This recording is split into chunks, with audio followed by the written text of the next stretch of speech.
This is the type of shit we do, roll up on niggas at the goddamn barbershop.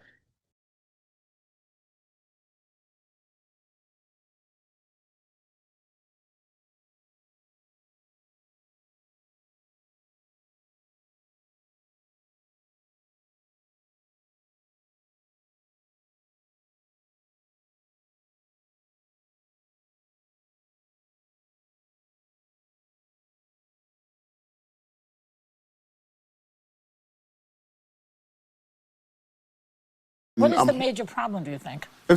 Too much hormones.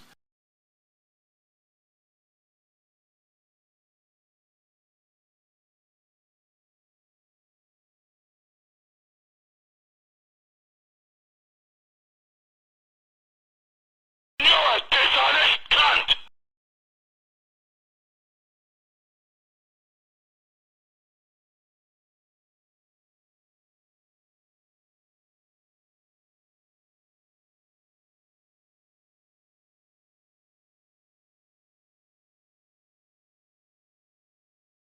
Okay, faggot, what's next? Well, why you do it then, baby Billy? Well, cause I'm selfless.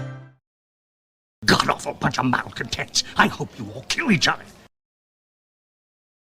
Oh, buddy! What? I'm white, you know? I'm white.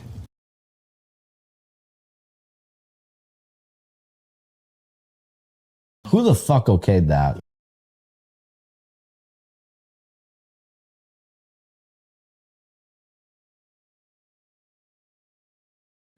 Enough!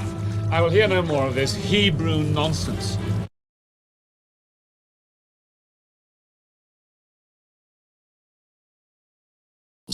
I'm very obviously gay. I look at him and I'm like, well, you're gay. God-awful bunch of malcontents. I hope you all kill each other.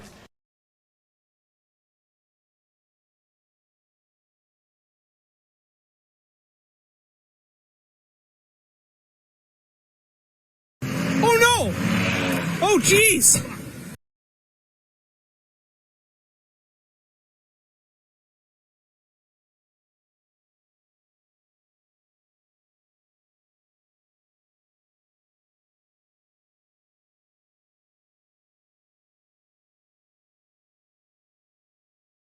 Rest now, brother. We have the watch, and I'll see you in Valhalla.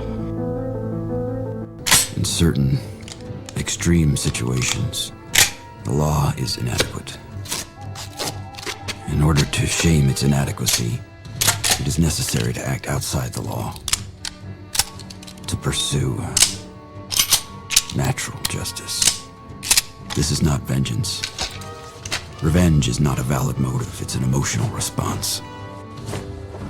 No, not vengeance. Punishment. Tonight we have a chance to say, yeah, you're right. We're too extreme, we're too wild, we're too out of control, we're too full of our own shit.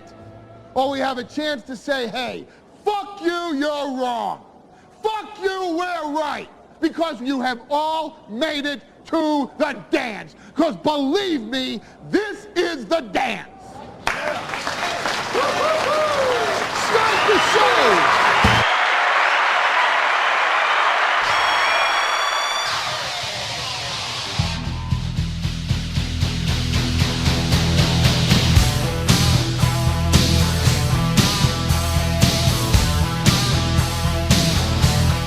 Good morning. Am I still pretty, Daddy? Am I still pretty? Am I still pretty? Good morning. I feel like packed in rat shit, but we're going to have a great show today. I'm excited. You're excited. Here's the deal. I woke up this morning. By the way, Sam's show starts off by saying, you know, it's funny. When I ask for immediate responses to stuff, you guys will dwell on it a little. You'll kind of wait a little bit, and then you'll chime in. When I don't ask for input, it comes in... excuse me. I'm going to be doing what I can today, guys.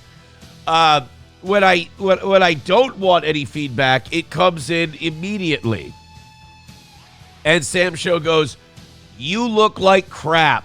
Thank you, Sam. Thank you. So, for those of you who were saying yesterday that it was allergies, I've got terrible news for you. It ain't. It is not allergies. It is a sinus thing. I wouldn't say sinus infection yet. I don't know. But it's all yellow. You know, yesterday we were saying, that's white. We're good. It's clear. If it's white, it's all right. I'm white, you know? I'm white. And that's a general rule for this program. But this morning I blew my nose. I woke up and I'm just, you know how you're just breathing out of your mouth like an asshole when you wake up in the morning when you're sick? I woke up this morning and I'm stumbling to the bathroom and I'm literally a mouth breather. And I blew my nose and just out came, and this is going to make you hard. I want you to calm down. Out came this just yellow shit. And I'm like, well, looks like we're doing a show, and then it's back to bed today. Kind of excited.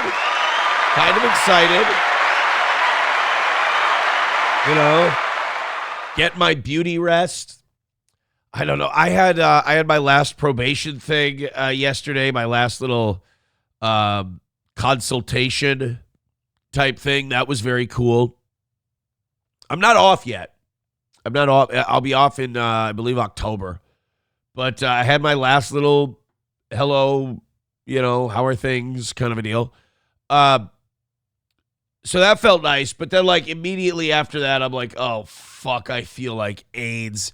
And then we had the evening show. And the evening show was great. Thank you guys for that. That was a lot of fun. Although the evening audience hated the Disney story we did. And I loved it. I hate that. I hate that when the audience thinks something is boring. And I'm like, I'm ready to lean into it and chew into it. So I wake up this morning. I'm not feeling well. I woke up this morning. My head felt dense. I splashed it with water just to make it make sense. I stumbled to the kitchen. She was standing at the sink. All she had to do was just give me that wink. And slam, bam, I'm feeling all right. Troubles take a hike at the blink of an eye. No need to psychoanalyze or have a stiff drink. All she's got to do is just give me that wink. You know, it's her way of saying she's on my side, an unwritten message. It works every time. When my brain starts smoking and I can't even think, all she's got to do is just give me that wink. Any Neil McCoy fans, send a red boy. That's how I said last night I'm going to start every show. Hey, guys, let's send in 19 red boys. That's what we're going to do today. And do it right away. Do it right off the jump. 19 red boys to start the show. But I'm gonna do that periodically today. Again, I apologize. It is so unprofessional. It's so disgusting. I'll mute when I can. But I woke up this morning and I came down here, and I'll tell you this. I took Tylenol cold and flu, but I'm out of the daytime stuff because I didn't plan on getting sick, so I didn't reload my meds. I've got NyQuil and I've got Tylenol cold and flu nighttime. But I said, this was my thought process. I went, it's okay. I can do the nighttime stuff because I've got a fridge full of Celsius.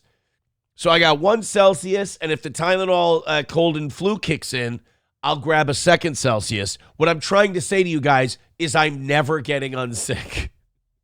None of this is good. I might make a run to the grocery store and grab some fruit, eat some fruit today, eat some decent stuff.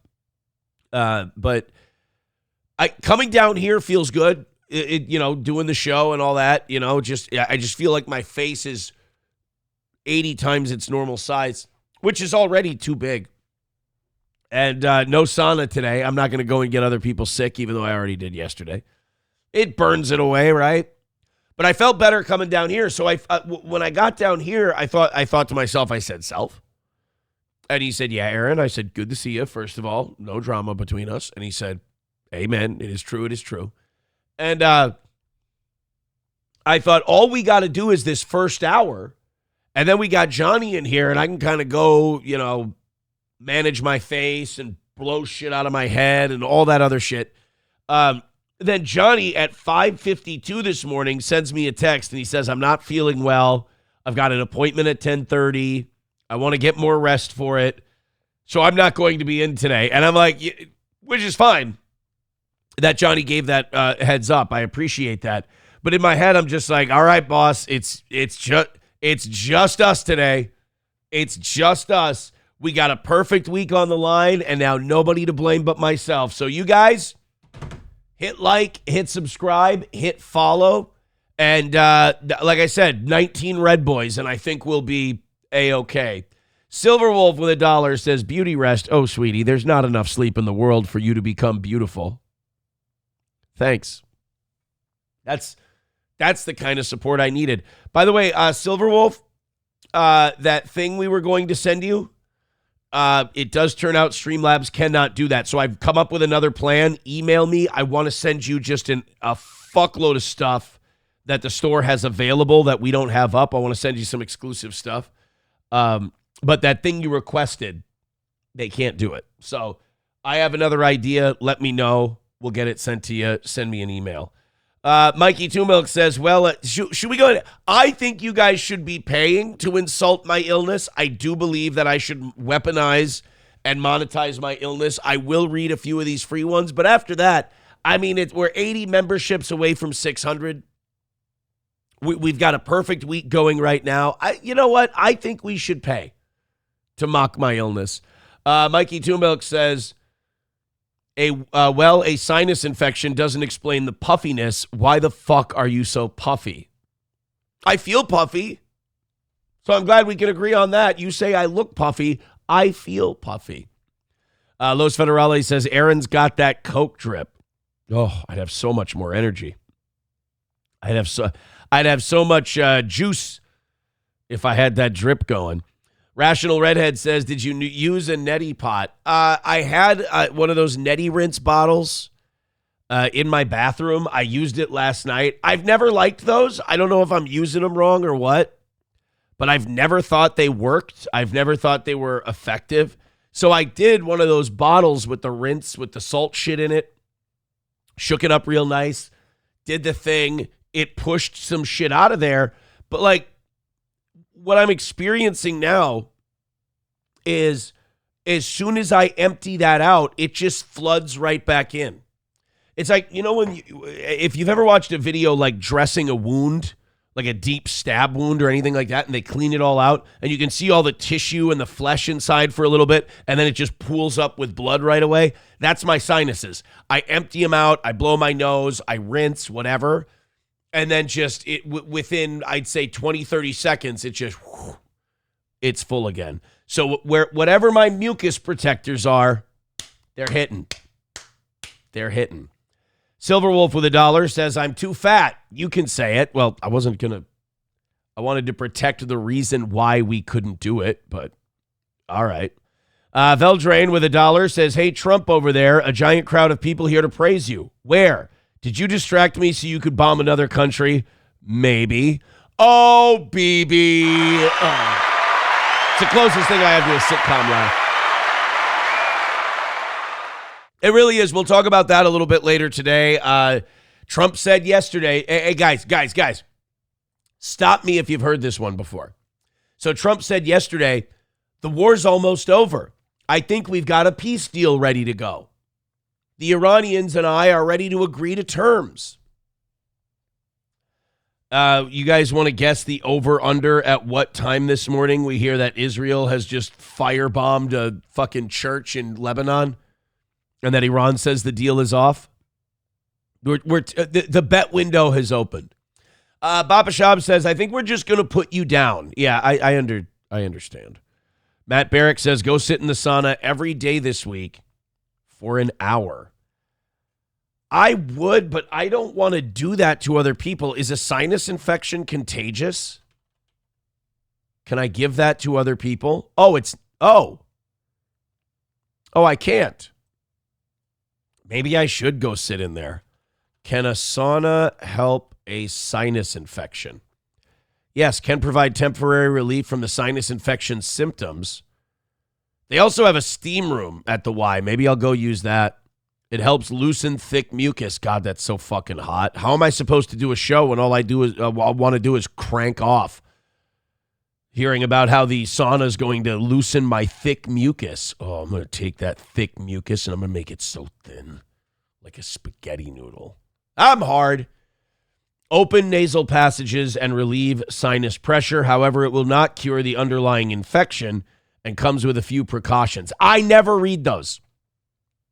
I never bother to read those. I just I get the answer I'm looking for. We move on. We go forward. Mikey Two Milk says, you have to sleep off a stuffy nose? Holy fuck, you're a pussy, Aaron. The rest of us men have to actually work while we're sick. All right, fine. 400 Red Boys, and I'll go get a jackhammer today. See, even when I say that, it sounds gay. You know what? I walked right into that one. Walked right into it. Mountain Jew says, just drink a fifth of Jack Daniels, you'll be okay. Drink a fifth of Jim Beam and still stand still. McBuster says, Todd Blanche testimony from yesterday being covered today. Totally caved. Felon now. Yeah, we're going to talk about the Todd Blanche Hannity stuff. It kind of confirms what we've been telling you all this time, that Miriam Adelson basically saved Donald Trump from prison. And that's why Trump, that and the $250 million, Trump is doing, he's basically the Israeli proxy president, is because, as Todd Blanche said yesterday to Sean Hannity, he was going to prison if he didn't become president. See, I would keep that one under my hat. $1 from Scouse Ghost says, everyone is dropping like flies. I was in hospital yesterday, really bad, and now waiting on an emergency MRI scan within 7 days. They want to make sure I don't have the big C in my spine because of my symptoms. Oh, my God. I mean, be easy, Scouse Ghost. I hope it goes all right for you. I hope everything comes back negative, and I hope you stay positive. Except I hope you have HIV. That's the only one. I don't. Yeah. Let me be very clear. I don't want you to have cancer in your back. I hope that's not the case. That sounds terrible. And if you do, I hope you fight and you win.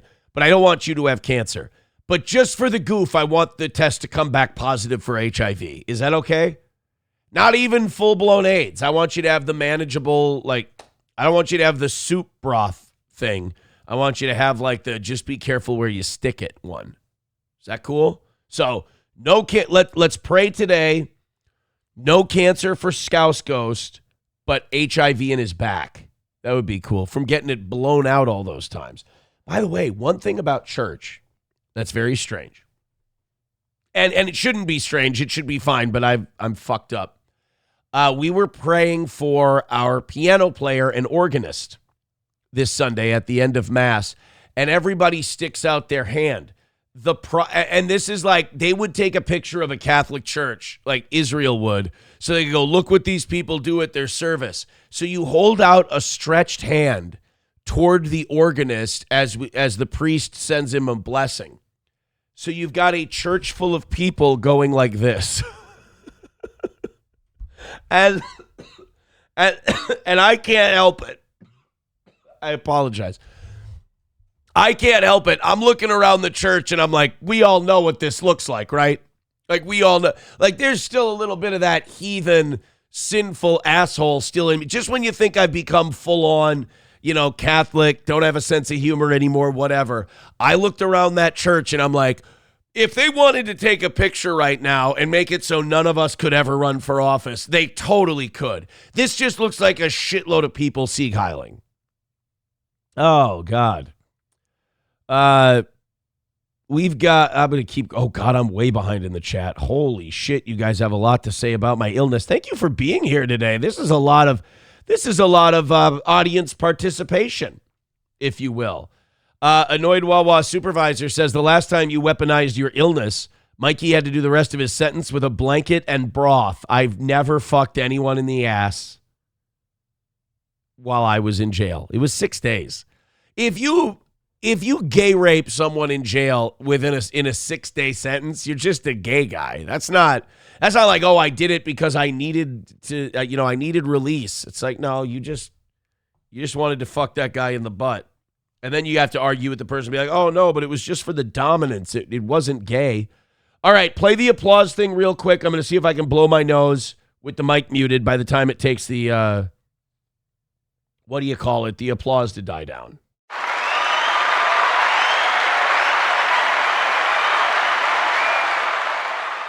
Winner. Winner, winner, mucus dinner. All right.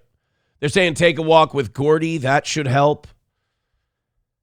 I'm thinking that if I'm not contagious, although there's no way this can't give somebody something, I think I kind of want to go to the gym and sit in that sauna or that steam room for a while.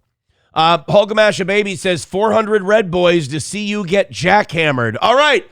Start making with the 400 Red Boys. Let's go. Let's go. Veldrain with $1. That's a blue boy. I think 400 blue boys we would win today too. So there's that. Veldrain with $1 says it could just be me, but I noticed with CBS, ABC, and MS Now, no Trump bashing. Is that reserved for an approval rating above 50? Bapa Shab, do you want to help him on that one? I don't want to say it on the show. Let's have Bapa Shab say it in the chat. Veldrain. Or Bapa Shab, Veldrain wants to know why CBS, ABC, and MS Now aren't bashing Trump. You guys want to take that? I mean, I'll take it.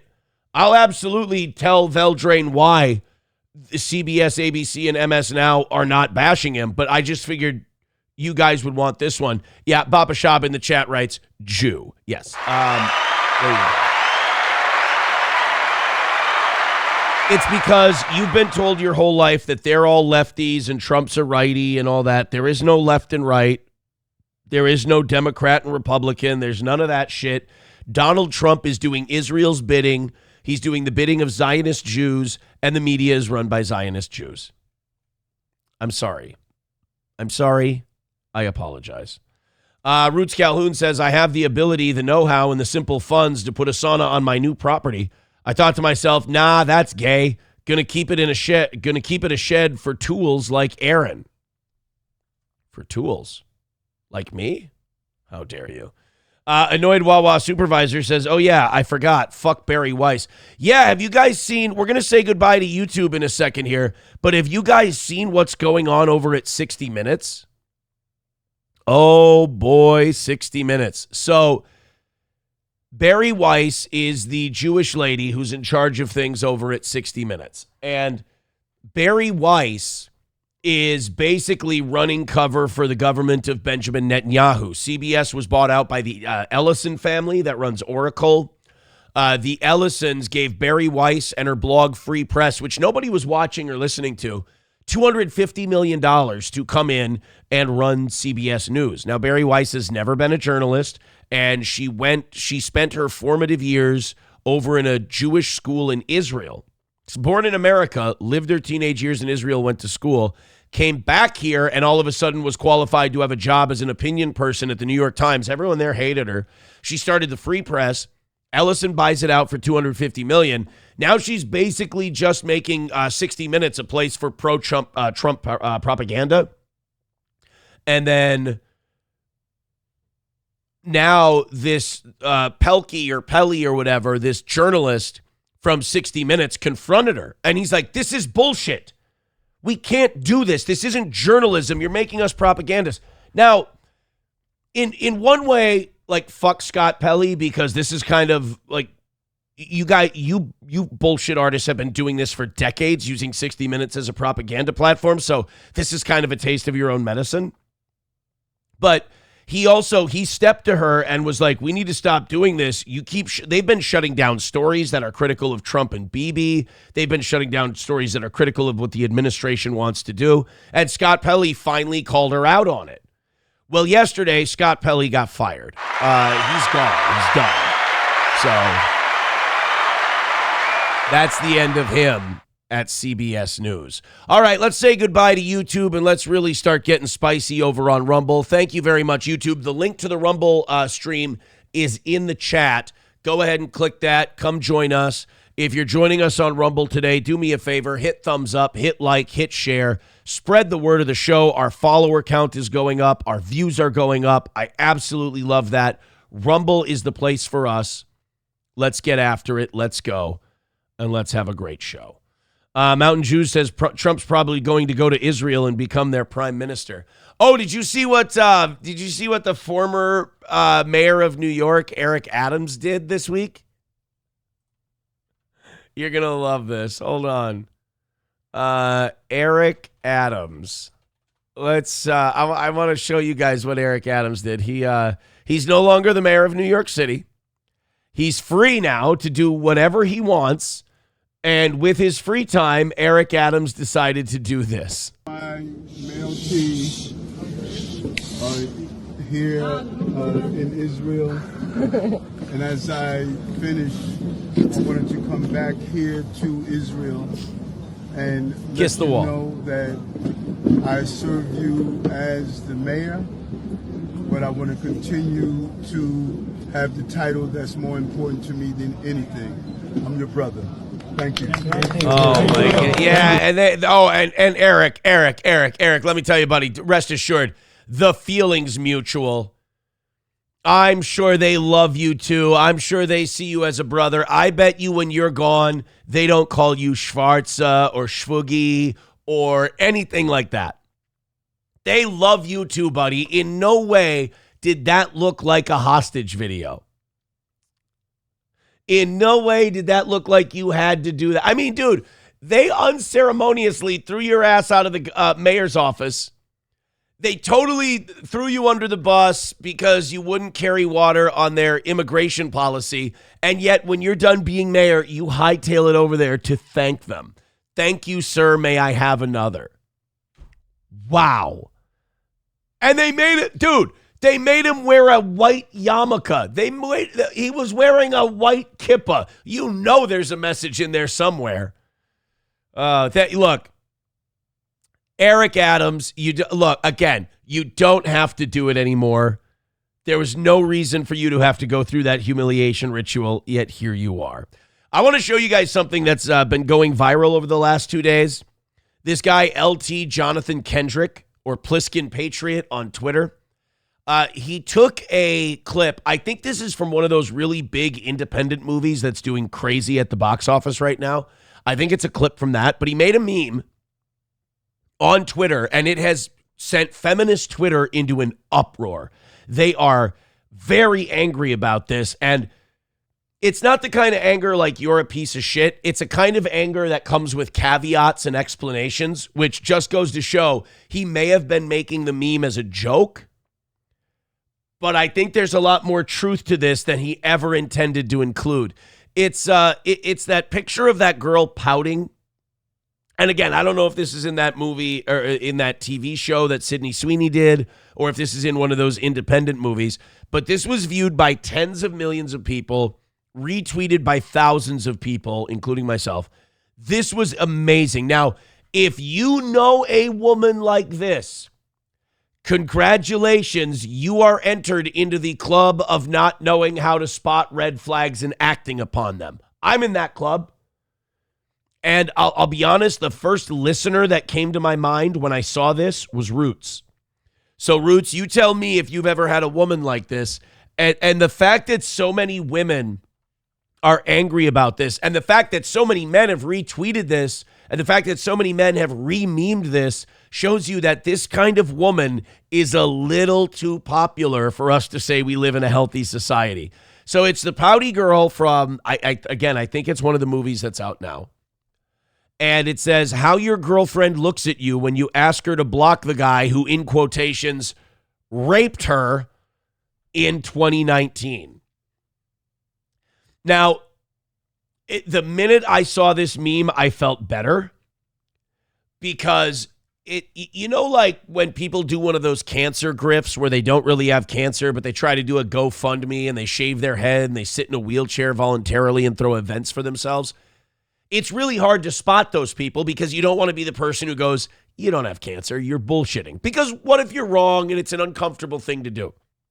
Well, it's the same thing when some pick-me says, oh, yeah, and I was raped. And you're like, oh, my God, rape is a terrible thing. I don't want anybody to be one of the world's raped. That's a terrible thing.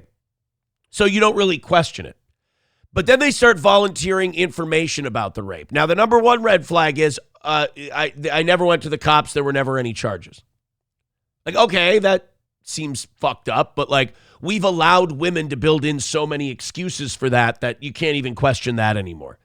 The other thing is they'll start going into detail about how they knew them and how it went down. Like they'll start telling you, oh, and here's how it happened, and here's not like, well, I guess I got that explanation, but like as the story is being told, you start getting uncomfortable. You're just like, this is weird. This doesn't sound like, I don't know. This is sounding a little iffy to me. This is sounding a little bullshitty. And you're just, and again, if you've dated women like this is kind of like a support system here, this guy's tweets, because it shows you're not alone.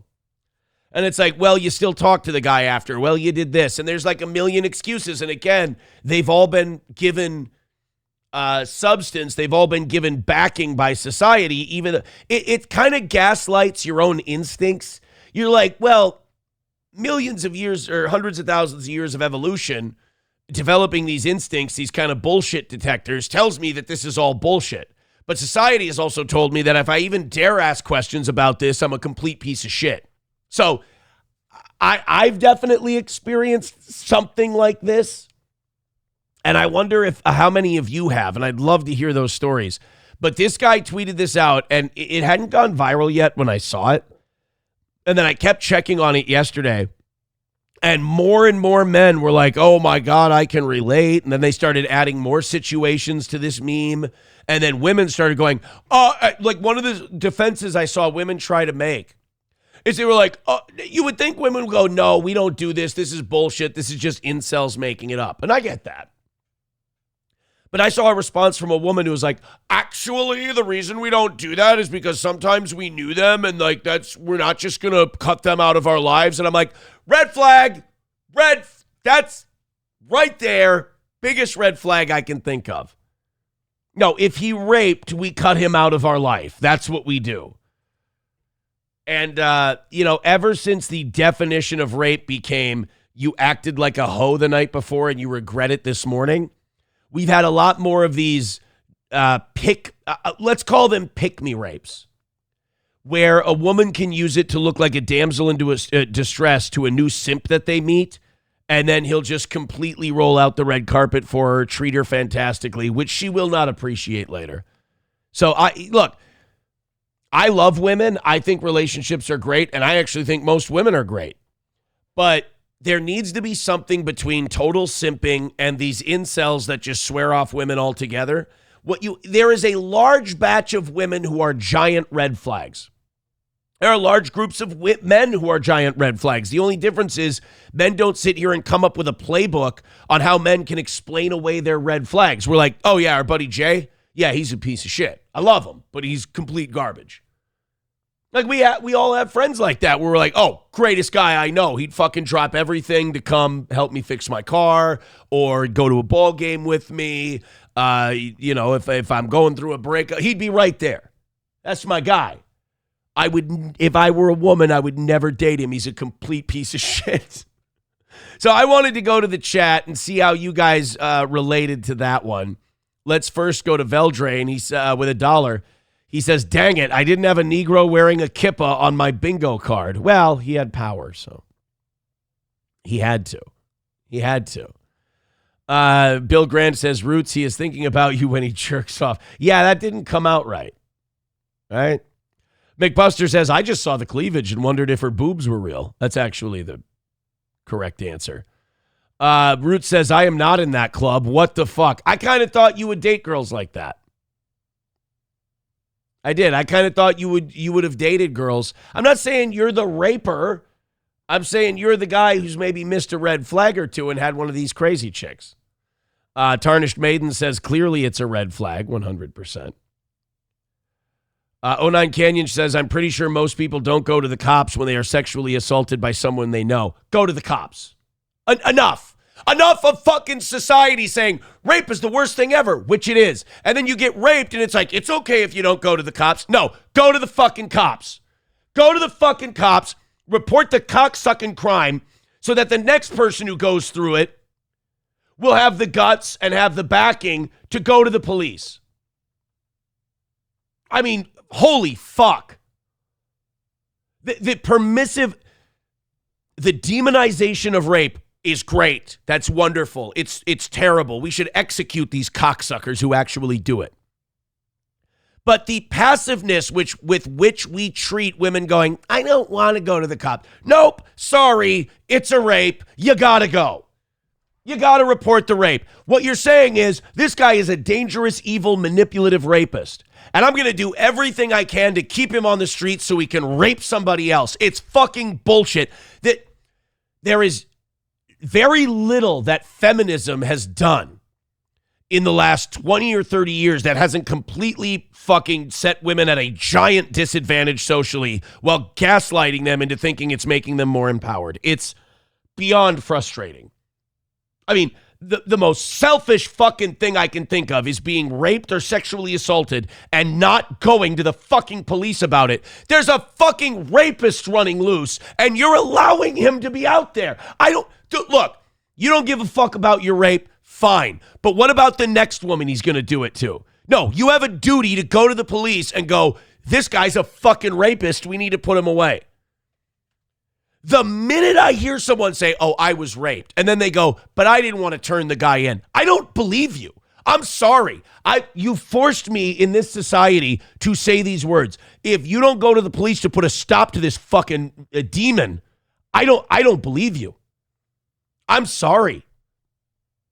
Again, I'd love to believe all women. I've known too many.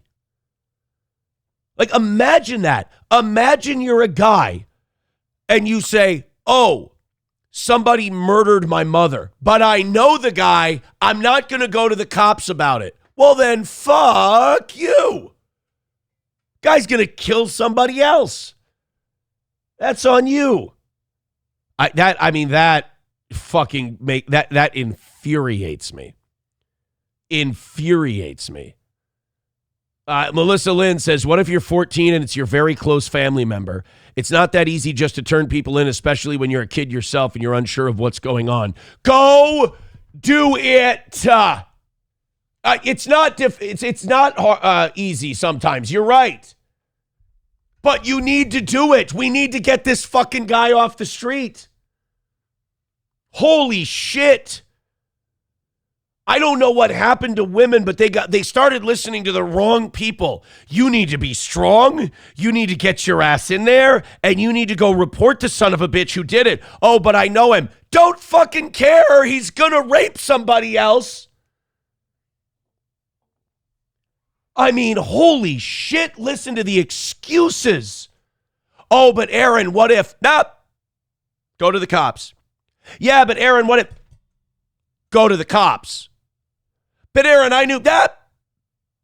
Go to the police. Fucking hell. I mean, the selfishness of not even thinking about other people who could be harmed. If you don't give a shit about yourself, that's fine. I understand that having that happen to you can really fuck you up mentally. But don't sentence someone else to it. And I know I'm going to look like a mean, nasty guy. I might even get clipped for this one. I don't give a shit. The things we have been teaching our daughters is fucking wrong. It's incorrect. It's enabling.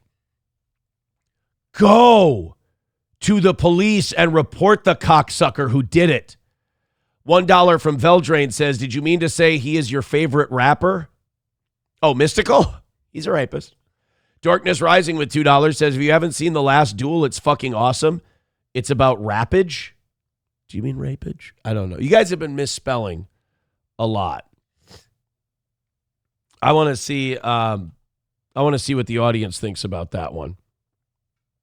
Aaron, you've never been raped. You've consented every time. I'm one of the world's lucky ones. Canuter Valve says, I'm the guy in my family with a short temper and the ability to do time. Tell me. Right.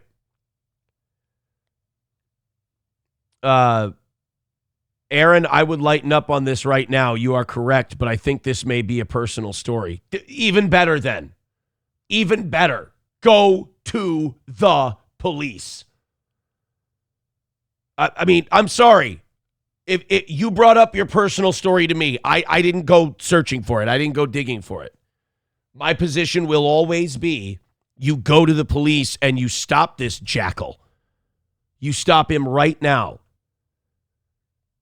09 Canyon says women lie about Women lie about it. Men lie about it. That's shitty. But again, there are reasons why people actually victimized don't go to the law. And we need to try to engineer those people to know that no matter what your doubts or your hesitations are, number one, we need to get this guy off the street so he doesn't do it to anybody else. Digital Soldier says, you're never going to get over this sickness spurging out like this. This is going to end up with sepsis like Kyle Busch. Annoyed Wawa Supervisor says, breaking news. Convicted sex criminal on precipice of completing probation demands victims come forward in all sex crimes. Well, I'm innocent. I'm good. DP Granny says, Aaron, you need to follow your own advice and turn Johnny in. Think of the future victims. Think of someone who would be raped by Johnny. No offense, but that's like a slow-moving hurricane. There's days and days of warning on that one. Oh, boy. Uncle Rico says, so what if she goes to the cops and they rape her? Well, that's bad. Then you need to go to more cops. Yeah, that's a big issue too. Now, if you want to get into the issue of I go to the cops and they don't believe me or they don't test the rape kit, that's fucked up. And I would like those cops arrested. I would like people like that to have to pay as well. 100%. Roots Calhoun says, me and my ex-brother-in-law found out about some shit 15 years after it happened, broke his bones. He walked into the woods alone, and he was able to and finished it. Roots, did you just confess to killing a guy? Roots says, dude, Aaron, you are way off on this. Please be softer with your little ones. I'm not going to shout at my children like this. I thought we were all adults here. Unbelievable. It shows you how far society has kind of brainwashed people. We got to get these fucking demons off the streets. We have to get these fucking demons off the streets. Look, if they're not going to go to the cops anyway, at least I know I put my opinion out there. At least I know I did what I could. But this idea of just letting people... Here, you can say, Aaron, stop with this. I don't give a shit. You ready for my opinion? I don't want anybody getting away with rape ever. And everybody who can do something about it should do something about it. There. That's my opinion. You want me to lighten up on that? Fuck off. That's my opinion. Styx Mattis says, what about false reporting? Women have been screaming rape when they don't get their way. What should happen to those women? That's a different story altogether. I think there's a difference. There's a difference between filing a false report, like saying it and knowing it's not true, and going through the process and you can't convict the guy. So you got to be careful of that. Root says little kids are scared. I'm not talking about child molestation. I'm talking about rape. I'm talking about grown women. I'm not talking about, if we're talking about child molestation, if we could, I would like to skip the cops thing and just take the motherfucker out the minute somebody knows something about it. I would like to be very India style extrajudicial. I'm not talking about child molestation. That's a whole nother fucked up kettle of fish. I'm talking about male, female, man, woman, that kind of deal. Labglass says, hilarious comedy show this morning. Yeah, I'm going to do what I can to help. It's on the rest of the world. You do what you can. You try to plant a seed and see if it will grow. Only time will tell. All right, hit like, hit subscribe, hit follow. I'll be honest. I'll be honest with you. I just wanted to share a funny meme. And I just wanted to go, wow, this is really fucked up that so many men can relate to this. And that so many women are making excuses for it. That's very interesting. Root says adult women that don't report are on their own. That's what I was fucking talking. Why do you guys have to get a fucking blood vessel bursting in my brain before you fucking get me? That's all I said. Child molestation is a totally different thing. That's more of a, look at the Epstein files. They won't release 3 million files. The highest parts of the federal government are protecting child molestation. That's a whole nother Unfortunately, that's an entire industry of scoundrels and scumbags and a whole network there to protect them.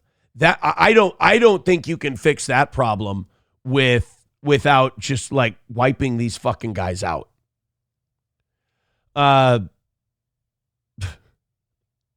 Because you're an obtuse fat man who can't stay on point, if we're being honest, annoyed Wawa supervisor says. Maybe that's what it is.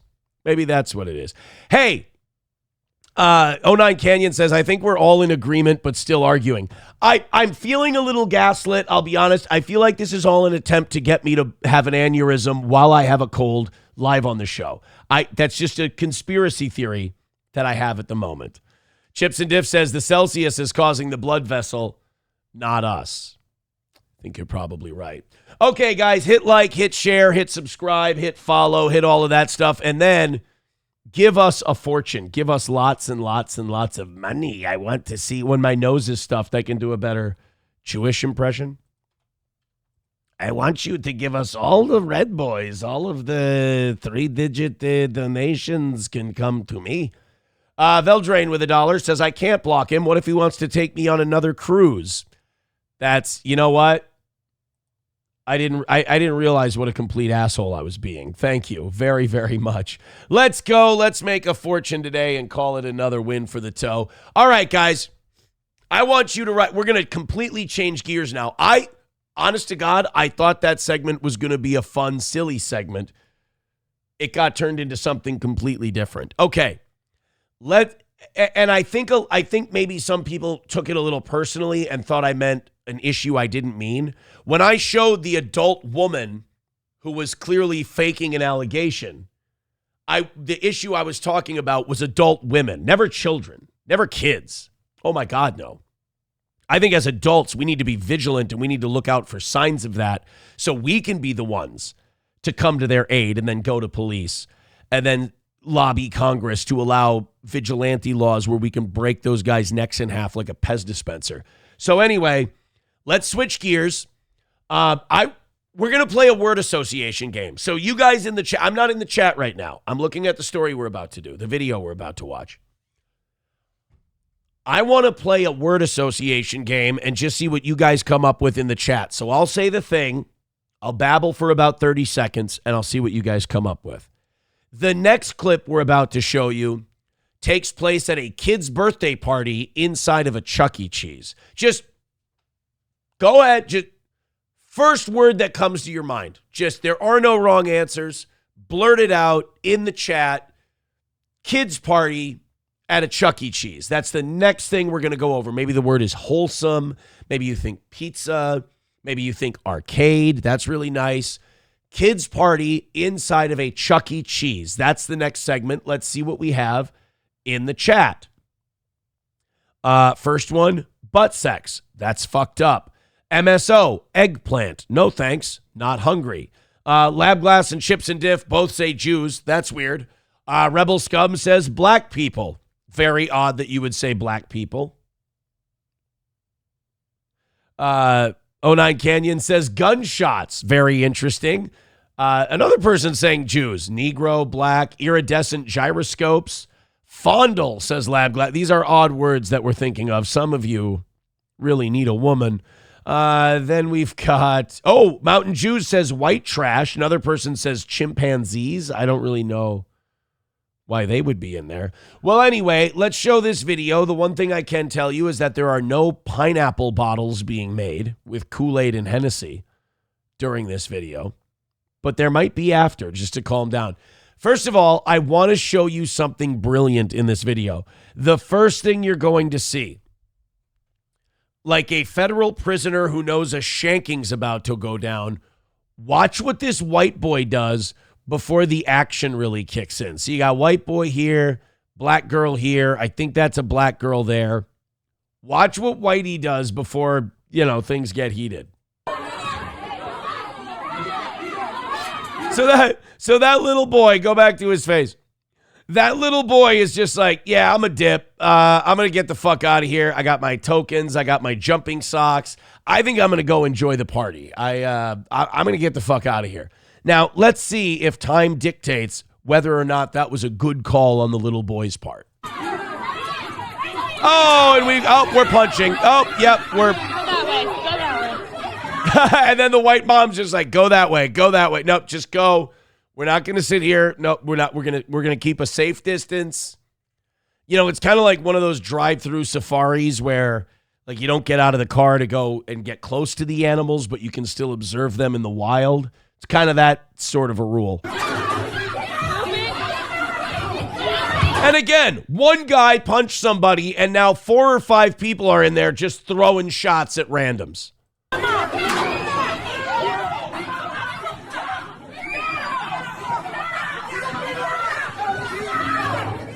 And I love that the sign behind them says where a kid can be a kid.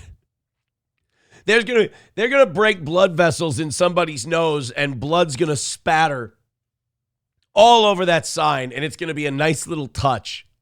Where a kid can be a kid as the Royal Rumble breaks out at the pizza tables.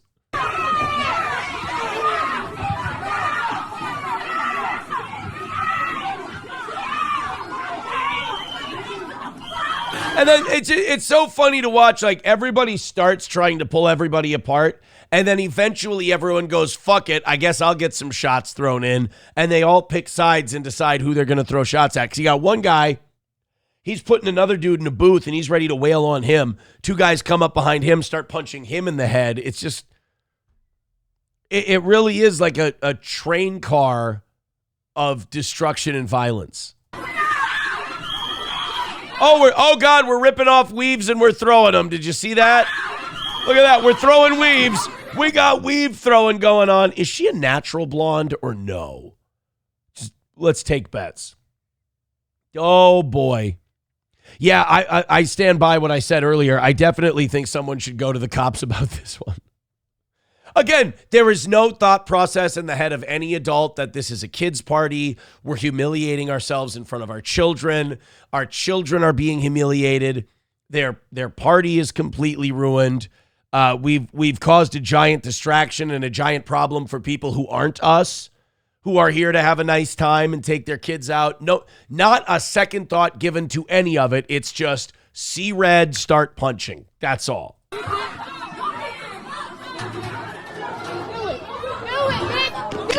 Do it, bitch. Yeah, we're just yelling bitch inside a Chuck E. Cheese. Oh, and it ends with the chair throwing. This is kind of like, remember the end of Rocky 3, where Apollo and Rocky are in the gym and they're going to have their third fight? And the movie ends with both of them throwing right hands at each other. That's how this video's ending. It's 2 women picking up the chairs and doing a Hadouken. Just, whoa. Oh, boy. Again, it's just every time it's Chuck E. Cheese. Every time it's the usual suspects. I just don't understand. And I just come from a different place. I just don't understand that immediate impulse of let's start punching shit. No matter where we are, no matter what we do. Like for me, I would always be worried. I'm like, I'm going to get arrested. I'm going to get in a lot of trouble. This could be a huge problem. Instead, it's just like, let's start punching these motherfuckers come what may. Whatever happens after, we'll deal with it. But for right now, we just got to deck a motherfucker, son. That's all we got to do. We got to pick up chairs at the Chuck E. Cheese and throw them. I would die to see one of these fights where one of these big mamas picks up the chair, is about to throw it, and just has that moment of clarity where they go, oh my God, I'm acting like a complete gorilla right now, and then just puts down the chair and walks away. I mean, look, this cold will die and come back 40 times before that ever happens. I'm just saying that would be a very interesting video. Darkness Rising with $1 says we stick to ice rinks and swimming pools for our kids. Well, you know, I guess you got to keep it where it's safe, right? $1 from Veldrain says the second part of the Emancipation Proclamation, where it says they can't integrate with civilization and should be shipped back. Did Africa say no? I'm not sure. Maybe the Jews who own the boats said no. That could be it. Oh my God. I mean, it's a fucking kids party. Look, I understand the impulse to want to smack a bitch. Male or female, mostly male. I get it. But you don't do it. You suck it up. You hold it in because the kids are having a good time and they're enjoying themselves at the party. Whoever the mother and father are of that little white boy who walked away at the beginning, they're doing it right. They're doing a good job. Because that kid just kind of had a nervous look in his eyes and he goes, I'm going to go play games. And she's like, okay, honey, just go over there. And all of a sudden, boom, WrestleMania breaks out in the middle of the Chuck E. Cheese. DP Granny says, Aaron, actually, Rocky 3 ended with Apollo throwing a chair. Is that what it was? He told Rocky, oh, no, you didn't, Stallion, and then he threw a chair at him? I see. Well, look, you might be right. It's been a long time since I've watched Rocky. Sam Show says, are they doing it right? They took their white kid to a place full of, oh, okay, well, I suppose. I mean, there's enough warning online about Chuck E. Cheese that maybe, yeah, you could have made better decisions, I suppose. Bigot on Socialist Media says the behavior is only going to get worse and more frequent. Yeah, because it's one of those things you're kind of helpless about. I mean, Whitey can't go in there and just go, hey, we, in the honor of all whites, we ask you to stop behaving crazy. No, it's a behavior that's got to want to end. And I don't see it losing steam. DP Granny says, it's okay, Aaron. It was in the director's cut. Oh, okay. See, I didn't see the director's cut of Rocky 3. That's my problem. The movie I watched, they must have screen tested it with audience, and the throwing the chair thing didn't make as much sense as the dual right hands. Chips and Diff says, Adrian threw her weave at them at the end of the movie as well. Oh, see, the things you learn. I feel like I've been a Rocky connoisseur my entire life. Here I'm finding out I don't know shit. Let's go ahead. We have made no money so far in the first hour of this show this morning. Let's go ahead and throw in a couple of gifted memberships. Let's do a little Rumble Rants. The links for Streamlabs, PayPal, and Venmo are in the chat as well. We're 80 memberships away from 600. So how many of you have heard about the murder of Henry Nowak in the UK? This is another one of those things where people are going to point to the UK and go, look what's happening to whites in the UK. Look what multiculturalism has done to the UK. And then we'll get mad about it for a couple of days, and then nothing will change. I mean, I was watching Piers Morgan's episode about this yesterday. You saw that Cenk Uygur and Hassan Piker were denied entrance to the UK because of their criticism of Israel. So, I mean, the UK is absolutely killing it. They're doing a great job over there. This Henry Nowak is a guy who was stabbed by a Sikh, who is allowed to carry a knife for religious reasons. Now, if you don't know about Sikhs and their knives, they're allowed to carry a blade because they are, in their religion, a thing called a saint soldier, meaning they are supposed to carry that blade, and if they see anyone victimizing someone else and committing a crime, they're supposed to don their blade and intervene. It's actually kind of sort of a noble teaching in the Sikh religion. However, not everybody plays by the rules. A 23-year-old Sikh man who was allowed to carry a knife for religious reasons. When police responded, the Sikh killer played the racism card so the police would handcuff his victim instead of him. If you haven't heard about the Henry Nowak story, it is wild. This Sikh guy guts this, 18-year-old Englishman. And when the police go there to confront the Sikh man, they go, oh, he was being racist towards me. He was saying racist shit. So the cops go over to the kid who's been stabbed and is bleeding to death. And they at first they told the kid, you weren't stabbed. They're handcuffing the kid and telling him he wasn't stabbed. And then they left him there handcuffed to bleed out and die. And why? Because the Sikh guy who stabbed him said that guy was being racist. And in the UK, the police value that more than they value the actual stabbing of someone, especially if they're a white person. Like, a lot of times we hear these kind of stories and we go, oh, this is hyperbole. It's not really like that in the UK. It's 100% like that in the UK. It's brutal. That country is really pushing the precipice of being unsavable at this point. Let's go ahead and watch.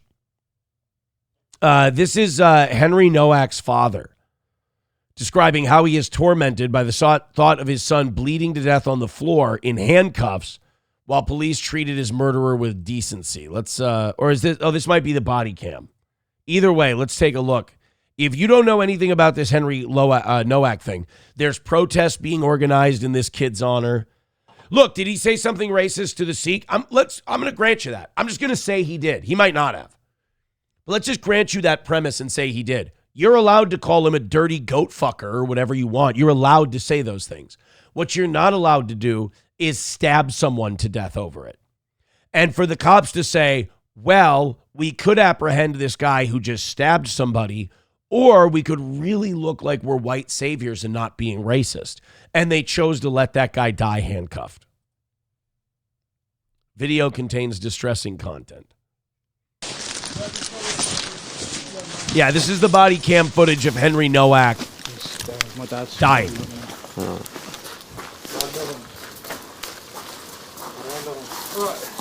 He keeps dropping side to side, so I'm just trying to keep him set up. Right. He's got a mouthful of blood. I don't want him. He was on the bin on the other side of this gate. He's jumped over these fences and stuff like that. And he's up Move here. away, mate. He's obviously fallen from there and he slipped from there. There's other shooters left over there, mate. What's your name, mate? Huh? Has anyone been hurt other than him? Yeah, me. He's grabbed my brother. He's took my turban off. Started grabbing my head. Are you injured? Yeah, I've got swollen eye, a little bruise. All right, just step back a little. For reference, the guy they're talking to right now is the guy who stabbed Henry Nowak and killed him. Said, well, he grabbed my turban off my head. Now, did he? I don't know. But if he did, I don't think you get to stab a guy to death. A bit for me. Someone flag these down. Got this stud. Right, let's get you out of there, shall we? I was in bed asleep. So that's Henry Nowak on the ground, and he's saying, I've been stabbed. Grab his other arm. Oh, look, it's a white guy saying to the police, I can't breathe. Now, the last time I heard someone on the ground in police custody say, I can't breathe, his family got $27 million. I wonder what Henry Nowak's going to get out of this. What's happened to you, right? You've been stabbed? Whereabouts? Don't think you have, mate. I don't think you have, mate. The cop says, I don't think you've been stabbed. He's lying. What do you think he's lying in the dirt for? His health? You think this is like a spa treatment? He says, I've been stabbed. I don't think you have, mate. Well, guess what? In a few minutes, he's about to prove you wrong by fucking dying. And then you've got mouthful of, I want to keep you up. Hand? Give me your hand so I can handcuff you while you're bleeding to death. Wow. They hate you. I mean, this kind of shit radicalizes me big time. I don't know about you, but this kind of shit radicalizes me. They hate you. They don't like you. And I mean, you can say whatever you want about America, what kind of country it is. You know, people came here from all different countries. But the UK is this man's country. These other men, they're visiting. They need to honor what this guy's ancestors built, because that's the only reason they're there. And yet this guy is being left to bleed out in the dirt while the cops say, I don't think you were stabbed, mate. And plus, you touched that guy's turban. Oh, I can't breathe. Put the hand in the cuff, mate. Yeah. This is like numerous times this has happened. You've been walking, you parked. And so far, I don't even think we found out that this kid's on fentanyl. So he's even got one up on old GF. Multiple times we've had people racist Mind your foot. nothing happened.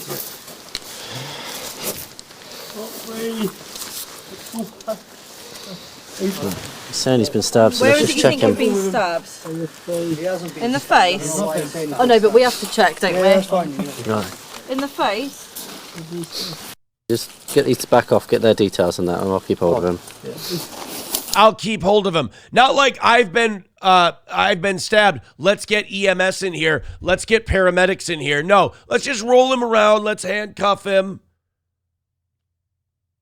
Like, you're allowed to burn down cities if this is a black dude. But if we so much as bitch on a podcast, a bunch of racists, bunch of white supremacists over here. Oh, hey, all the gas stations in this guy's neighborhood will be standing once everyone's done venting how pissed off they are. Does that mean nothing? I mean, do we have to start burning shit down and throwing Molotov cocktails at shit to be fucking heard over here? Keep you on your side, mate. You better retrieve then. Saying to him, keeping him on his side. We were set up when we had him here, but he didn't like it. It's because he's dying. You see how he's not moving much anymore? He's bleeding out. You guys could have brought paramedics with you. You could have had someone give this guy medical treatment, but instead, you needed to handcuff him because he called a Sikh a camel jockey or something and ripped his turban off. What's your name, mate? At the moment, you are under arrest. That's for assault, so you do not have to say anything. May harm in defence if you do not mention main questions. So we'll switch you later line of court. Hey, at least you read the dead guy his rights. That's nice. That's a good thing. You're under arrest. He's under arrest for assault. The other guy, totally fine. It was self-defense. And you do say maybe giving an evidence, all right? He's going to be sick, I think. No, he's dying. He's fucking dead. He's dying. He's bleeding to death. He's not going to be sick. He's dying. He told you he stabbed. You know when you said you didn't believe him? You know when he said he couldn't breathe? George Floyd was on fucking drugs and he got $27 million for his death when he couldn't breathe. This kid was stabbed and you sat there and cuffed him and sat on him. You pieces of shit. Traitors to your country, each and every one of you.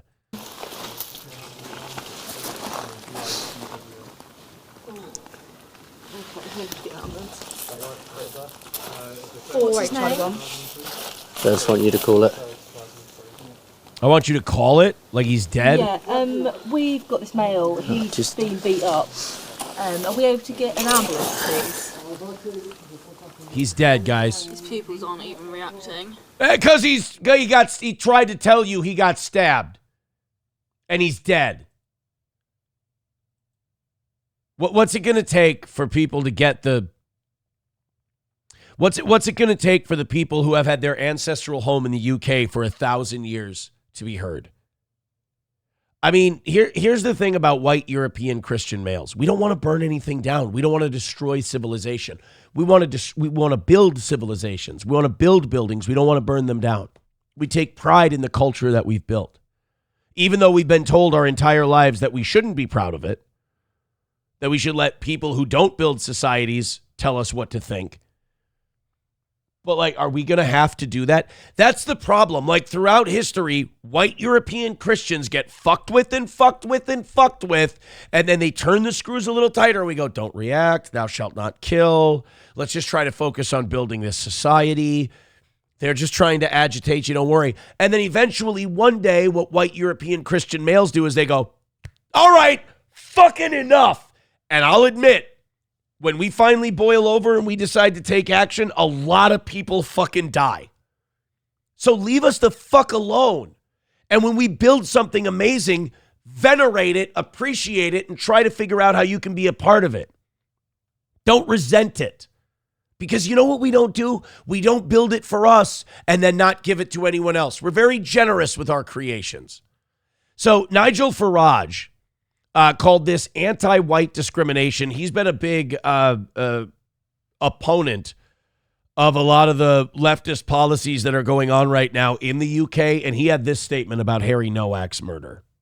The murder of 18-year-old student Henry Nowak was bad enough of itself, but compounded in the most extraordinary way by the behaviour of the police officers. What's happened to you, all right? Been stabbed.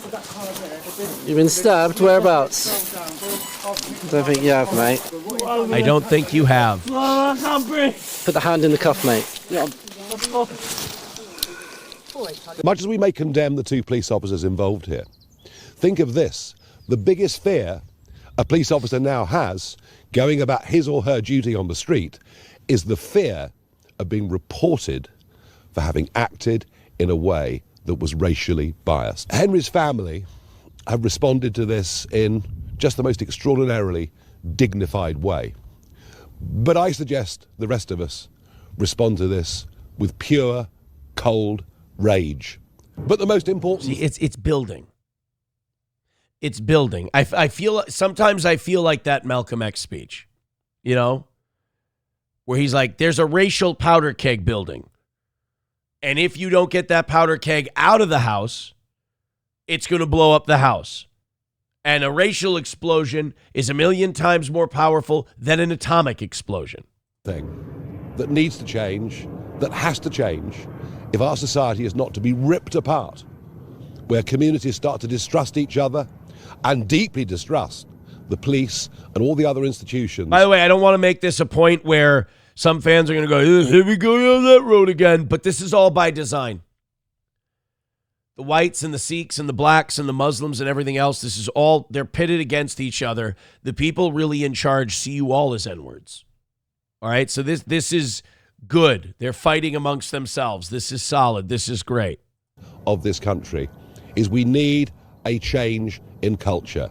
Enough of anti-white prejudice. A promotion of the idea that white lives matter just as much as black lives.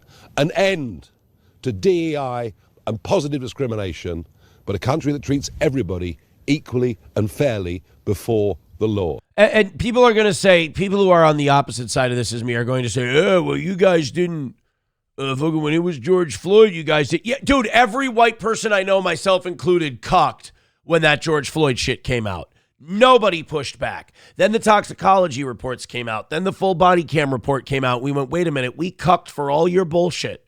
We let the left have run of the joint, and you fucking lied to us? No, never again. And also, let's not forget, George Floyd was high as a kite on fentanyl, meth, and coke and weed. All this Henry Nowak did was he got in a bit of a scuffle with a Sikh man. And the cops handcuffed him and killed him. They legit killed him. He's dead because of what they did. They didn't try to help him, I should say. Let's go into the chat. $1 from Veldrain. He says, it can't be said enough. We allied with the wrong country in World War I. Well, they were kind of two sides of the same coin. They were all related to each other. It was all incestual. They were all cousins. I think the Kaiser and the King were cousins. I mean, we would have ended up serving one world order or another. Coltrane with $1 says, LOL, you're wrong. In the UK, you're not allowed to say that stuff. And if you're brown, you're allowed to gut a white guy. These sand are incompatible with the West. Well, then why'd the Jews send them over here then? Red Fox Mad with $5 says those police officers should be arrested and charged with murder and put in prison too. They added in the killing of that person. Yeah, Henry Nowak got no medical attention. They even told him he hadn't been stabbed, which is, I mean, imagine that's one of the last things you hear as you're bleeding to death on the ground. You're being told you didn't really get stabbed. It's like, really? Then where's all this shit coming from? People saying some stuff in the chat on what would stop this. I hope it never comes to that, MSO. But what are we supposed to do? We keep looking around. Shit like this keeps happening. Nothing gets fixed.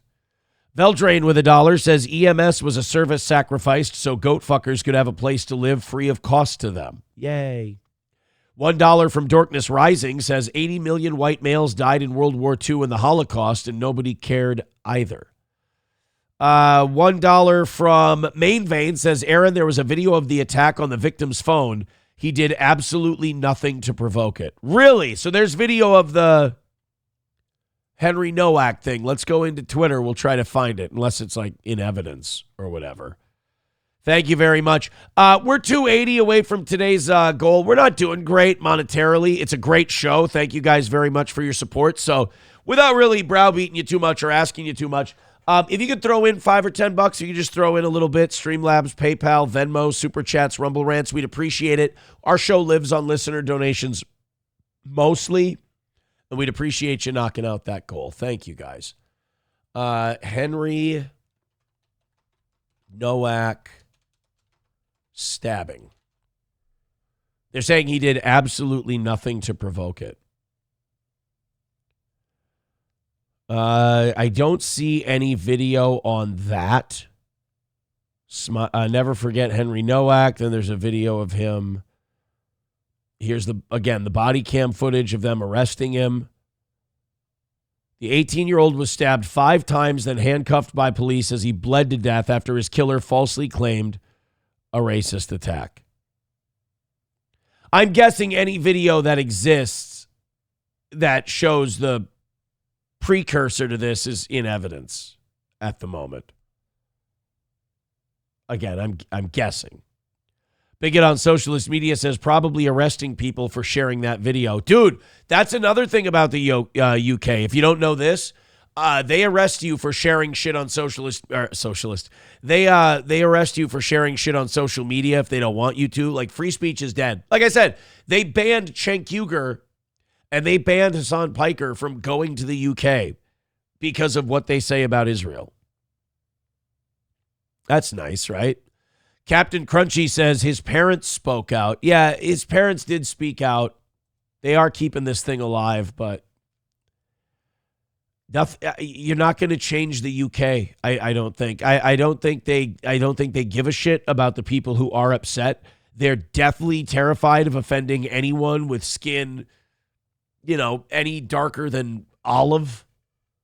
And I don't think that's going to change. I don't think you're going to take the people who are currently running the UK, change their hearts to the point where they run the country differently. You're going to have to throw them out and put different people in. Real shitty numbers this morning, you guys. We're not even at 400. Oh, boy, what happened? This ain't good. This ain't good. I hate it when I do a show that, I really like. And I'm like, this is the shit I want to get into. Let's really dive into it. And not only is the goal not going down, but the audience numbers are fucking shite today. So the audience numbers were shite last night too. Oh boy, I'm sorry guys. Thank you very much to Packer Backer with $10. Thank you, pal. How are y'all? Oh, bless you, brother, man. Can I love on you? Can I love on you, baby? Can I love on you? Guys, make sure you hit thumbs up. Please make sure you hit subscribe. Please make sure you share the show. I would appreciate that. Packer Backer with $10 says, yeah, we honestly just need to start revenge. Wouldn't hurt to be proactive about it, too. What are you supposed to, right? What are you supposed to do? I don't know. So now let's go into now I have no confidence in anything I'm about to do. Let's go into the Trump-Iran thing, and let's all try to, and then I guess I'll go into fuck around shit or something. I don't know. Just throw in the memberships, hit the goal today. Audience numbers are going to be down, whatever. Just knock out that goal, keep us perfect. We're working sick today, but I think we're doing a solid job. Donald Trump came out and said yesterday that we've got another deal with Iran on the way. We're ready to go. Here, I don't get excited for these anymore. Hey, the war's going to end. Gasoline's going to go back down to where it was. And I'm like, no. Israel's going to bomb Lebanon, or they're going to drop some more bombs in Gaza, and it's going to be, Iran's going to tell. The fat girl at the bar meme is perfect, and I've seen it a million times for this war. Trump and Iran go, hey, we have a deal. And then Israel, the fat friend, comes in and goes, he's not interested. That's essentially where we're at in the negotiations. Trump doesn't want to do this anymore. All of Trump's financial backers want him to do it. Israel wants to do it because they know if we pull out of there, Iran's going to fuck them up, as they probably should. But Donald, there's that leaked story that Trump called Bibi and said, you're fucking crazy. You fucked me over. You wouldn't be shit without me. You'd be in prison if I wasn't. I don't know if that actually happened. If it did, at least it shows that Trump has half a ball, but he doesn't have the balls, to do what it takes. Let's see what Donald Trump said yesterday. Please hit like. Please share the show. Please, let's go. President Trump says a deal with Iran could be just days away. And he's saying that just as Secretary of State Marco Rubio is about to face some tough questions on Capitol Hill today. Doug Lazater joins us live from Washington this morning with all of the latest developments. Good morning, Doug. Good morning. The Secretary of State will be here on Capitol Hill today to talk about his department's budget, but much of this may come down to the latest developments with Iran.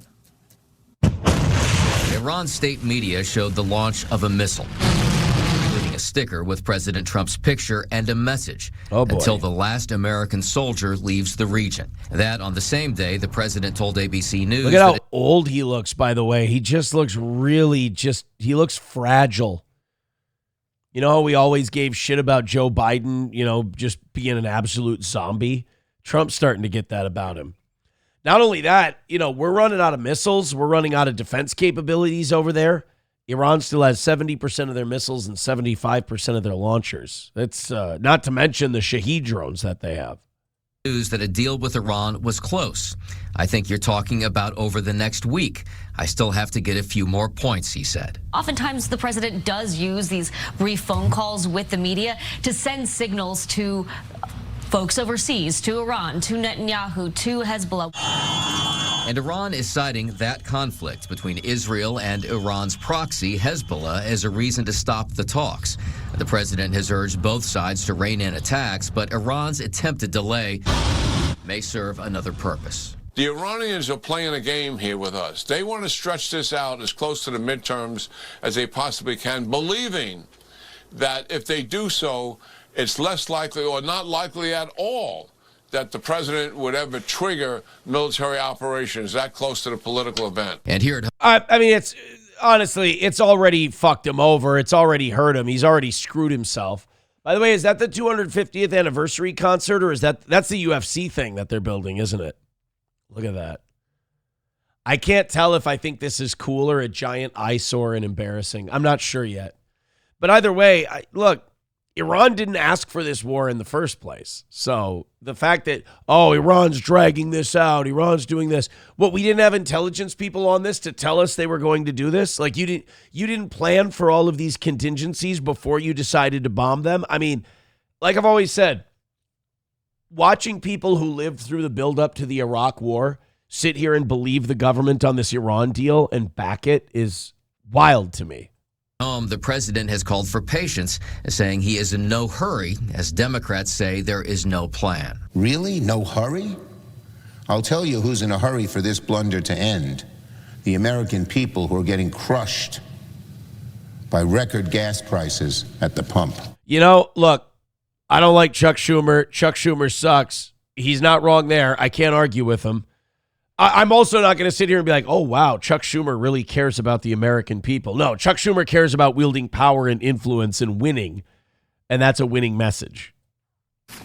And gas prices, meantime, continued a gradual decline overnight, with AAA now putting the national average at $4.29 a gallon. Back to you guys. Okay, Doug Lazader with the latest from Washington. We'll see what... Hey, guys, good news. Gasoline's going down. That's awesome. What's it at? Well over $4.25.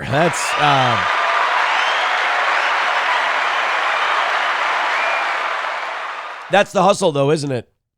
Take it from $2.50 a gallon, bump it up to $5 a gallon. When it comes down to $3.80, you're like, oh my God, this is great. And it's like, no, they just jacked you for $1.30 a gallon in gas prices.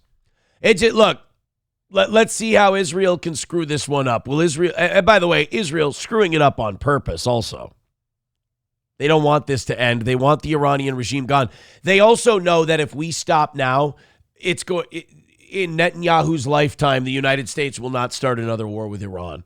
Like the next guy's not going to. Trump's family is mobbed up as all hell to Zionists, married into Zionist families. I mean, this is the only guy that you're going to be able to get to do this dirty work for you. And I think Israel misjudged big time.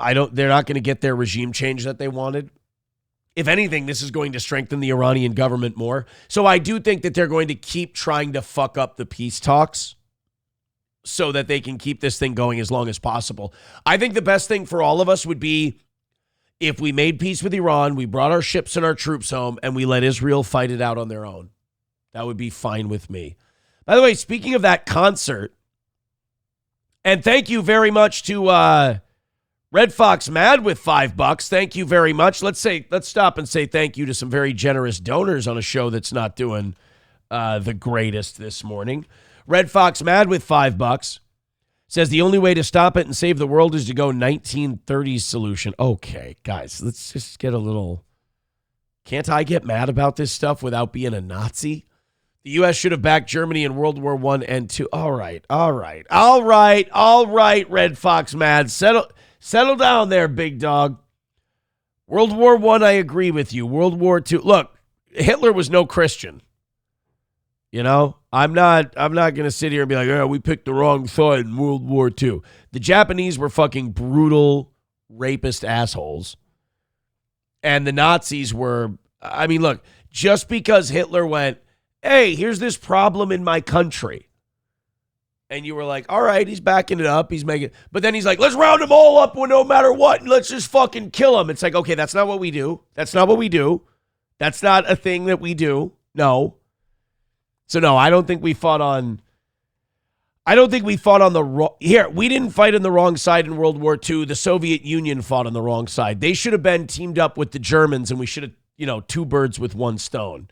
$20 from Main Vein. Thank you, Main Vein, for the 20. Wanna fuck? Let's fuck!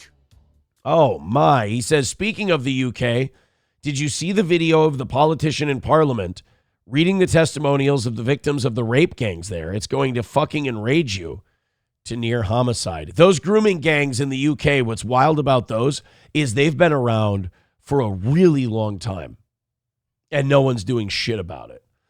Tarnished Maiden with $2 says, Aaron, this is a bit off topic, but Clavicular is literally having rhinoplasty surgery live streamed right now, taking looks maxing to a whole nother level. Really? Is he going to live stream his vaginoplasty too? That would when he has his labiaplasty live streamed, let me know. That will be really, really important. That will be crucial.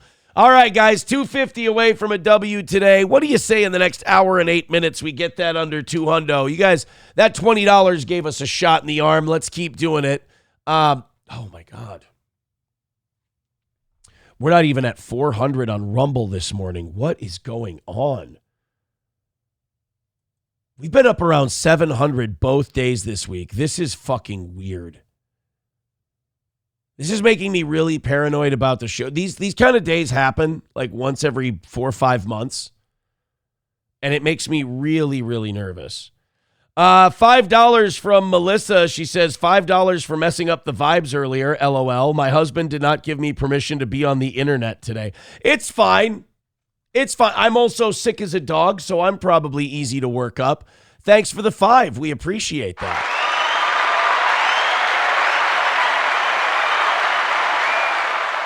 $245 is the number for today. Let's all rally up. Let's do this thing, guys. Please and thank you. Oh, just please tell me Rumble's having problems or something. Just tell me it's a Rumble issue because we're usually in the 6s by now. This is bad, bad, bad news. What I need from you guys right now is to hit thumbs up and hit share. This is a bad, bad day for the toe. Speaking of that 250th anniversary concert, guys, I have terrible news. We've got another withdrawal. So apparently what happened with this big Freedom 250 concert that Trump was throwing is a lot of these acts, and you can believe them or not believe them, is they said that they were contacted by a booker for a concert and they were told that they would be playing a show that was to celebrate America's 250th anniversary, and they said yes.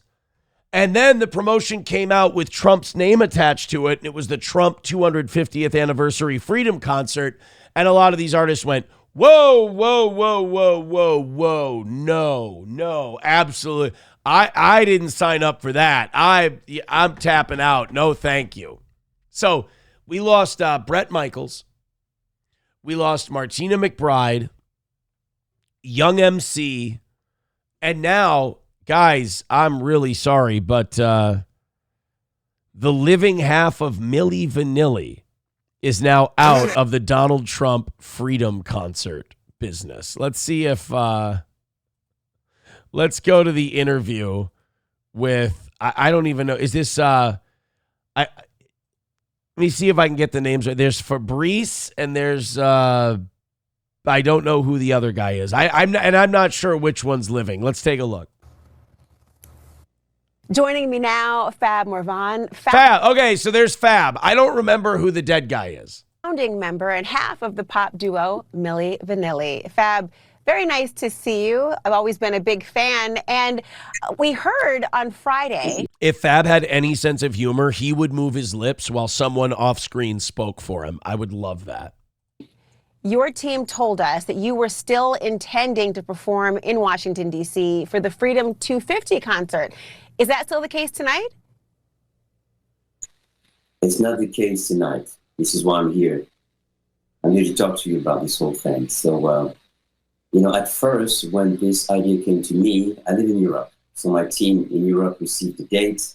We looked at the date. Dude, imagine your brand is so toxic. And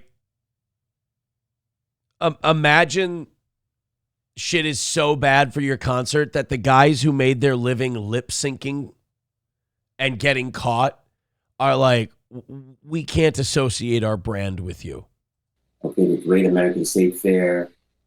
And the cherry on top was 250 years anniversary of America.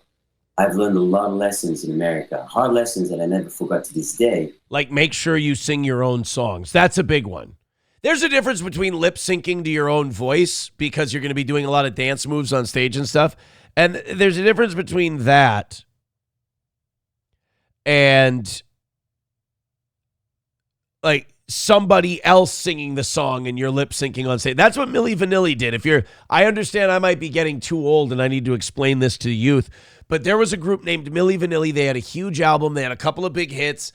And then it came out that not only were they lip syncing when they performed live, they weren't even singing their own songs. It's not like, computer generated different shit.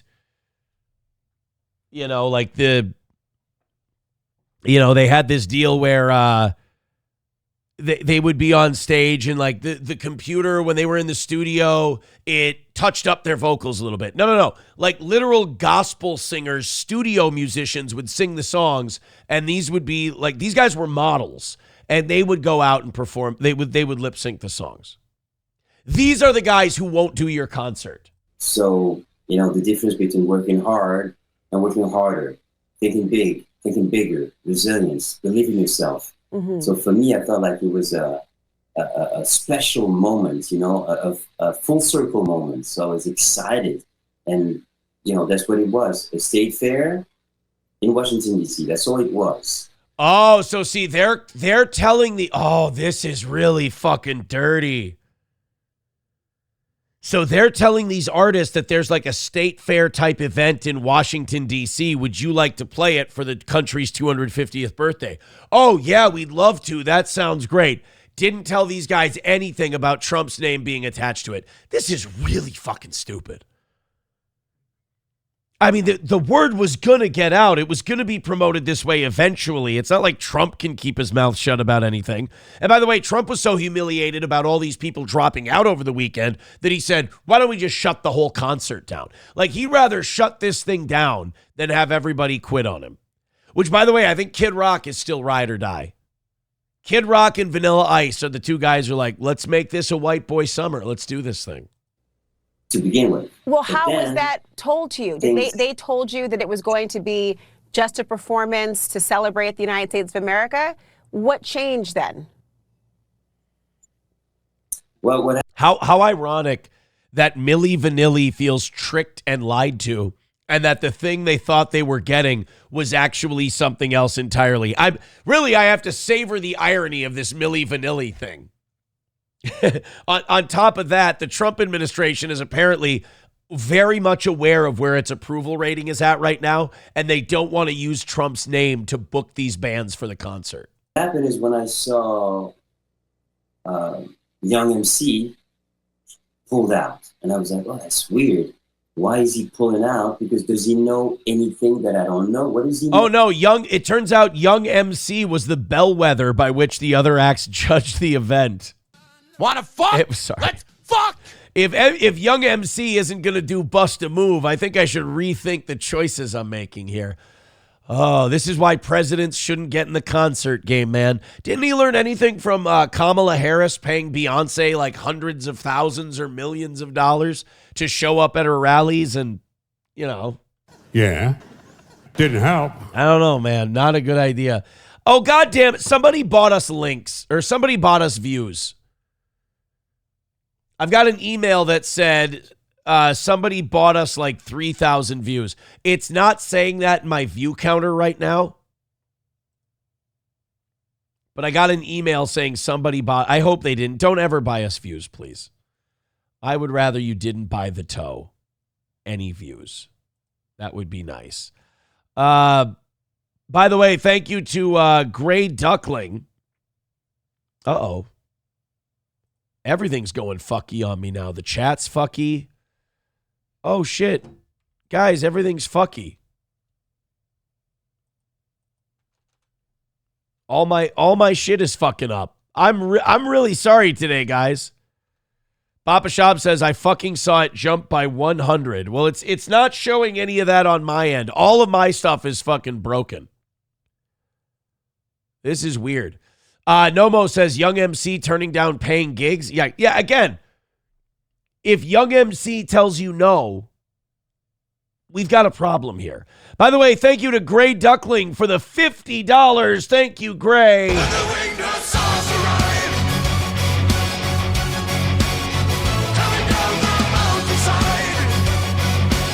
All right.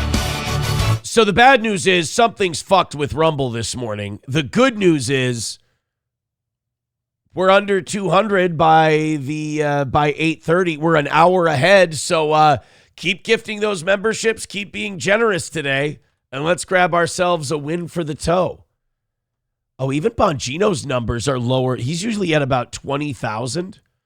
He's at 11,000 today. So is everybody... is everybody fucking up? Oh, yeah. Yeah, because Bubba's at 379. Okay, well, we're still number 3 in podcast where we typically are, but Bannon's usually got thousands of people. He's at 515. Okay, this is odd. I mean, I guess I feel a little bit better that shit's going down this way. I mean, I'd like this to get fixed. But oh well. We're ahead of Bubba. Let's get ahead of Bannon. Bannon's at 515. We usually smoke that number. Let's go. Zen Man with $1.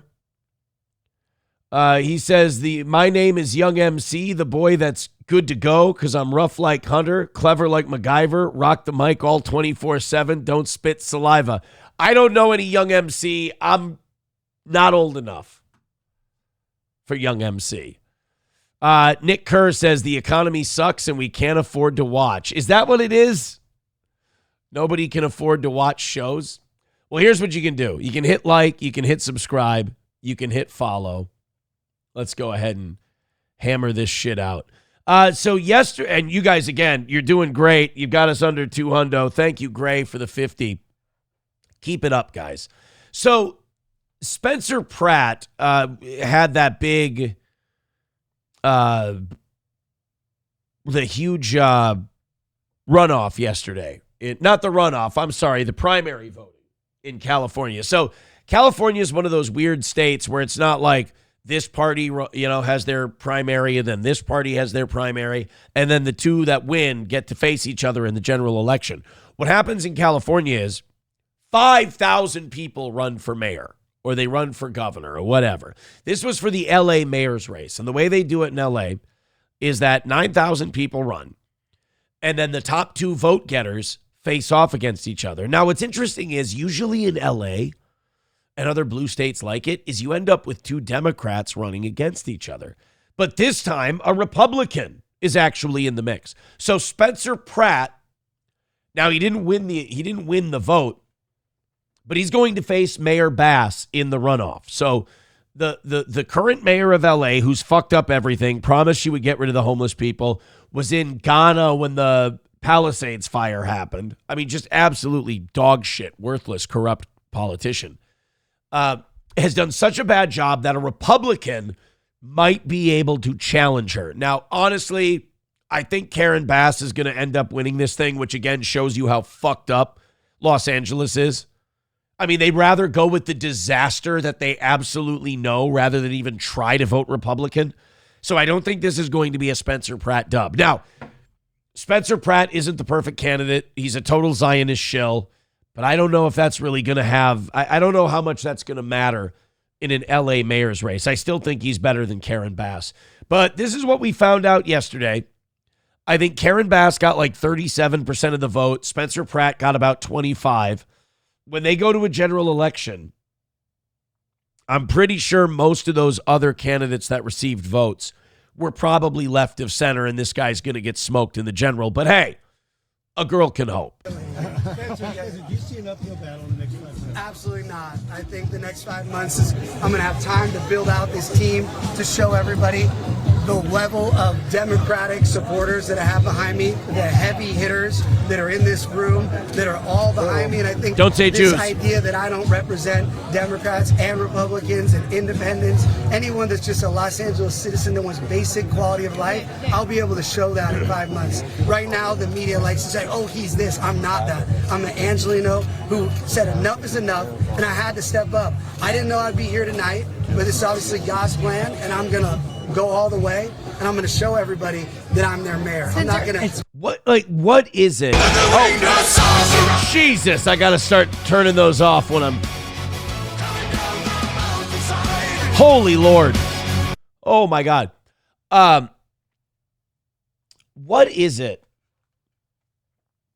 about these cities where, what's the worst they think is going to happen when they decide to go Republican one time? Like what are the Palisades going to burn down? What are homeless people going to invade your street and just shoot up drugs right on the sidewalk? Is like Skid Row going to come to Melrose Place? Guys, it's already happening. I mean, how bad does it have to get before you guys go, let's try the other side? And here's the deal. Even if you're a big time liberal, you're going to pick that Republican. He's not going to be able to fix your city. Your city's dog shit. It's going to take more than 4 years to fix it. He'll do a shitty job, and you guys can go back to voting Democrat again. But then on the Republican side of things, it seems like every time the Republicans get in any kind of trouble, they go to a reality star. Like whether it's Donald Trump in The Apprentice or Spencer Pratt was on like The Real OC or one of those shows. I can't remember which one he was on. I didn't watch it. All I remember about it was so weird seeing Spencer Pratt be the candidate for LA mayor, because all I remember, and who else remembers this? All I remember about Spencer Pratt was he was the guy Joel McHale used to make fun of on The Soup for having a flesh-colored beard. That's it. And he's got a hot wife. He's got a hot wife who used to be on the show with him. They had a bunch of reality shows, and he had a flesh-colored beard, and Joel McHale made fun of him a bunch. What office has he held? Like, what has he done to let us know that he's going to fix things as mayor of L.A.? I mean, look, like I said, I think it's a lost city, but it'll be interesting to see how many Los Angelinos, is that what they call them, Angelinos? It'll be interesting to see how many of them go, you know what, fuck it. Because that's what a Spencer Pratt vote is in a city like L.A., because they don't have a lot of real Republicans there. A vote for Spencer Pratt is a lot of Democrats going, you know what, fuck it, let's see what happens. And I'm really interested to find out just how desperate the people of California are. Bapa Shab says Joel McHale fucking sucks. I'm sorry. Then you know what? I apologize for bringing it up. That's on me that I brought up Spencer Pratt. Silverwolf says they believe voting for him will be a holocaust against gays and such. Dude, you just heard that guy talk. He's at least a quarter gay. The media has them so scared they can't ever think of voting different. Coltrane says Pratt's a Zionist. What's your evidence? Oh, I'm glad you asked. I mean, I want you guys to know, Jews again. I didn't do this. He asked. Spencer Pratt.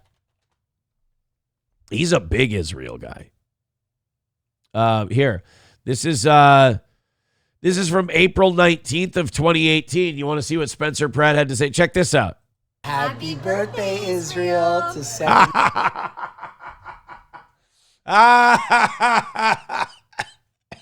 I'm sick, and that's still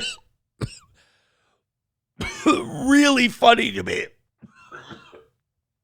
Dude, I can't think of a better response to someone going, oh, come on, Aaron. That guy's a Zionist and a shill for Israel. What proof do you have? Give me 1 second. Happy birthday, Israel, to 70 years and 70 more. To my favorite Israeli, Naomi, special shout out. Oh, God. How do you like that? Are you convinced yet? You know what? That was 7 years ago. Maybe that's not very... Maybe here. Maybe that's not... That's a long time ago. People can change in 7 years. Like, honestly, a lot of people who backed Israel in 2019 don't back them today, and they're not Zionists. So you might be right, Coltrane. He's not a Zionist. He's not pro-Israel. Let's take a look at Spencer Pratt from 6 days ago. He's waving an Israeli flag. Look, this doesn't necessarily tell us anything. Maybe after this was over, he set this flag on fire and punched all of these Jews in the face. That's entirely possible too. That could be, I mean, people in the chat saying, poor Coltrane. Oh, no. I mean, people in the chat saying, LOL. I'm convinced he sucks dicks. I have no evidence that he does indeed suck dicks. I do want to say that.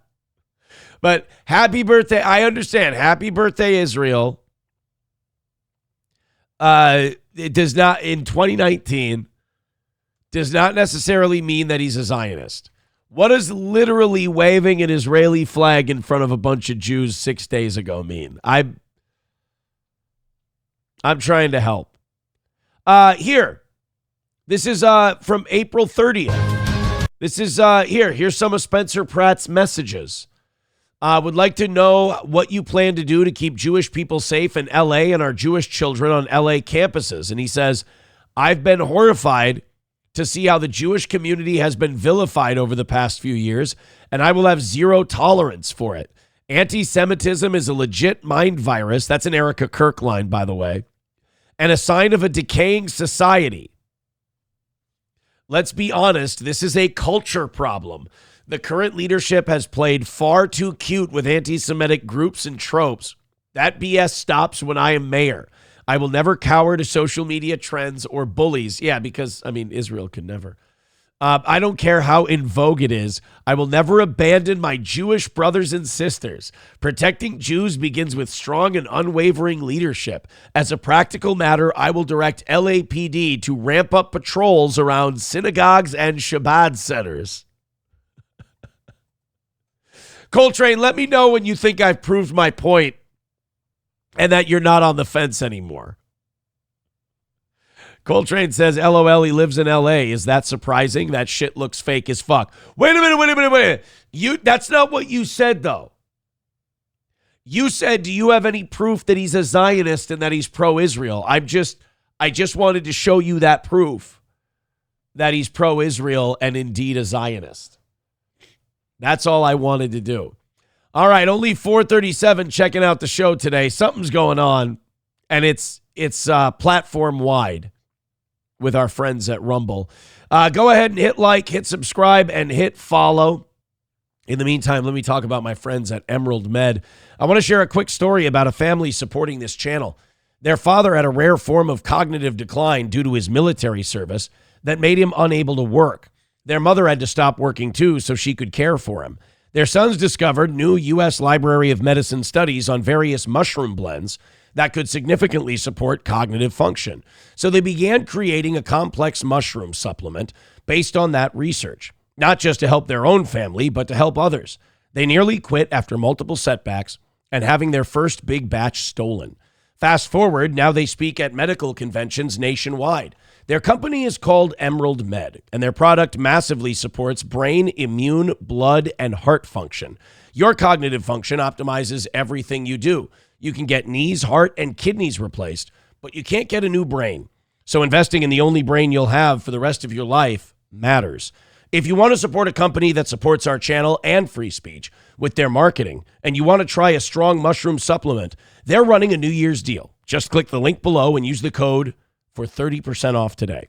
It's currently the most concentrated mushroom gummy in the U.S. It has up to 400 compounds and is rich in vitamins and minerals. With 6 formulas in one, it's like getting 6 supplements for the price of one. You can click the link below to try Emerald Med's mushroom gummies, 30% off today. That's Emerald Med. Click the link below. Thank you, Emerald Med. Hit like, hit subscribe, and hit follow. Let's fucking go. 195 away from today. So we're ahead thanks to Gray Duckling and Main Vein and others. Let's go ahead and hit up that Streamlabs, PayPal, Venmo, Super Chats, and Rumble Rants. All right. We're going to do that fun thing that we've been doing today. You guys get to play word association. I'm going to say a thing, and you're going to tell me the first word that comes to your mind. Okay? You ready? Popular Berlin drag queen arrested again for... I'm going to let you guys fill in the blank. I'll read it a couple more times, then we'll go to the chat and see what's up. Popular Berlin drag queen arrested again for... I just want to see who gets it, because the last time we did one of these, a lot of you magically got it right. You know, a lot of you really nailed it this morning. Let's here one more time. Let's put it up on the screen for you. Oh, no, that gives it away. That gave it away. No. Let's see. We've got Root says being sexy as fuck. All right, that one might. I don't know. That one might. I don't think you get arrested for that. Maybe where Roots lives. King Kong Dong says child porn. On a Wall says child porn. Meg B says for raping kids. Conditioner on my D. Public nudity. Tilt says Jew. Rebel scum. Pedophilia. Tax evasion. Looking fine as hell. Roots Calhoun says. All right, let's see. Popular Berlin drag queen arrested again for possessing child porn. Hey! I need all of you right now to stop noticing and stop noticing immediately, all right? Enough is enough. So this is not the first time that this person has been in this kind of trouble. And in no way am I saying that this is something that just seems to be ingrained in some people whose mental illness maybe steers them towards a particular path in life. But apparently last year, this same drag queen was under investigation for possession and distribution of child porn. And, well, there they are to show you how normal and completely just like the rest of us this person is. There they are as a guy. There they are in their drag character. A prominent German drag queen and gay rights activist, boy, it just always seems to end up that way, doesn't it? Has been charged with hoarding sexual abuse material for the second time. Mario Olzinski, who goes by the stage name Jurassic Parka, was formally appointed the Queer Berlin ambassador. So to give you an idea, this isn't like some lowbrow, this is just someone who does drag on the weekends at dive bars and shit. This is like one of the premier drag queens in all of Germany, and like an ambassador. We want you to represent us when you're, tucking it in other countries and shit like that. It's like the whole LGBTQ community. You know what's wild to me? Is that in that community, you're allowed to make fun of pastors who have sex scandals. You know, any of the religious people who get caught like having a gay prostitute in a hotel room. Meanwhile, they were preaching against gay marriage. Obviously, Catholicism, you're allowed to make all the jokes you want. But you start pointing out this very real connection in the LGBTQ community to not really having a lot of respect for where the line is drawn in terms of age of consent. And all of a sudden, people start pushing back a little bit. All of a sudden, people start getting a little bucky on you. It's interesting. Mario Olzinski was arrested for child porn back in 2023 was handed a reduced sentence at the time because, according to the judgment, he was remorseful and confessed the act was spontaneous and the offense had occurred some time ago. As a result, he was charged with a fine of about 10 grand or a $70 fee, daily fee over the course of 160 days. Now, this arrest, they found hours worth of video and multiple images. So I don't think the second time you get arrested, you can go, oh, I didn't even know. It was spontaneous. I had no idea. It's just, I tripped and fell into a trove of child pornography. Formal charges have now been loaded against Olzinski after months of investigation, and police have made it clear that the content is independent of Olzinski's 2023 conviction and pertains to new instances and materials. A spokesperson for the public prosecutor's office told the German outlet Welt that Olzinski's prior conviction could have an aggravating effect on his current case. Well, no shit, I hope so. His previous conviction might factor into all this. Oh, I'm sorry. You mean when he did the exact same thing? Yeah, I hope you guys maybe think about that. But it is, dude, they are, in most Western countries, they're terrified to even broach the subject. Because, again, they're worried it plays into a stereotype. Well, why does the stereotype exist? You know, we always talk about it with monkeypox. When monkeypox came out, the media was loving it. It was their next big viral thing. It was their next disease. Oh, boy, you better be scared of monkeypox. Then it started slowly disappearing from the news when they went, all right, it turns out, they wouldn't even say gay, by the way. They were like, it's spread by men who have promiscuous sex with men. It's like, okay, that's pretty much most of the gay community. And then they would still talk about all the monkeypox that, by the way, started in some African gay fest. Or no, a Netherlands gay fest where a lot of people from Africa came out.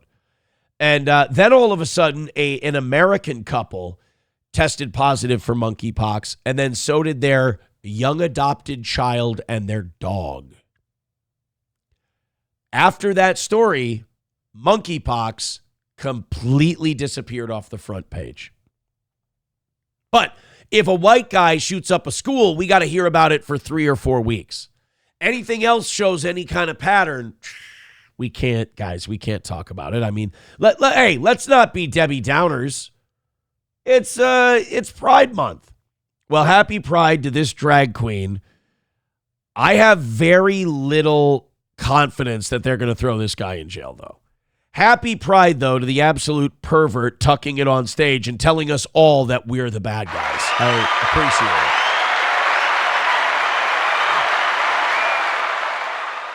it. Tilt One liked the phrase African Gay Fest. Well, I mean, I don't know what else to call it.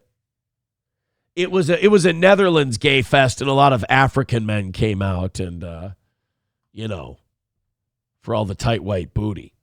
Bill Grand says Aaron dresses up as his hero Ernst Röhm on the weekends. You know, of all the Nazis you could have chosen for me to pick to dress up as, why did you go with the gay one that was ordered executed by Hitler? Why? Why did you do that? I feel like there's a subtle message in there. Rebel Scum says Happy Pride Month. Yes, this is Pride. This is how they're choosing to celebrate Pride Month. This is an issue, though. Like, obviously, anyone who commits this sort of crime, fuck them, bury them under the jail. But, like, we got to be able to talk about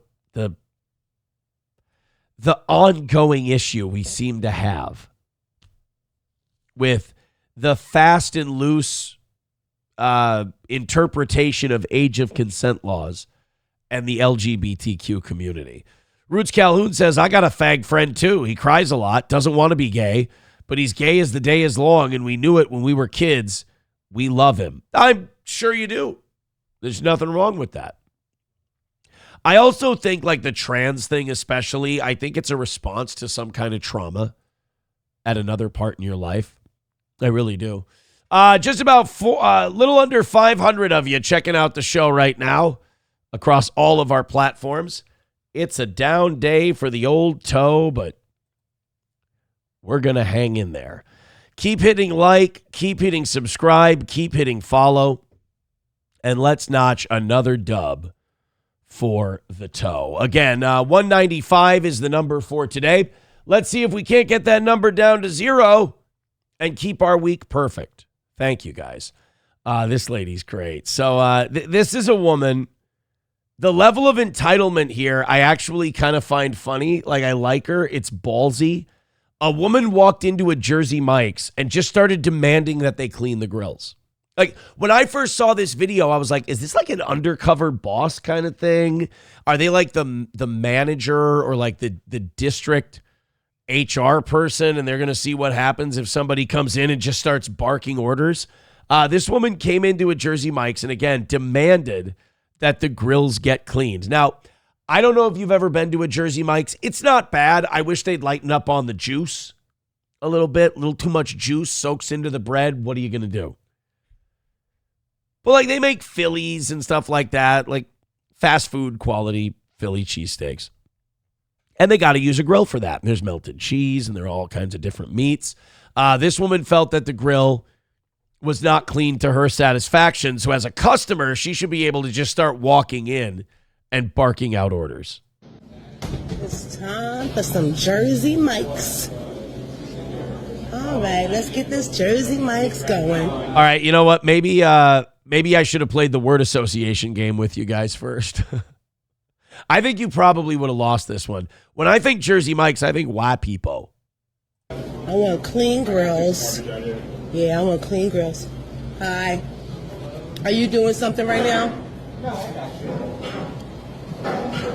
No, she is not going to walk in and go, before you make my sandwich, I would like you to clean all of your grills. There's no... First of all, I'm taking a look at that grill. And especially for like a made-to-order sandwich shop, that grill looks fine. It looks okay. There is no way this woman is going to come in and think she's so goddamn important. Sorry for saying goddamn. That she thinks she can go, no, sugar. Before you make my sandwich, I want you to go in and clean that grill. No, just go ahead. No, put all the Earls, put all the waters, put all the cleaning solutions on it. You scrape that thing. I won't see you scrub it. I want to make sure that grill is clean, baby. Right, to start, can you clean that grill because we have pork allergy? Oh, we have a pork allergy. I need you to clean the grill. Dude, a black person with a pork allergy, that's living in hell. Oh, no. Just give me like a clean side. You don't have to clean the whole thing. Clean the whole thing, that'd be better. Thank you so much. I'm going to get a foot. Oh, that's nice of her. She doesn't want you to clean the whole grill. She just wants you to clean a very particular section of the grill so that her pork allergy does. You know, we're not going to a sandwich shop where they have all kinds of different meats if you have a pork allergy. I'm sorry. Go to the grocery store, buy your own meat, make your own sandwich. Imagine if this place was busy. I would like to think that she would just not go in, but I doubt that would be the case. Long Philly cheesesteak? Okay. With cheese only. Just cheese, no pepperoni. Yeah, just cheese.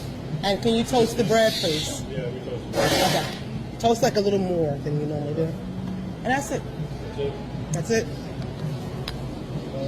All right, now wait a minute. She says that's it. There's still 2 minutes left in this video. Guys, let's go on this journey together. Do you think she's going to be a cunt about the grill cleaning? Something. And by the way, she filmed this herself and filmed herself before she even went. Like, she films herself coming into the store. So she's up to something. Isn't it amazing how a lot of people just don't realize how they look in situations like this? Like, I want you to toast the bread. We toast the bread. I want you to toast it a little more than you usually do. Mm-hmm. How much is that going to be? Let me guess. 1 foot-long Philly. America's out of control right now. I'm going to say $14 for 1 foot-long Philly. Holy shit! All right, if she's going to bitch about how much this costs, I'm down. I'm with her. A foot-long Philly cheesesteak sandwich, $20. $19.46 for one sandwich? Yeah, I mean, how long is it? It's a foot. It's about a foot.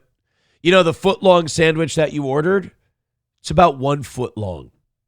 I mean, a foot is a foot, like 12 inches? Correct. That is, you've got it. So far, you're with the program. What, you got a super long? I want a foot long. That's what that is, right? Yeah, the bread don't come but so big, right? Unless y'all got some extra long bread I don't know about, then that's different. But that's good enough right there. But still, 1990 something. What? I'm sorry, he's not Mike. That's not Mike. That's just a fucking kid. I need y'all to clean the grill. I need you to toast the bread, but make sure you toast it extra crispier. And you, the monkey pushing the buttons on the thing, I need you to not push your buttons so much because it's wet. Are you sure it's that much for the sandwich? Bitch, look, you told me the sandwich. I pushed the button. 1946 is what the machine spit back out at me. What do you want me to do? That's a whole meal. So your sandwich is a meal. A 12-inch, dude. Yeah. A 12-inch Philly cheesesteak sandwich is probably 3 meals. I mean, that's your day. You eat a foot-long Philly cheesesteak sandwich, you should be lying next to a riverbed like a boa constrictor that just ate a deer. I mean, most people don't eat that whole thing at one time anyway. I still yet have to try your portobello mushroom and Swiss. Well, that'll be $47. Is it good? I was asking a question. Oh, is it good? Yeah. People buy it? Yeah. No, we just keep it on the menu for looks. We just keep a shitload of portobello mushrooms on hand because, nobody. They love it? I mean, is it like popular? Not so much, but people do buy it? Yeah. Okay. Got a $20 bill. Don't be difficult. Don't be difficult in the next 30 seconds. Oh, okay, yeah. So to each his own on that one. I hear you. I don't like all mushrooms. I just like portobello. That's it. Great. Ma'am, listen. I am really trying hard to remember my training and to pretend to give a fuck, but I really don't need your dietary rundown of the accoutrement that you like on your sandwich. Wait a minute. She loves portobello mushrooms. She loves all this other wild shit, but she only got the cheese on her Philly? Yeah. I'll try it next time. Please don't. You come in here, you ask us to clean the grill, you start barking orders at everybody. You're kind of shitty. Mm-hmm. Well, let me give you another $1. Oh, that's nice. That's sweet of her for cleaning the grill. Good. All the cash. Anything else, you'd be like, sorry, we don't accept any bills larger than 50 because that's the next bill that's in my... You know why do you know why stores aren't accepting 50s and 100s anymore? Because people keep printing counterfeit 50s and 100s. It's not good. Labglass says $20 for meat and cheese. Yeah, $20 for meat and cheese. Jersey Mike's is definitely one of the more expensive sandwich places, for sure. But I think that when you go into a place like that, first of all, you think that guy putting some oil on the grill and kind of scraping away a little bit, you think that's going to take away anything pork related, and that's going to... it's a little wild to have a black person with a pork allergy. I actually do feel bad for her on that one. All right, hit like, hit subscribe, and hit follow. Hopefully we recover in tomorrow's show. 195 away from the goal. Oh, shit. Let's go ahead and throw in a couple of gifted memberships. Let's throw in some Rumble Rants, Streamlabs, PayPal, Venmo. It's a perfect week so far. Let's keep that perfect week going. This one is King Kong Dong. He says, so what you're saying is Catholic priests and this drag queen are the same. No, that's not what I'm saying. All right, this got sent in by Los Federales. Guys, you can all look at my background here. You can see how my background is. You know that this is an AI photo. that was manipulated by Los Federales. You guys know that this isn't me, right? This is not it. I've never had a Happy Birthday Israel show. My tits aren't that great. Those are amazing tits. I will give you that. I don't have that kind of costume jewelry collection. How are you getting the headphones on over that hair? And I just don't have access to that kind of cash. This is ridiculous. And a picture of BB up on my wall. Come on now. This is all, at least there's no QR code with a dick in it this time. I can promise you, as long as I live, that this show will never look like that. How dare you, Los Federales? Although Puck does say in the chat, the bangs are perfect. Oh, well, thank you. I've been working on them very much. Sam Show says that's 100% how I see you. Papa Shop says that is how we see you. Luxray Luxor says that's exactly what you look like at the anniversary show. No, it's not. I don't. If people want to come to the anniversary show and see for themselves, they can. But no, I do not look like that at the anniversary show. Mikey Two Milks says 100% authentic, can confirm. It's not at all. This is an Israel conspiracy theory. Riding Dirty Llama says, nice rack, boy. No. No, we are not going to start jacking off to the picture of me wearing Israeli We're not doing that today. No, I won't allow it. I will install pagers that blow up if you do that. We will have exploding pagers if you start jacking off to my pro-Israel picture. Somebody, too, says double chin fills in nice with that hair. Thank you. Nomo with $1 says nice head. Nice head. That's no. Shuli Madoff with $1 says you're much as an Israeli as Netanyahu if it makes you feel any better. Oh, thank you very much, because he's not Israeli at all. Thank you. Somebody, too, with $1 says definitely AI, though your actual tits are bigger. It's not, again, all of these things are untrue. This is all complete and utter bullshit. Mr. Sista with $1. Oh, no, I don't want to be kitty girl. Kitty girl, that was like looking at our butt baby all brown up. I think he means grown, but thank you very much, Mr. Sista. I appreciate that. Hey, we got 5 $1 drops. If 5 yellows are a golden shower, this is a blueberry patch that we got. Trucker 18 Wheeler with $1 says, I see no difference between that picture and you right now. There's a massive difference. They don't look the same at all. Mikey Two Milk says, I'm going to tell everyone you're a cross-dressing Jew that loves the blacks. And I suppose there's absolutely nothing I could do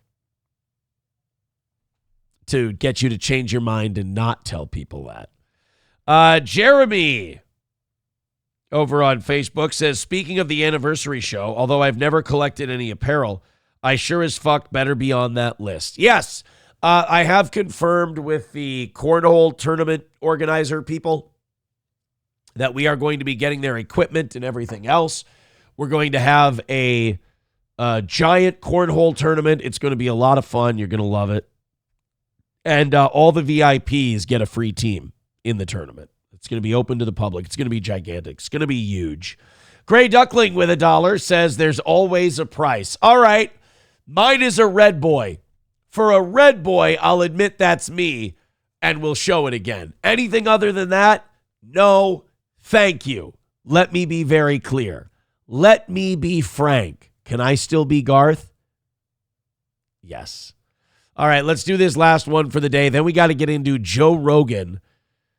I really hope Joe Rogan isn't going to play butt buddy for Peter Thiel, but I have a feeling he's going to play butt buddy for Peter Thiel. Let's talk about the Chicago Steak Company. If your dad is hard to shop for, stop overthinking of it. Gift grill-worthy premium steaks. That starts with a tongue twister. Chicago Steak Company makes the gift feel useful right away. You're not guessing his shirt size. You're not buying another gadget. You're not hoping a novelty gift will hit. You're giving him steaks for the grill and a Father's Day spread the family can actually sit down to. Use code DADSDAY. That's DADSDAY. Use code DADSDAY on qualifying orders of $179 or more. Chicago Steak Company adds a Best Grill and Dad apron, 16 free 6-ounce Premium Angus steak burgers, signature steak seasoning, free standard shipping, and a $25 account credit after the package ships. That's currently framed as a $225 value. Keep it simple. Give Dad the grill night. The steaks are the main gift, and the extras make the whole order feel more complete. Go to mychicagosteak.com/rumble. That's code DADSAY. That's mychicagosteak.com/rumble. Code DADSAY for My Chicago Steak Company. Thank you, guys. Appreciate you. Okay. Let's get into this. Let's get into this Joe Rogan deal. 190 away from a win today for the toe. The good news is we are number 2 in podcast behind Steve Bannon. The bad news is Rumble must be experiencing some kind of problems today because everybody is the amount of people active on Rumble today is lower than typical. Hey, we just need to less than double our number and we can be number 1 in podcast over Bannon's War Room. So let's get it. Hit like, hit follow, hit subscribe. Biggest thing, let's knock out that 190 goal and keep our week. Perfect. So Kim.com had this tweet that we talked about yesterday that said that apparently Peter Thiel, who runs Palantir, if you don't know about Palantir, they're a big like AI and they're into securities and all this other shit, and they're creating a lot of monitoring programs for the government and the military. They're big into AI. Peter Thiel is a guy. Have you ever seen this clip before of Peter Thiel being asked if the human race should continue on? It's fucking creepy. Watch this. Peter Thiel, human race. This is like the most strange answer I've ever heard to the question of, first of all, let me ask you guys, should the human race continue on? There, I would like to think your yes answer means that that's an easy question. But for Peter Thiel, not doing those Antichrist rumors any favor. I think you would prefer the human race to endure, right? First of all, fucked up question to even have to ask a guy. I feel like if I'm sitting next to someone or I'm sitting across from someone and I have to ask the question, you'd like the human race to endure, right? I shouldn't be sitting on pins and needles for that answer. Right? You're hesitating. Yeah, well, don't stop hesitating, please, and just say yes.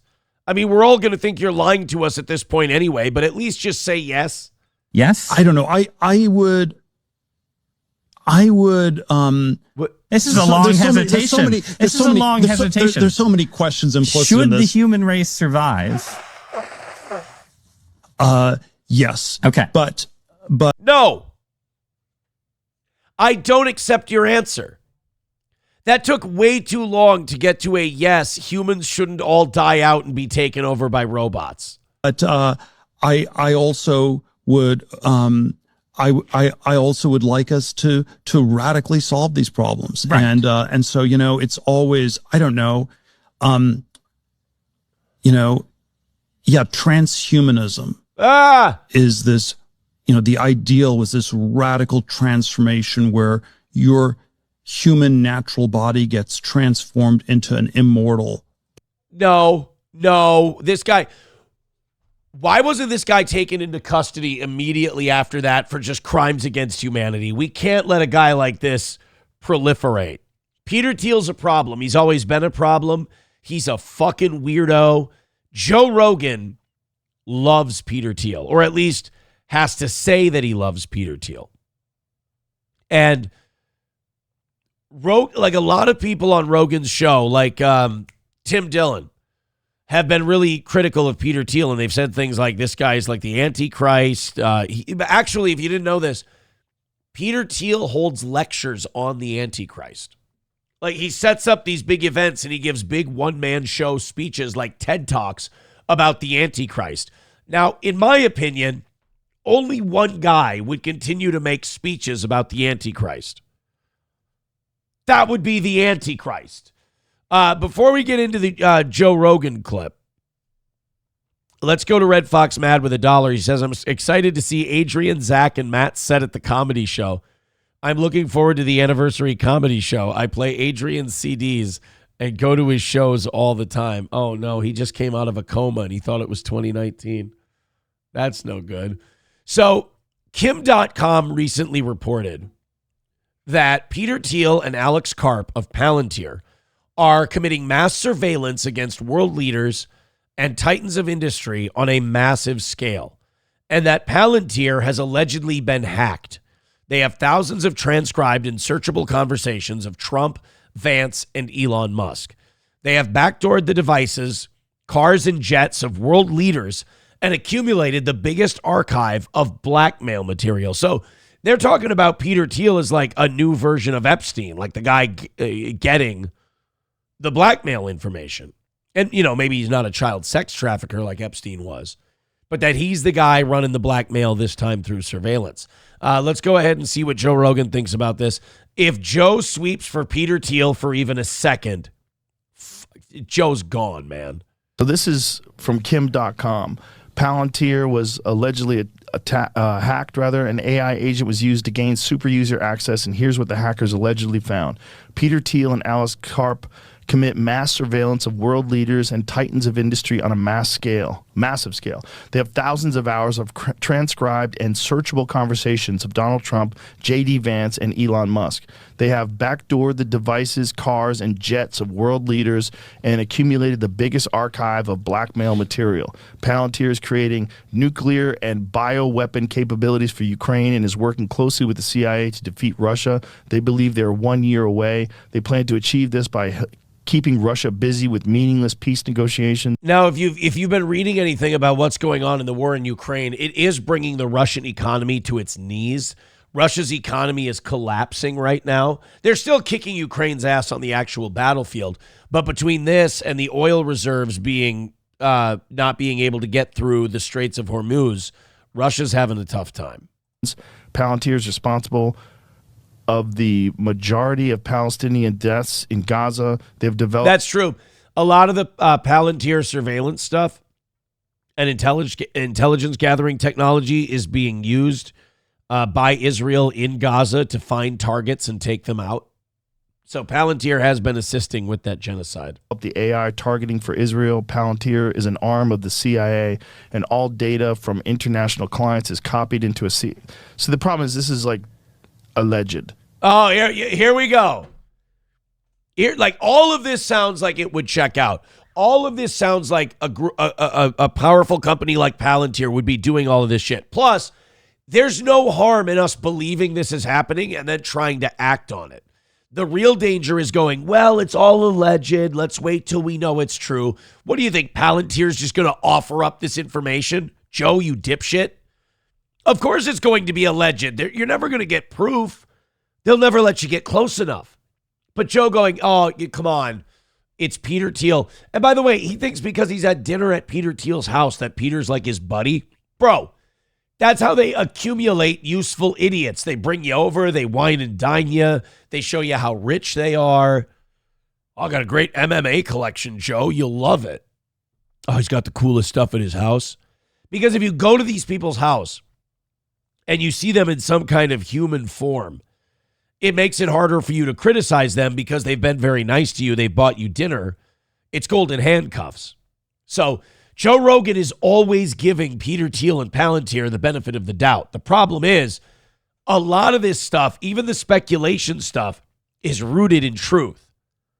So this is going to be the closest we get to being able to confirm this information. Either you believe in it or you don't.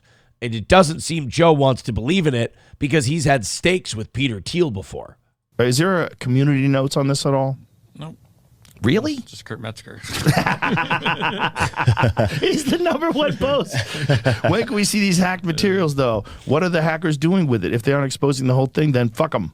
I like that. I like Kurt Metzger a lot. Metzger's great. He's just all the way on all this conspiracy shit. He dresses like an 1800s raccoon trapper.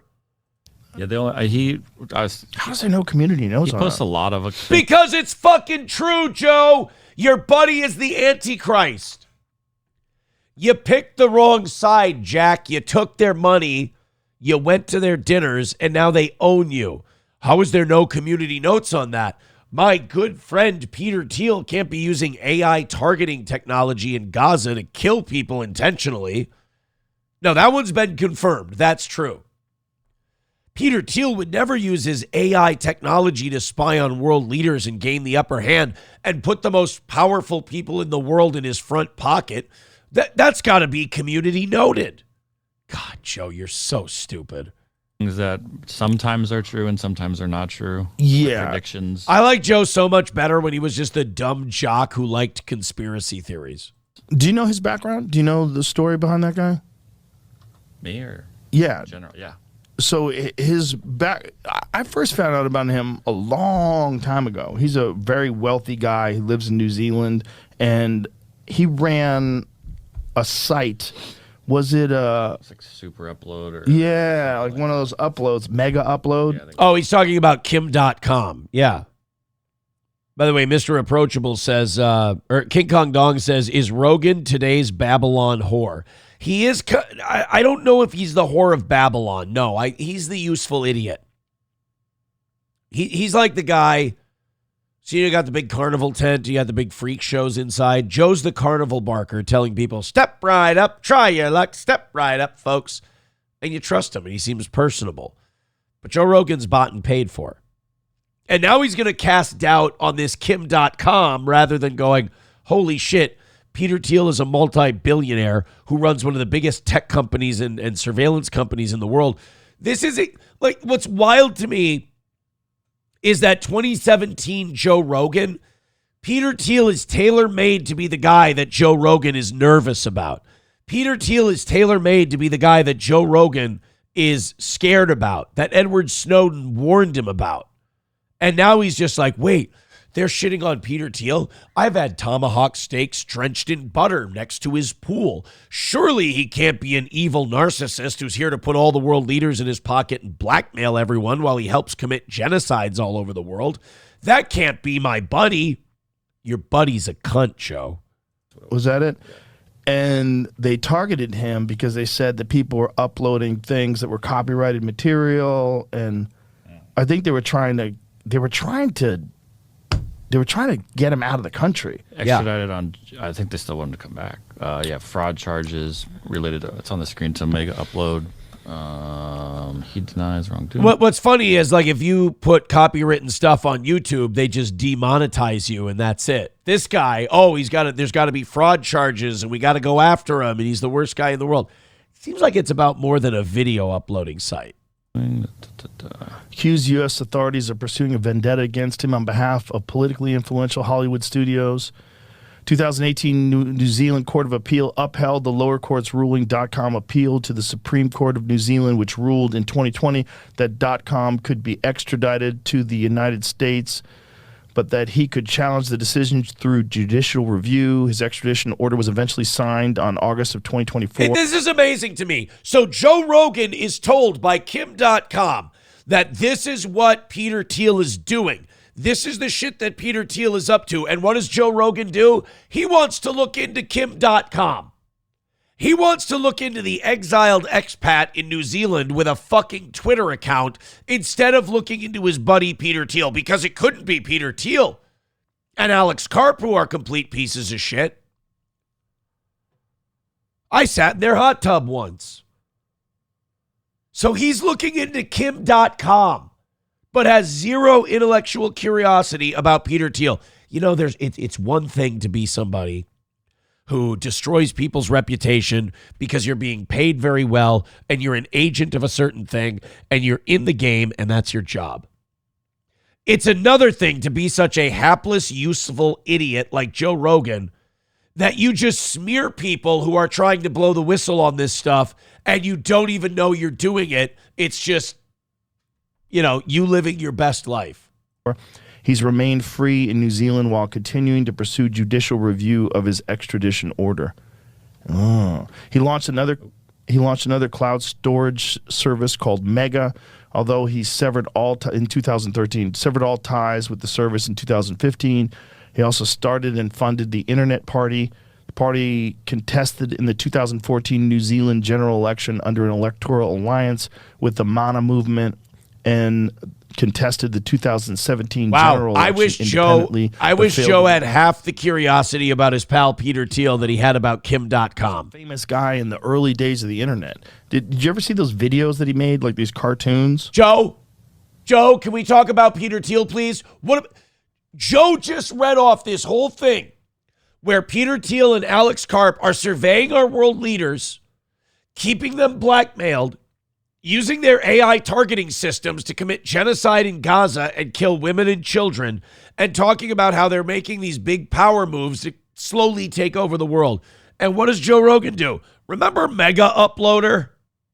Fuck. And a lot of people, guys, listen to him going, I'm going to get the straight dish. I'm going to get the truth out of Joe. He's not bought and paid for. Bro, come on.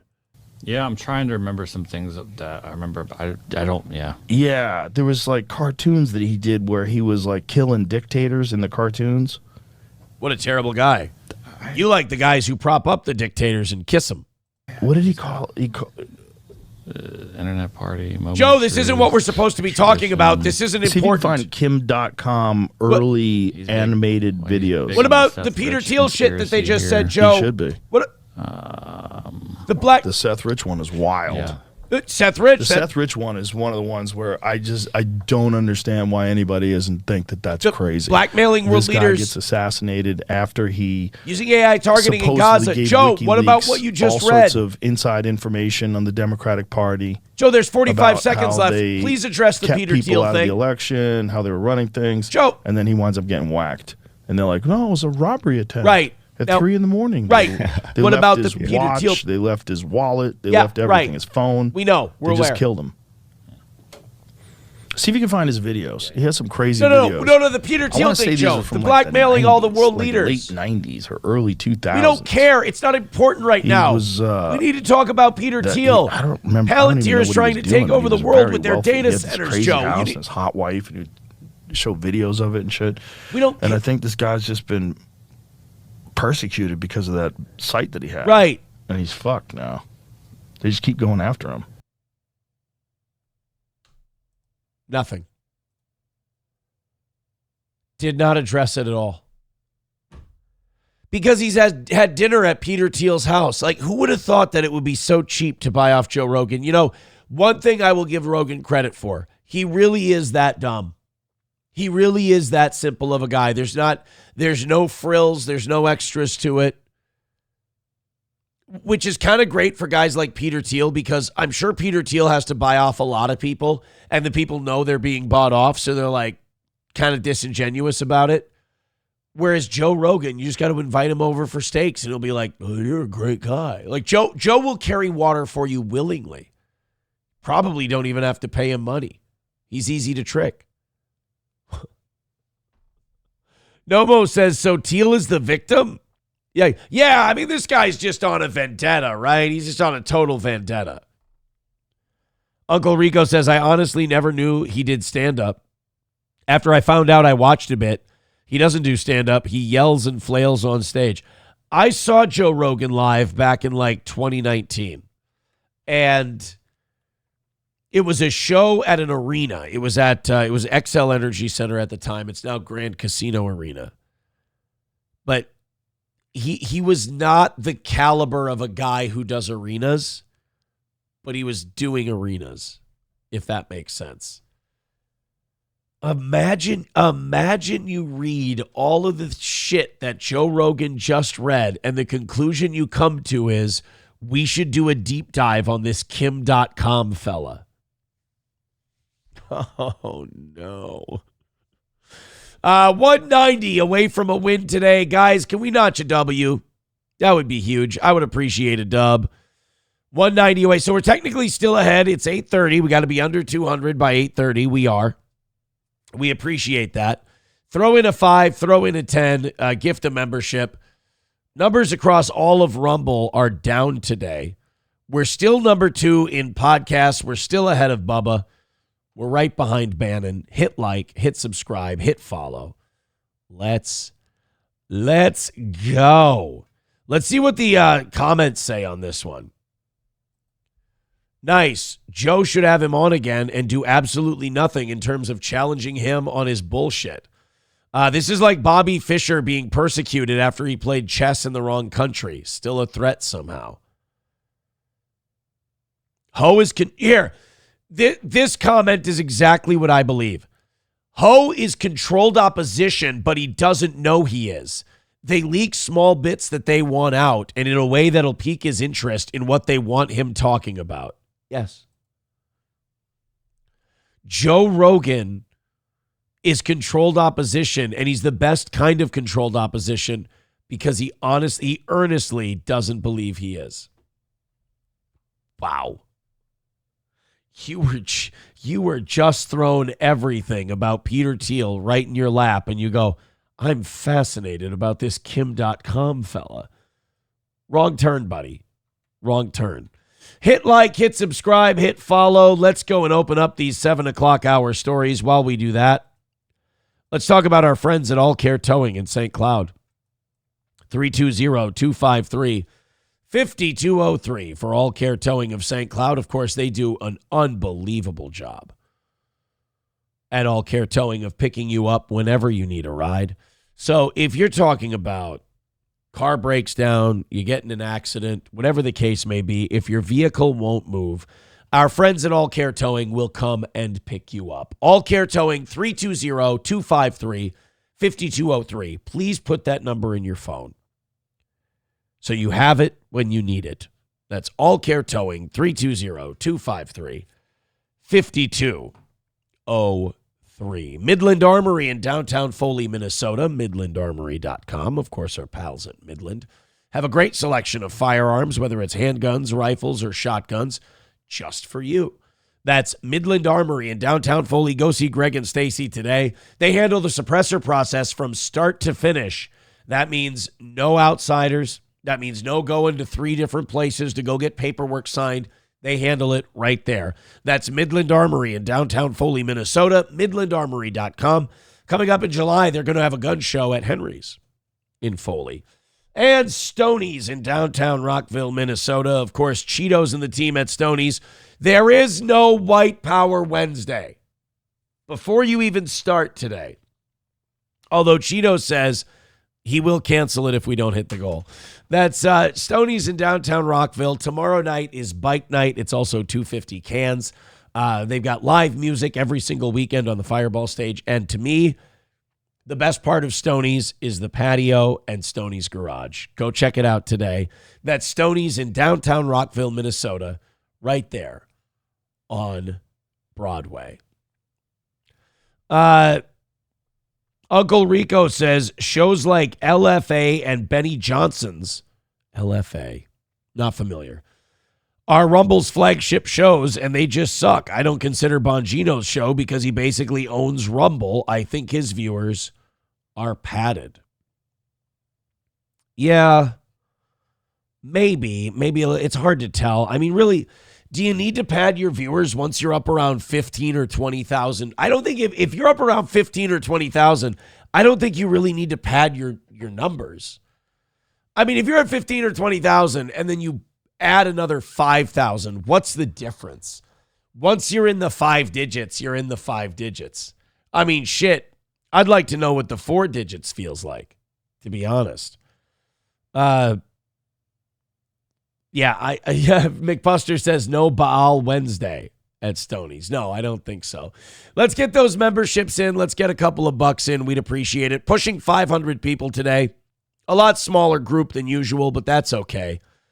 Let's just keep it perfect and notch a win. I apologize for how I sound this morning. If you're just checking into the show, Johnny called in like 8 minutes before the show started.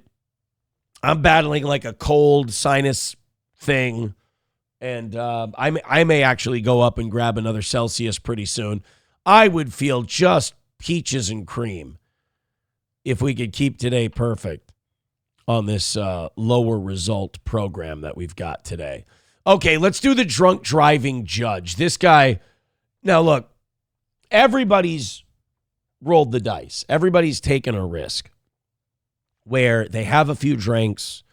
It's time to go home. They're like, you know what? I've had a little bit to drink, but I feel okay.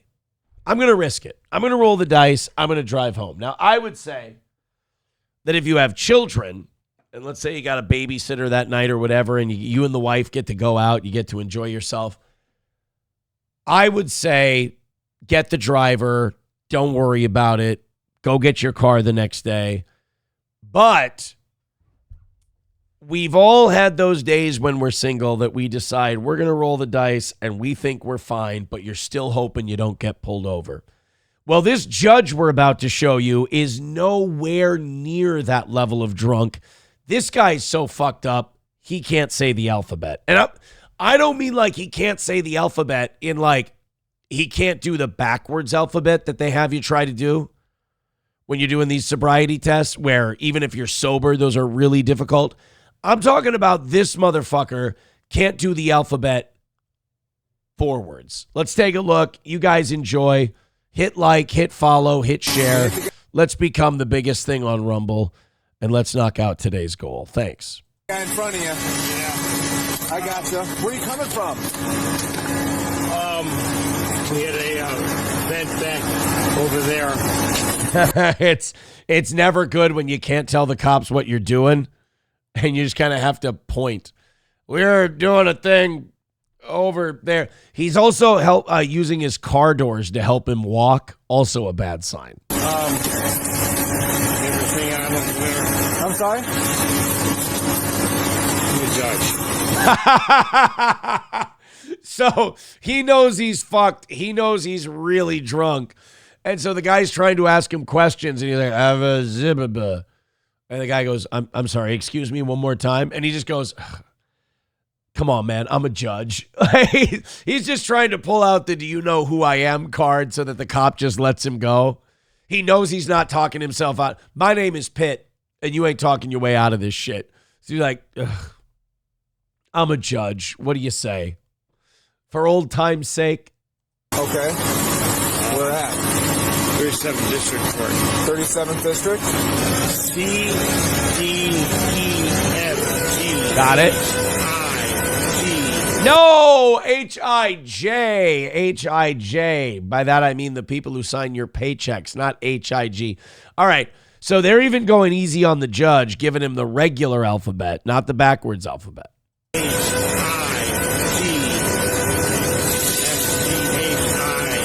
Wait.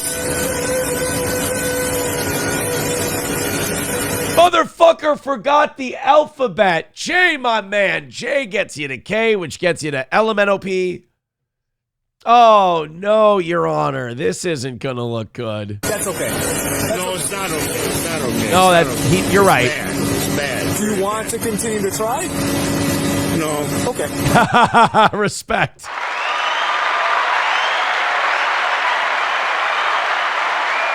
Absolute respect to that judge. Like, hey, you want to keep trying? Really, son, what's the point? Here he is in more sober attire. The strapping young judge just trying to make a difference in this world. He's expected to appear in court in August. What was the BAC? 63-year-old judge brutally failed even the Daily Mail story says brutally failed a field sobriety test. He had to count backward from 87 to 78. Couldn't do it. We got to get the full body cam on this. He took a breath test. It resulted in a .162, which is double the legal limit. All right, so .162 is what he ended up with. John Chamorro. That's what we need to look up. We're going to find this whole body cam. This guy's a hoot. John Chamorro.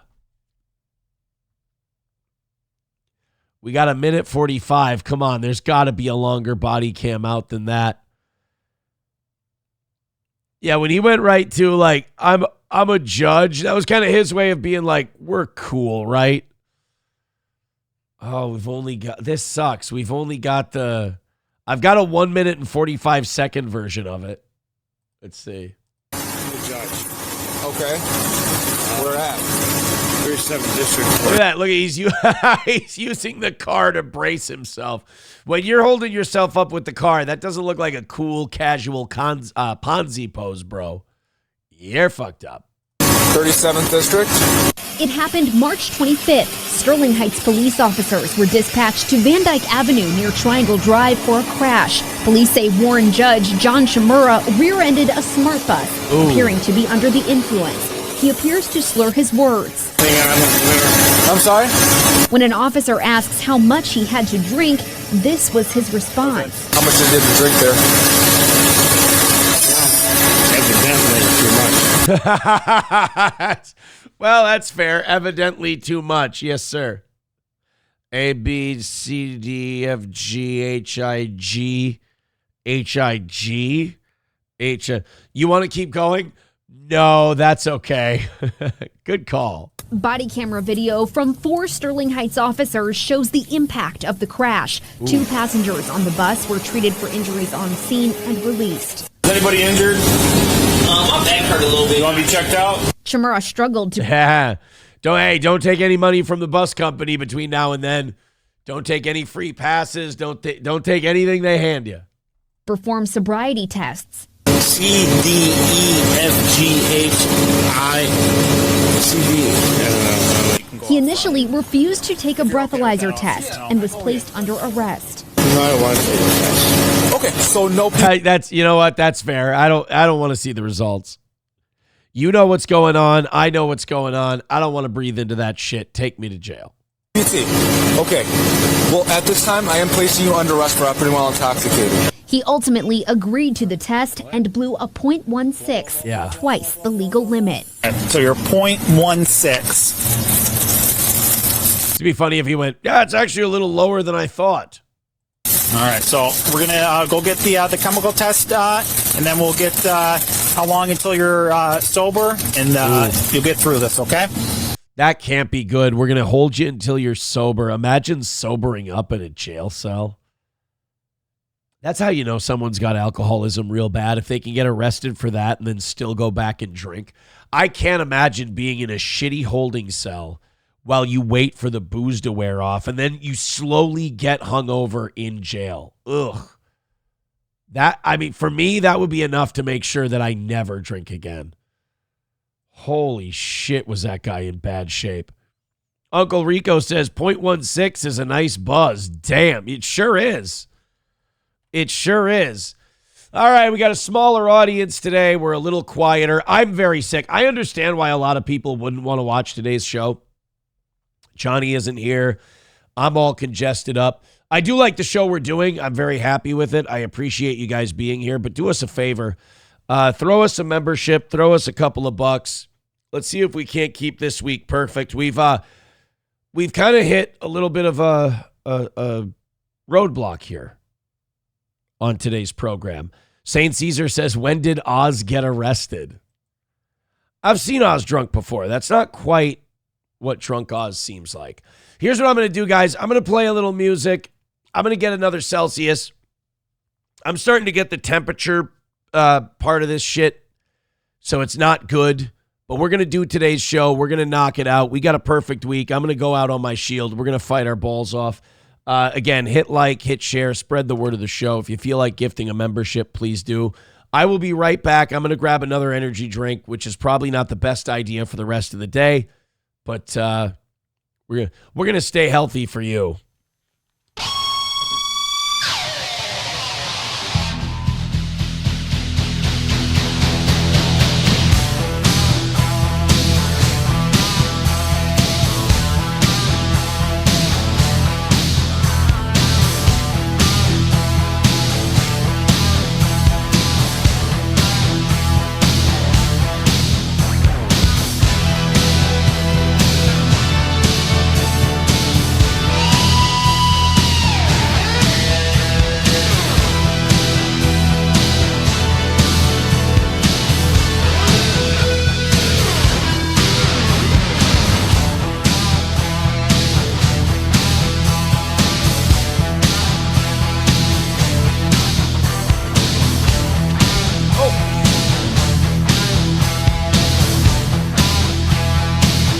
Please tell me that didn't show up on camera.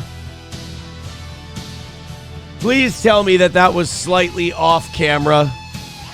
Me bonking my face on my own mic arm. Oh, Jesus. I'm a mess today, boys and girls. But hey, like I said, we got a show for you. And by God, we're going to do that show. So cheers. Like I said, hit like, hit follow. Continue throwing in those fives and shit. And we'll get ourselves a W. Abel Graham says, can't be sober and holding. How am I going to piss in front of felons?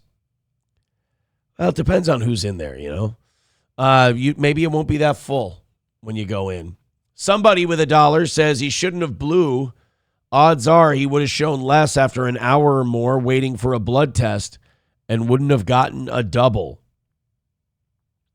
Well, yeah, maybe, but, you know, also you're a judge, and the fact of the matter is that people with that kind of power and people with that kind of influence, they're never going to be punished the same way you and I are. So this will be a small hiccup for this judge, no pun intended, and he'll be fine.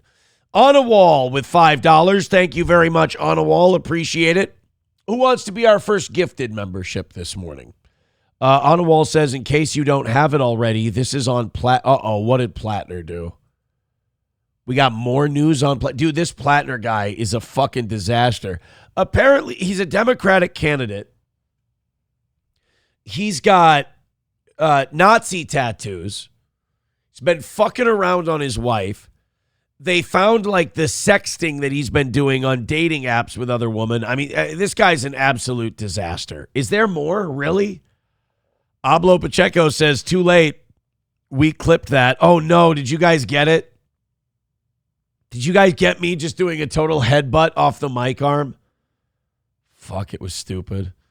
All right. Well, we're 80 memberships away from 600. We're going to power through this sickness day. All right, here we go. We got Graham Plattner on The View. Oh, you guys love The View. This is like your favorite show. Everybody always writes to me and they're like, Aaron, I need more View on the program. If we don't have more of The View, how the hell am I supposed to stay entertained? Let's see what Sonny Hostin's got for us. He's also made racist remarks against African Americans. I want to apologize. I'm on cold medicine, so it's really fucking up my head. I'm kind of fuzzy, so I can't be held responsible for that. Oh, she means Graham Plattner. Never mind. That's on me. So he's a cheater. He's an anti-Semite because the fact that... What the fuck? I'm right here. I'd love to be on The View. My numbers would go up. We'd have a great, we'd hit the goal all the time. You guys could just invite me on the show. Talk to me instead of at me. Should we go back and see how much of this fits this program? He's also made racist remarks against African Americans. Okay. So he's a cheater. He's an anti-Semite because the fact that he had that tattoo for 20 years I don't have any and tattoos. didn't know what it was is a lie. So he's a liar, a racist, an anti-Semite. Homophobe. He's a homophobe. Yeah. So he's all the things, and character does matter. Shit. But we have someone that has almost unbridled power in the White House. Oh my God, look what The View is doing.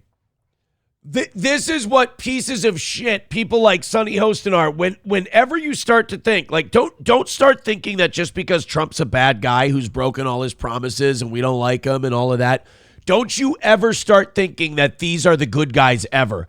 Listen to what pieces of shit these people are that sell their convictions down the river. Could you imagine if name any right-wing guy, even if it was someone that they see as a useful idiot, like, someone who agrees with them on some shit. Remember when they were having that love fest with Marjorie Taylor Greene? If she had a Nazi tattoo and all this other shit and was homophobic and all this other stuff, they would rake her over the coals. But because this Graham Plattner is a Democrat and they need him to win this Senate seat, and I think it's Maine, they're going to fillet him. They're going to suck his dick. They're even going to acknowledge it beforehand. He's a homophobe. He's a racist. He's an anti-Semite. He's got Nazi tattoos. He's a liar. He's a cheater. But, Donald Trump is a really big piece of shit. and we need to vote for this Graham Plattner guy and support him anyway. You've got to be shitting me. But we have someone that has almost unbridled power in the White House at this point. There are no checks and balances. And the only way that we can maybe bring a bit of our democracy back is by voting for the, what did you call him? Anti-Semitic, racist, anti-black, homophobe. The black lady who comes from a family of slave owners, Sunny Hostin. It's in her background. Look it up.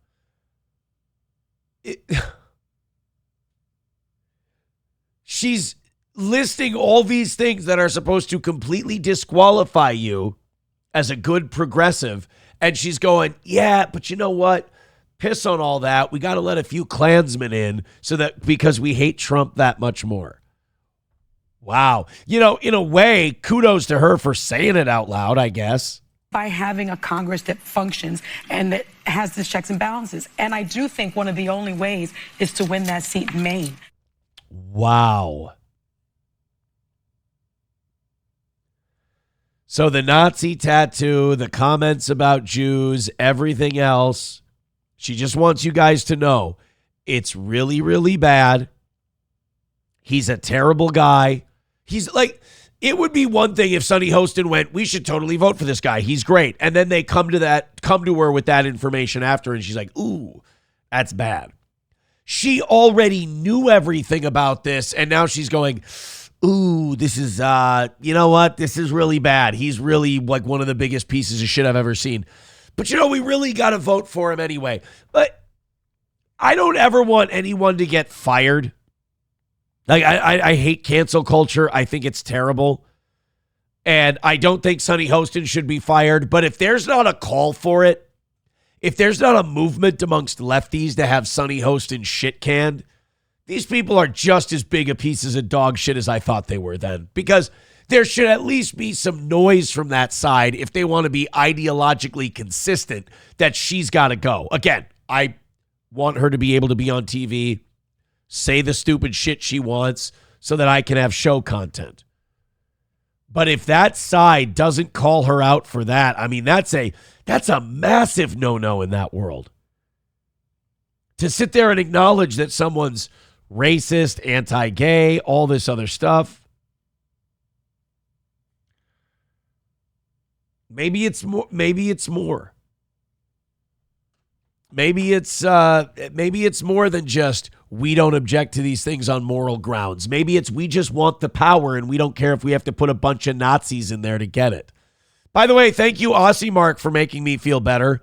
Says Aaron, Rumble is not responding well here tonight. Maybe it's not just you sucking. No, I went on Twitter and I looked, and there are a lot of problems being reported with Rumble today. A lot of outages all over the world being reported about Rumble. It does make me feel better. When I went to the other channels and I saw that everyone was down and that Rumble had a lot less active viewers than they typically do, and then my chat started acting up and everything else, I was like, okay, this is, at least it's not an us problem.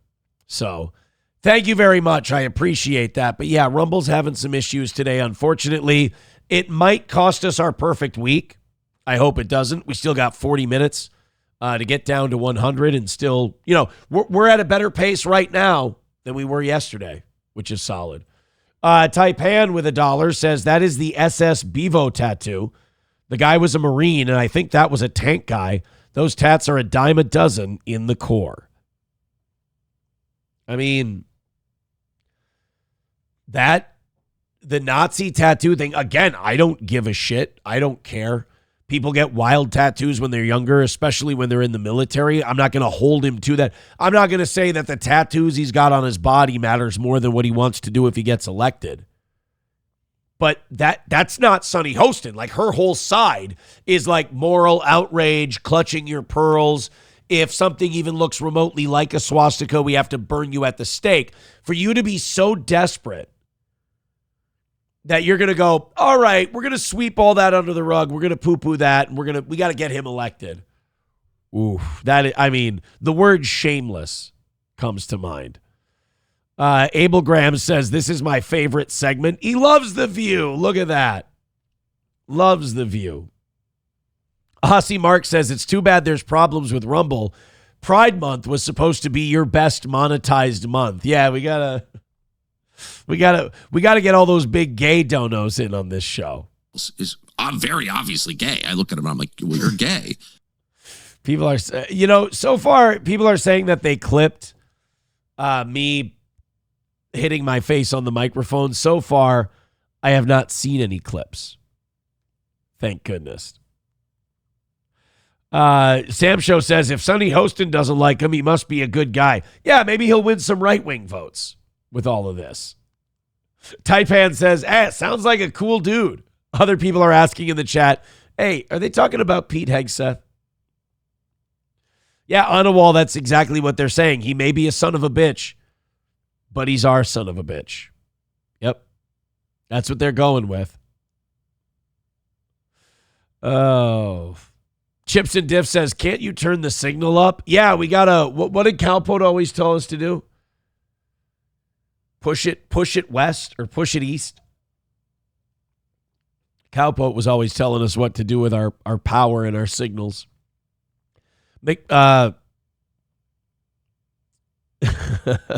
Uncle Rico says, I thought it had to do with peace and tranquility or something. I like it regardless. Yeah, he's a swastika guy. What can I tell you? They're going to have to, I guess they're going to have to make peace with that. The New York, remember those Jews that came out of those tunnels in New York a couple of years ago? Like 2 years ago? Here. Remember when they were doing this back in January of 24?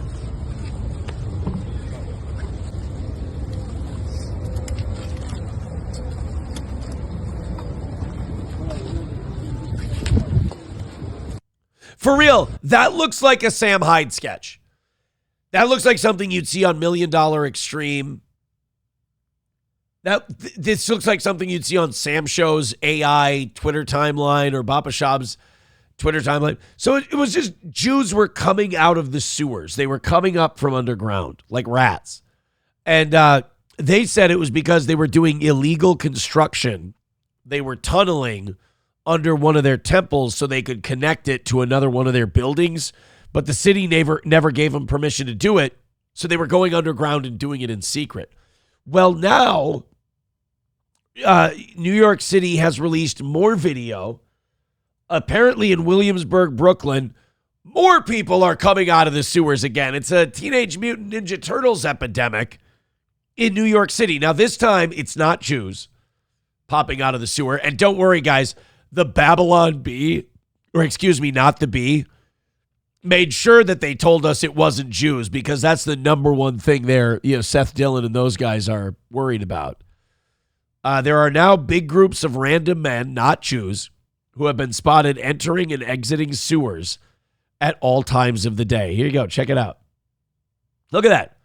Just pushing the manhole cover aside like a fucking movie. I think it looks like a black guy. And now there's another black guy just popping out of the sewer. Well, there's another black guy. It's like a clown car situation. We got 3 of them. Is that a gun that he was holding? Hey, whoa. Hey, dickhead, you didn't even put the top back on. You didn't put the manhole cover back on the thing. You know what that's going to do to people's cars, you dick? Oh, that's shitty. Look, I'm going to skip for a second that this is 100% some New Yorkers' worst fear is black people literally coming up from the sewers. It's one thing to crawl around in the sewers and come out and scare the shit out of people. It's completely another thing to be so, what's the word I'm looking for? Lacking in manners. That you don't even put the manhole cover back over the thing. It would have taken you a couple of seconds. Is this? Oh, wait, no. Oh my God. Bro, holy shit. Okay, so if you're not watching this video-wise because there's no sound, another guy came out of the sewer just as an SUV was rolling by. I swear to God, I thought they were going to take off the top of his afro. Holy shit. Hey, guys, wait for me. Hey, guys. Are you going to put... Hey, put the... Oh, no, wait. Hold on. We got more. Oh, they had shovels. It's the Ghostbusters. They were digging. The Ghostbusters were trying to figure out what that river of slime was. So there's another one coming out of the sewer. What the shit? They've all got shovels. There we go. Now, are you going to put the... Oh, nope. There's another one. Holy fuck.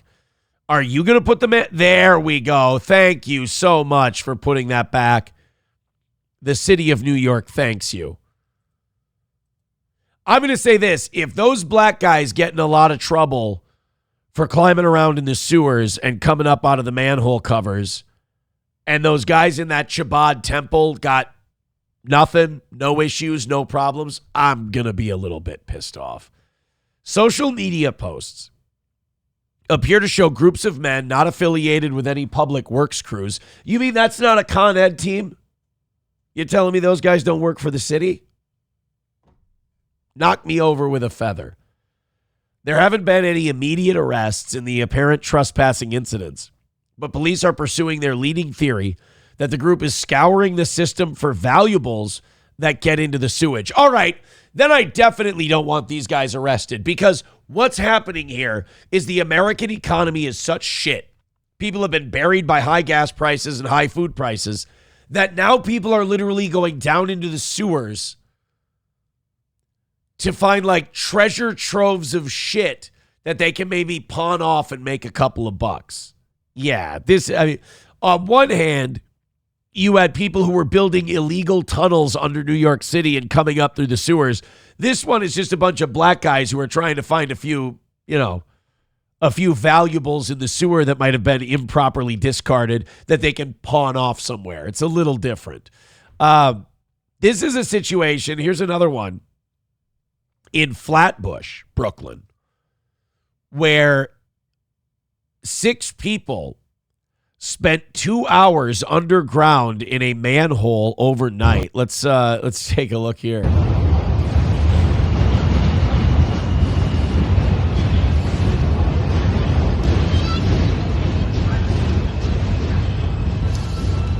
So again, it's just like it's dudes in spelunking equipment. Apparently, this is like the new thing to do in New York. It's like you need to make a little extra money. God knows it's expensive to live there. Start jumping into the sewers and finding some shit.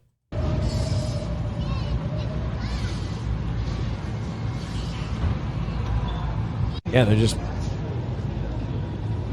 You see that Jewish guy at the beginning of that cut? Hold on.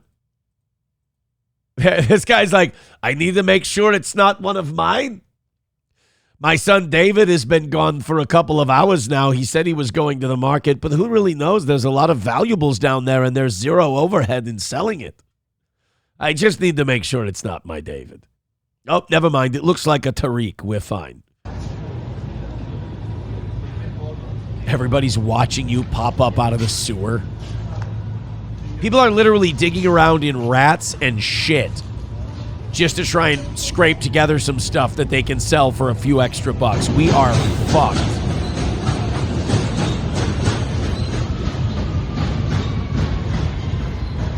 They're pulling people out of the sewers in NYC. Who would have thought that 2 years ago we just saw the tip of the iceberg with the Jewish guys? Fuck. Oh, man. $1 from Nomo says the tunnels are still Jew-made, but they now have toll booths. That, you know what? That's brilliant. That's actually really smart. Blues DeVilman with the best line of this story so far. Blues DeVilman says they were searching for feminine hygiene products. That's the one. That's the one.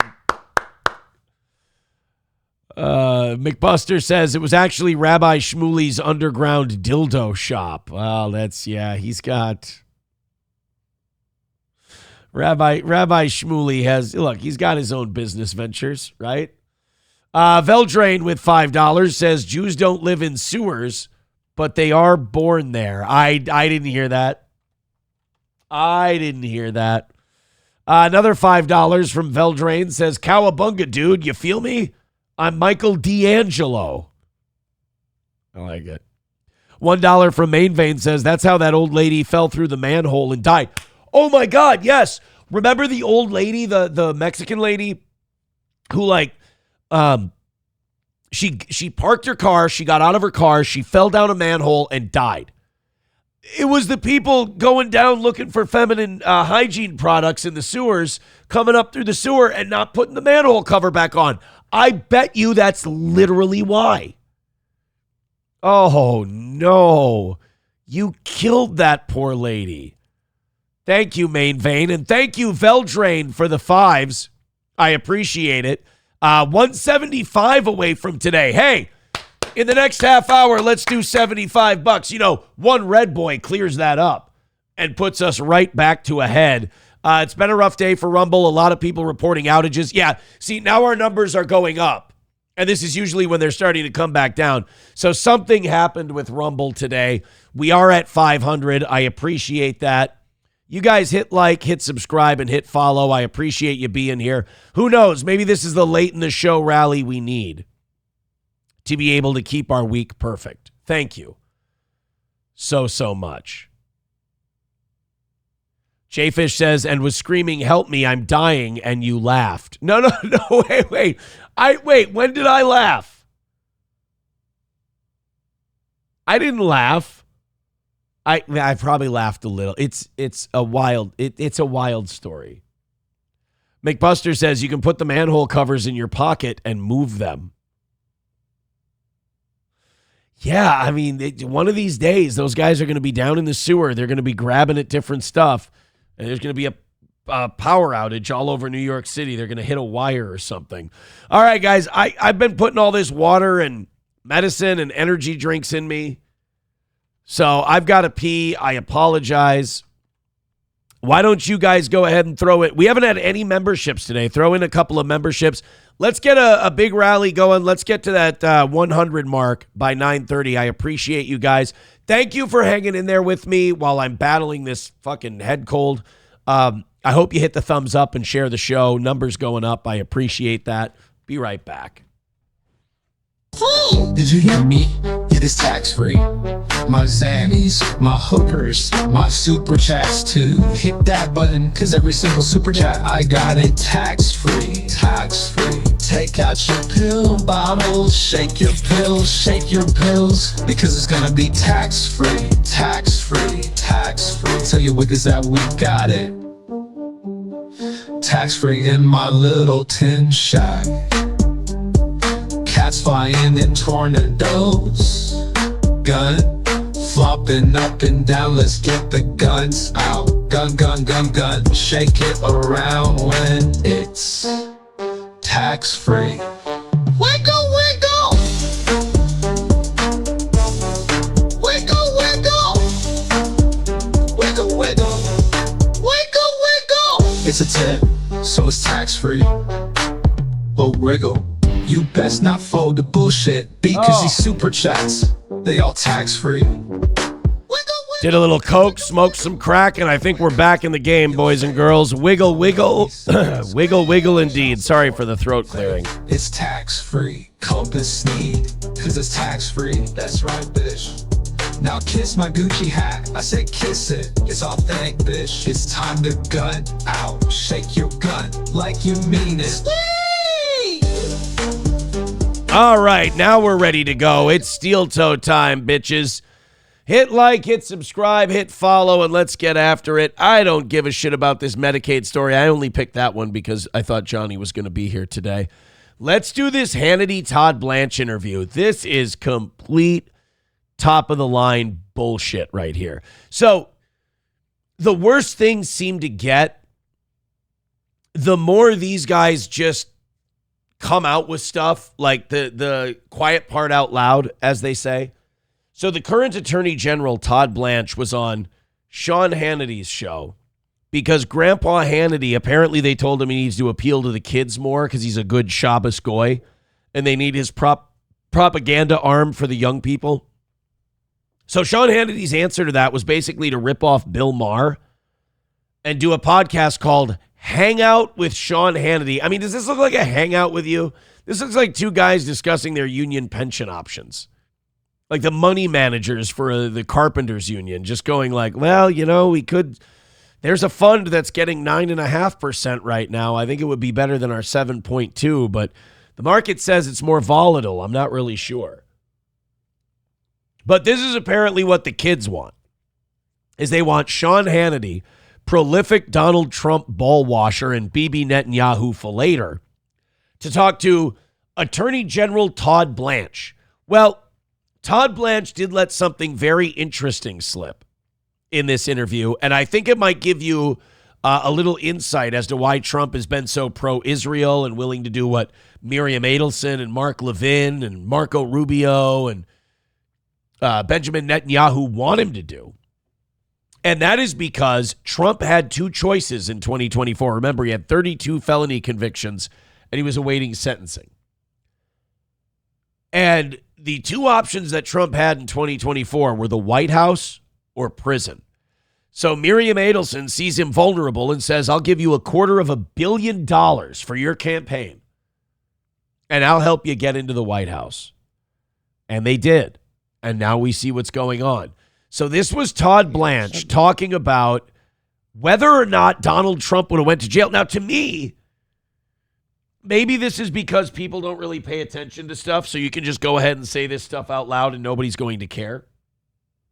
But to me, telling us that Trump would have either went to the White House or went to jail is like basically confirming every conspiracy theory we have. Let's check out Todd Blanche on the oh so cool, oh so awesome, Young People Don't You Love podcasts, Sean Hannity Hangout. Now, a couple of things right away. This really does look like your dad's man cave that Sean Hannity has set up. I don't really know if the young kids are jumping on board with this. But also, does anyone else notice something kind of fucking weird in this setup? Just look around real quick. What do you notice? Excuse me, by the way. I mean, the Japanese swords are a little odd, but whatever. Maybe he's got a yellow kink. Anybody else noticing like the Nazi eagle? That's right at the center, right above his pool table set up here. Great garage, Dad. And he's got like the Greater Nazi Reich Obergruppenführer Smith eagle on his wall. Let's go ahead and listen to Todd Blanche in the Führer bunker. Let me go back one more second. I have one more question on the 34 charges, felony charges. It's a non-disclosure agreement. Wasn't for really that much money. Not signed by President Trump, by the way. Okay, just for the record. Yeah, I mean it wasn't. So so he was charged with it. He didn't sign it. Right. And wasn't the testimony of the lawyer? Wait a minute.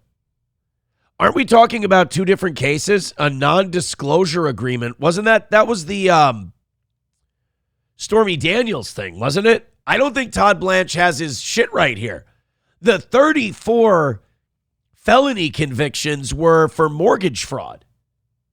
Like he lied on his application to get some loans from a bank.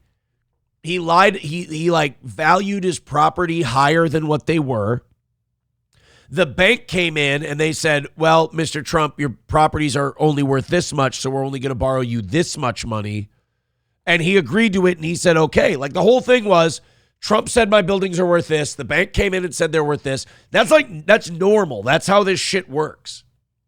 But they wanted to go get Trump and make sure he didn't run again. So they charged him with felony counts and they convicted him of all of them.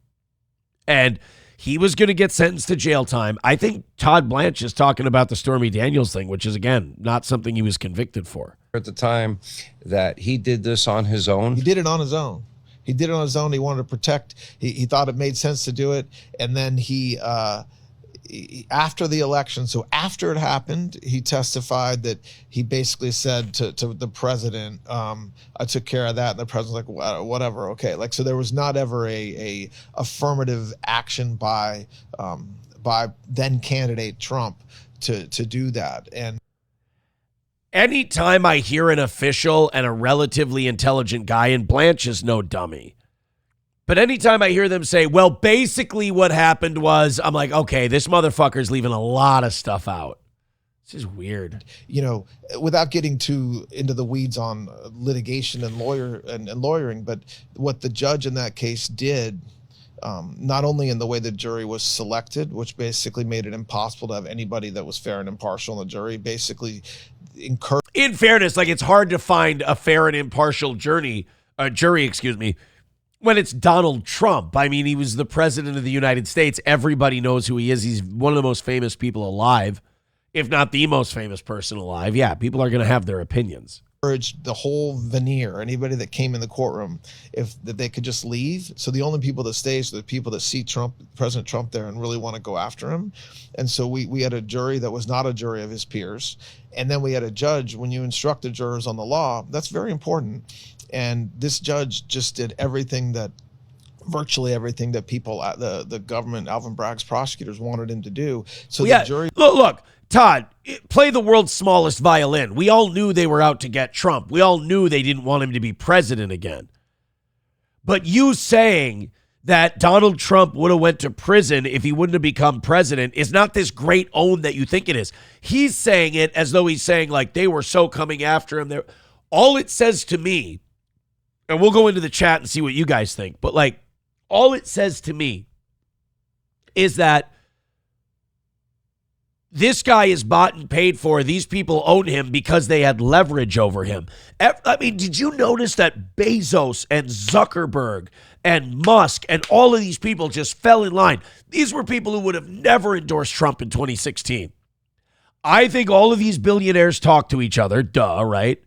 All of these billionaires talked to each other and they said, there's blood in the water. This guy's vulnerable. If he's desperate to win, he'll take our money. He'll do what we want him to do. All these social media companies that backed him now, he's backing all of their AI bullshit. He's backing all of their data centers. Everything Amazon wants to do, everything Facebook wants to do, they're getting their way because they saw a candidate that if he didn't win, he was going to spend the rest of his life possibly in a prison cell. So here comes Adelson and Ellison with the hundreds of millions of dollars. Here comes Elon with the hundreds of millions of dollars. Here comes Zuckerberg. Here comes Bezos. Blue Origin now gets all these NASA contracts. These people didn't all of a sudden turn their political philosophy and go, we love MAGA now. These were people who needed something to make themselves billions of dollars, and they thought, why not have a kept blackmailed guy in the White House that we saved from prison to give us everything we want?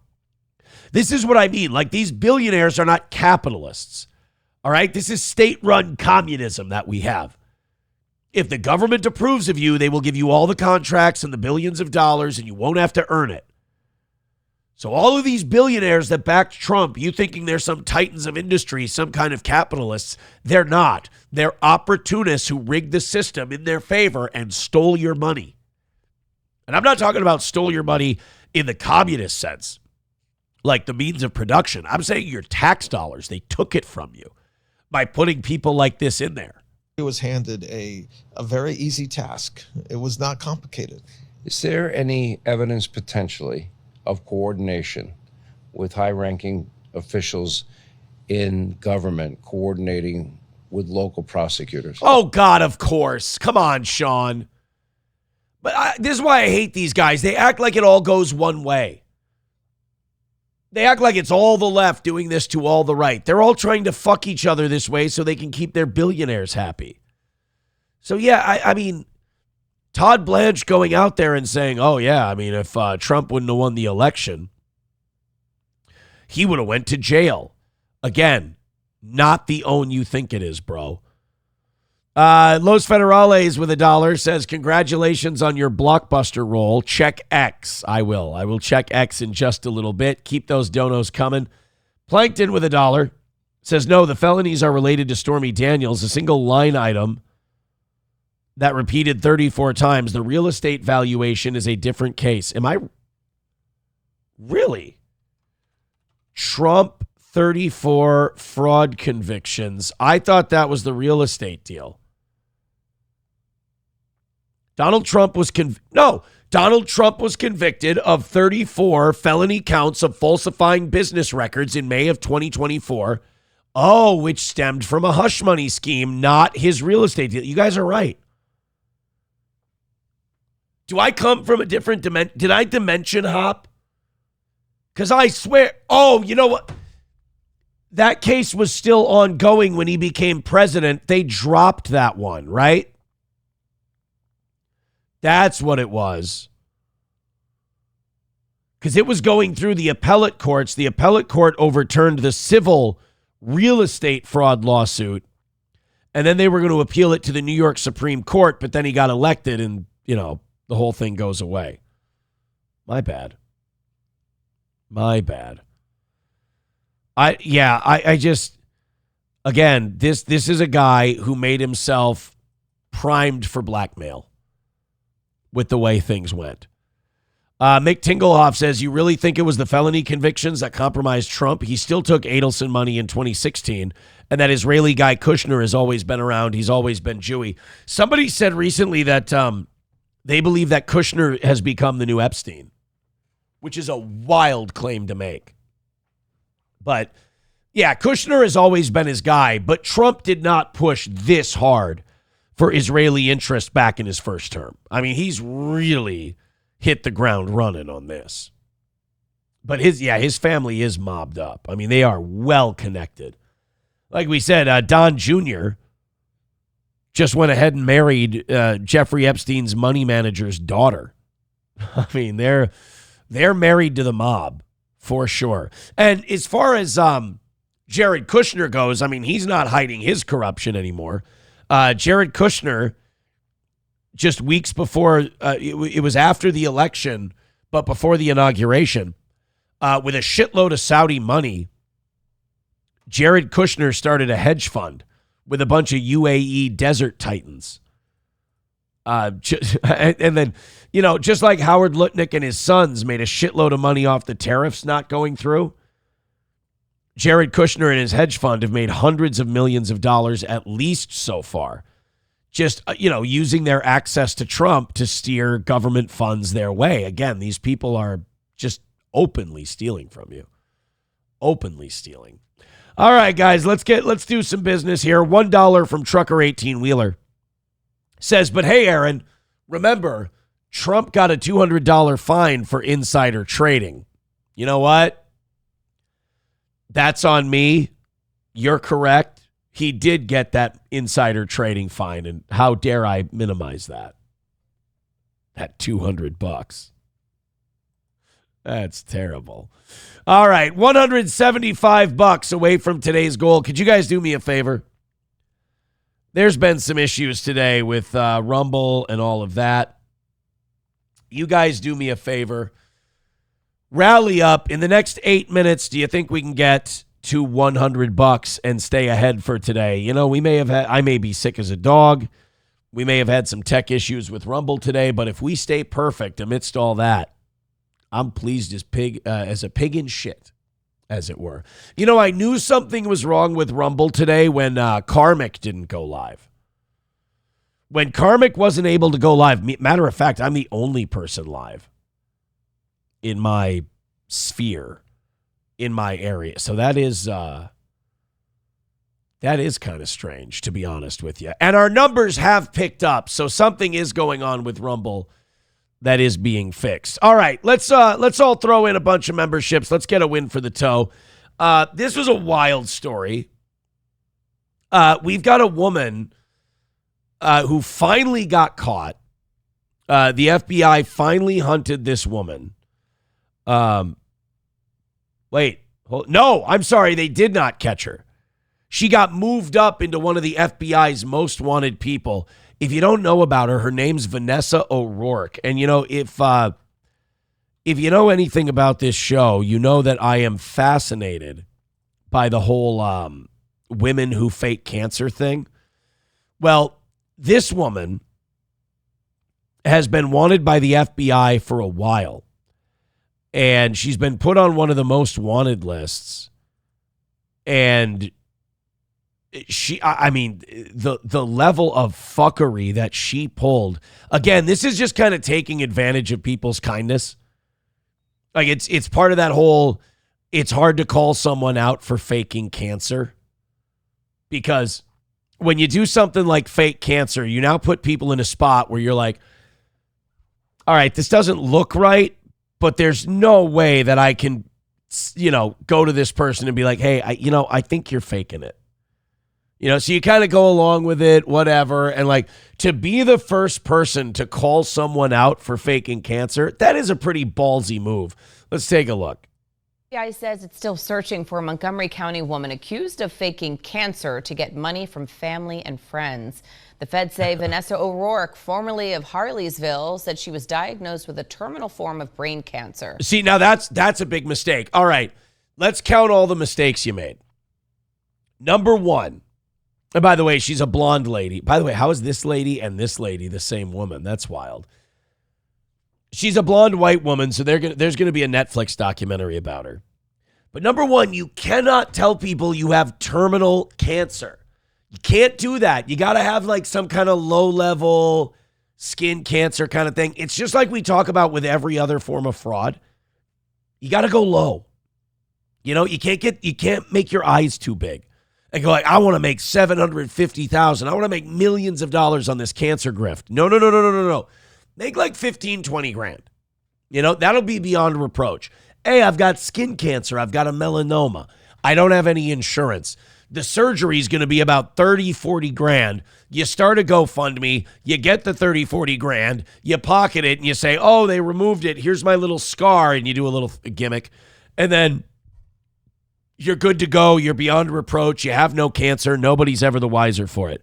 I also, in the middle of that whole rant, just realized that I laid out exactly how to do a cancer scam and that I will never be able to be trusted again.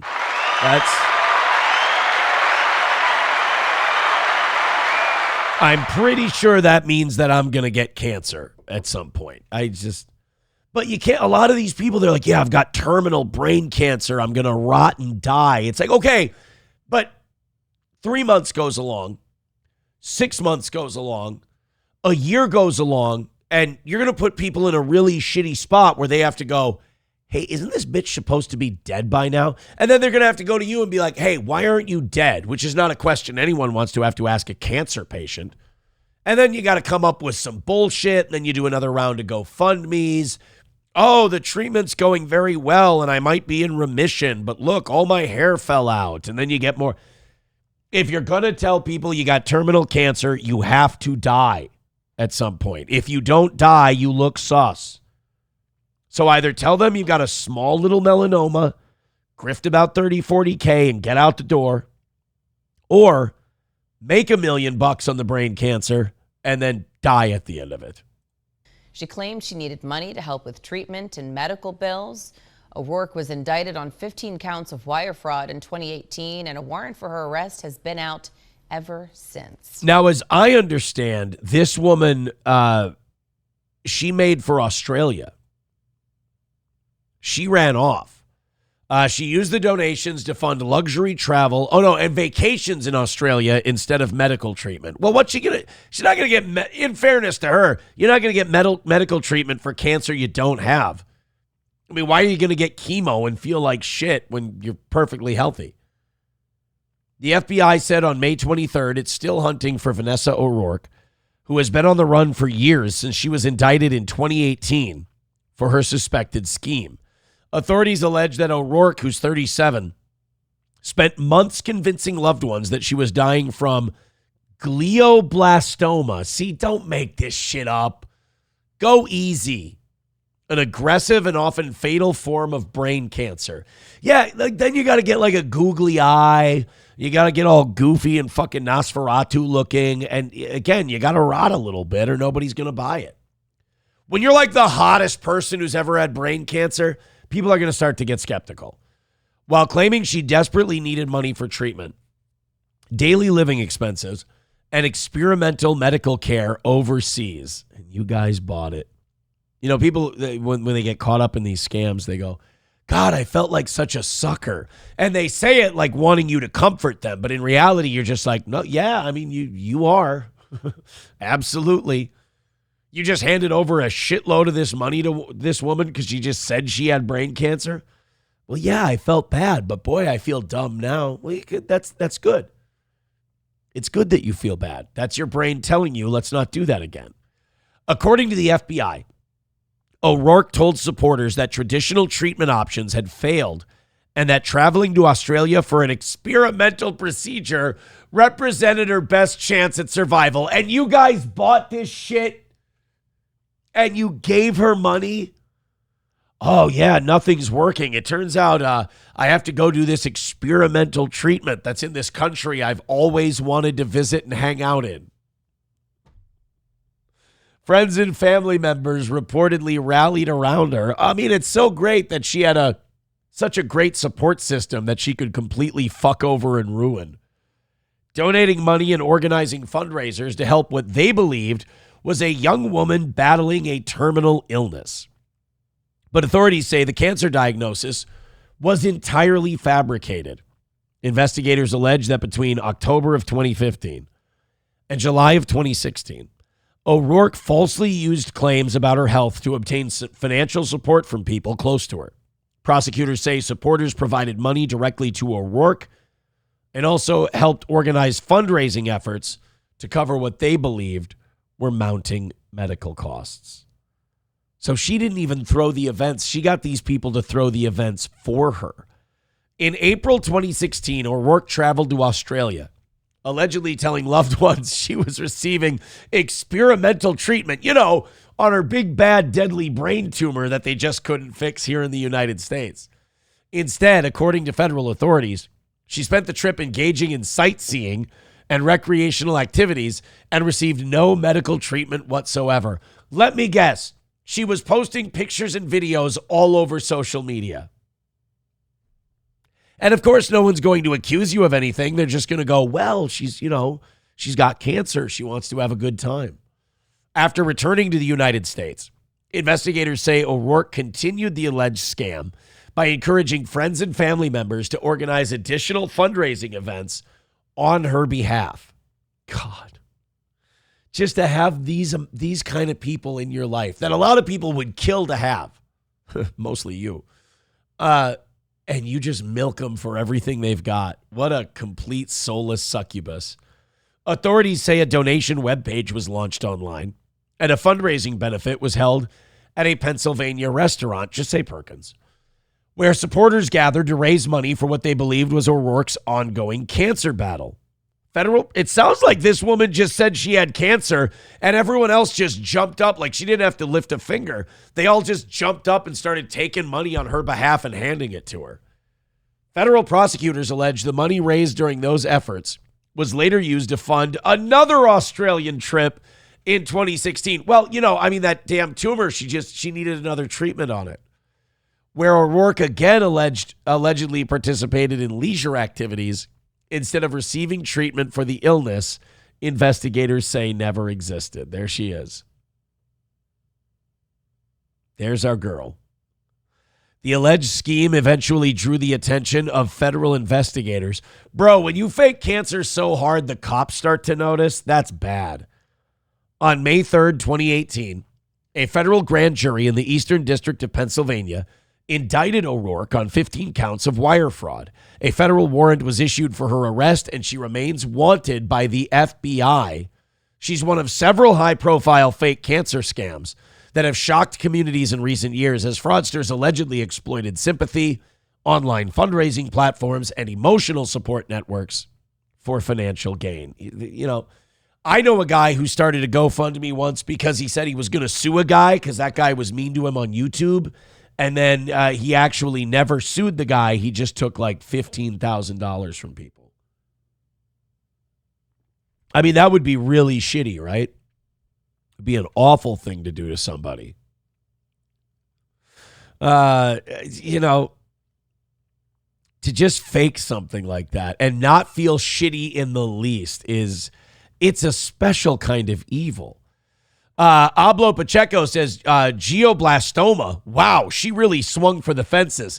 That's what I mean. Like, she didn't even say, I've got a weird mole that needs to be removed. Something that's easily coverable. She went for the big one right off the bat. Historically White says, my mom worked with a lady who got caught for faking cancer. She did it for attention. Yeah, at least this woman did it for money, At least there was no emotion behind it. Unreal. Bigot on socialist media says, can try to get over 1 million if you plan to live in another country. Yeah, I guess they don't even know where she is. Trucker 18-wheeler with $1 says, so when Aaron gets cancer, nobody will believe him. That's just it. I just fucked myself really bad by explaining to you how you pull off the perfect cancer scam.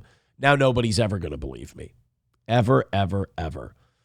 Someone says, yeah, that family's going to have trust issues now. Just a little. Just a couple of trust issues, I think. Uncle Rico says, she's a go-getter. I like it. You know, I'm wondering when Johnny's finally going to tell everyone that he's been gaming them this entire time. 175 away from today's goal. All right, guys. Hey, it's 9:35. We've officially fallen behind today, but it took a while to fall behind, especially since Rumble's been having problems this morning. So rally up. Let's get ourselves down there. Let's stay perfect for the week. We have a perfect week going right now. Hit like, hit subscribe, hit follow, and throw a couple of bucks to the old toe. You know, we haven't had a single gifted membership this morning, not one. So let's go nuts. Little Streamlabs, little PayPal, little Venmo, little Rumble rants, little memberships. Let's get it popping, as the kids like to say. $2 from Veldrain says, like how Johnny did a fundraiser to move to a different pad. I mean, no, that's different. He does have to start. I don't know. He's got a. I don't know his situation. I know he's got issues, and I can't remember how much money he raised. Maybe you guys know. But he says he's been spending it towards moving out and doing all that stuff. I guess his MS is pretty bad, and he needs county assistance and stuff like that. I don't know. The longer it takes, the worse look it is. Look, you guys want me to be honest. I'm not going to lie and cover for shit. And I take your money. You know, I ask for a goal every day. I have to be open with my audience. He's got to either start giving that money back to people, or he's got to start really showing receipts. I think he owes it to people. Like, I'm very open with you guys about how money gets spent on this program. He's paying the guys, paying me. Getting a lot, the subscriptions we need for the stuff and the things we do. We cover our costs here, is what we do. But I think with that Johnny GoFundMe money for the moving, I think it would go a long way, because a lot of people give him shit about that. And I think the way you kind of neutralize that is just show people what you're doing. Kind of walk them through the process. When you get some kind of paperwork, pop it up on the screen on your show. Show people what they paid for. Show them what you're doing. Because he didn't steal the money. He didn't scam people out of money. Like, he's going through the process of trying to move out. But when you take other people's money, I feel like you should be really transparent with them. I think that goes a long way. And I think people would give him a lot less shit if he would just go, here's the thing I got in the mail yesterday. Here's the phone call I had yesterday. Here's the email I recently got. And just kind of, keep them abreast. It's kind of like one of those Caring Bridge sites when someone's really sick. They're like, hey, here's the latest test they had. That would probably help. Goat Choker says, do you think Scarlett's going to release the Gunt tapes? Uh-oh, there's Gunt tapes? What are those two crazy kids up to? Ralph and Scarlett.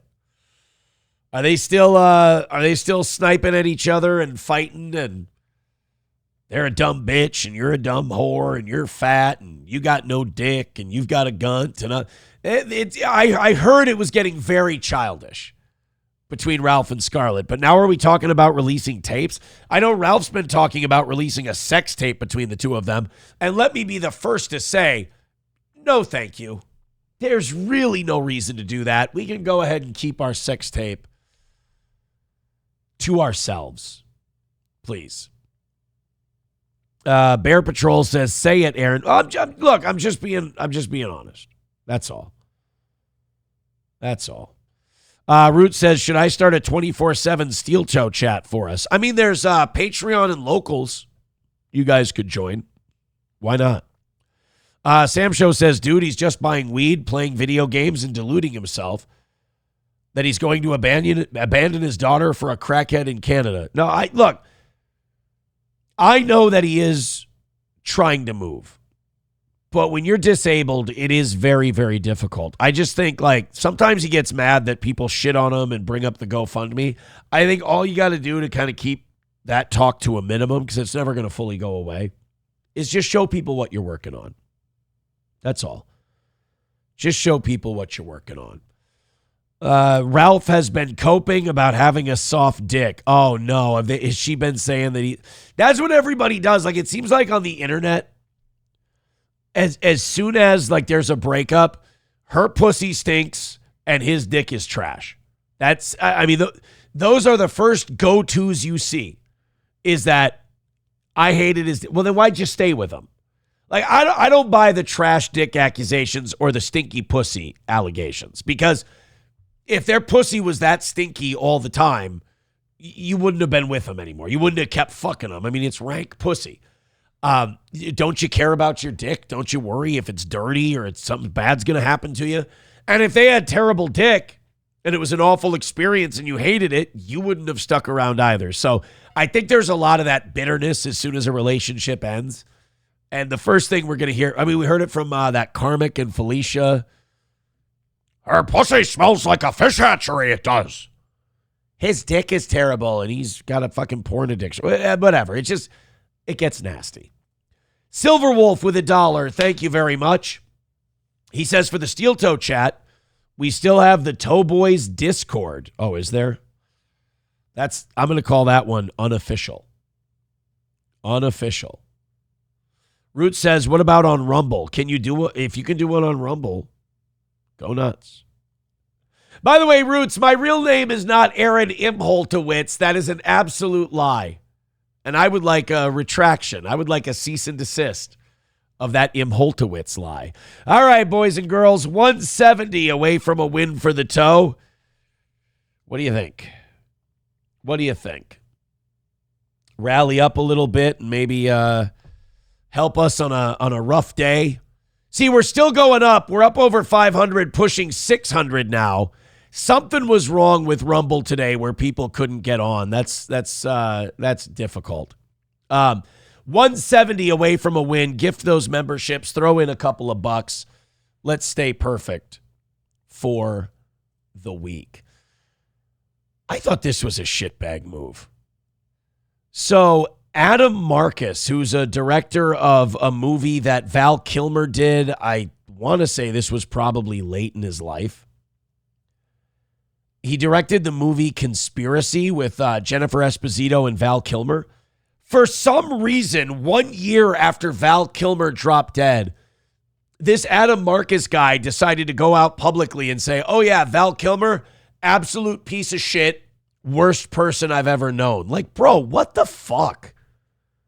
The guy's dead. I think we can take that one to the grave with us.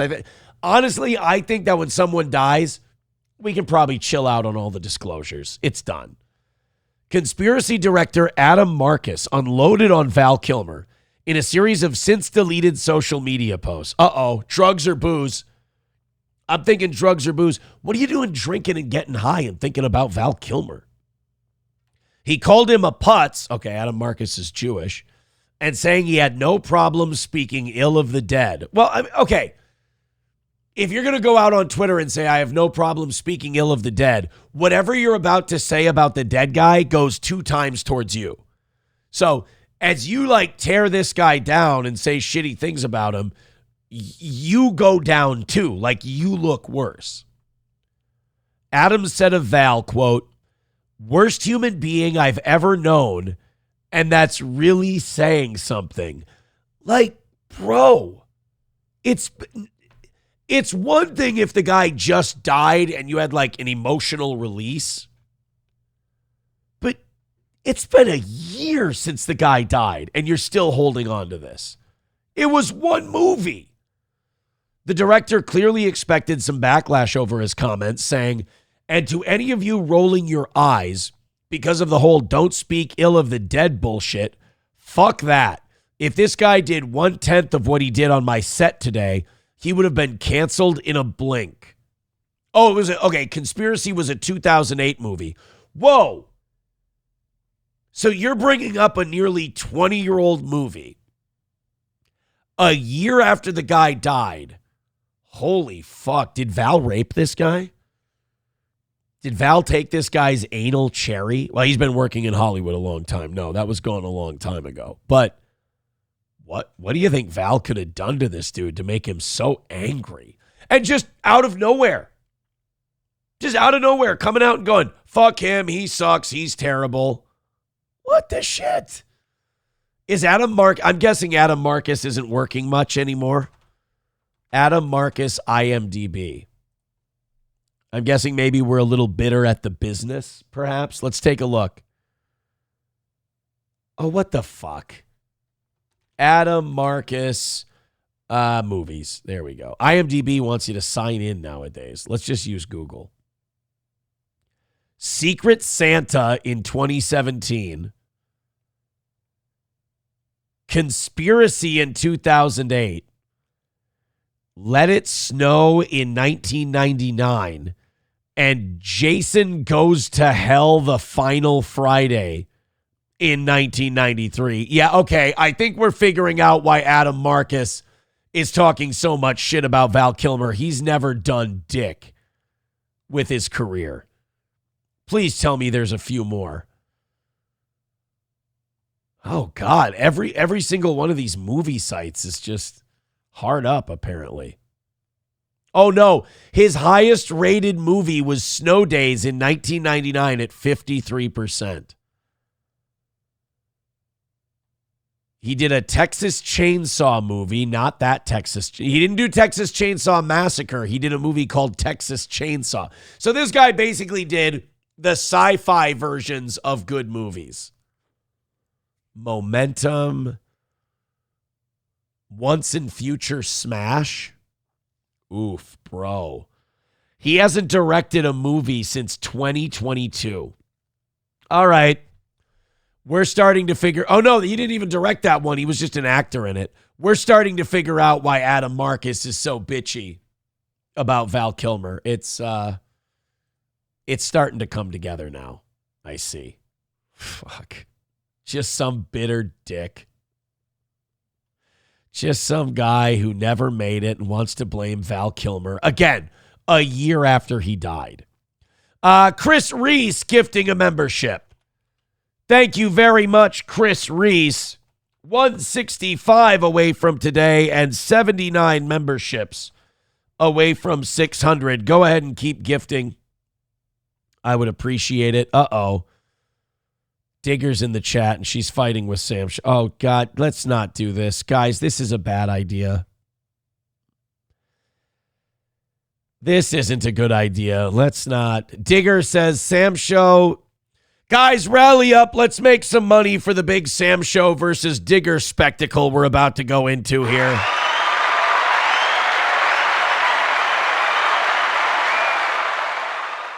Aaron, handle your chat. Sam Show is going hard at Digger. Oh, boy.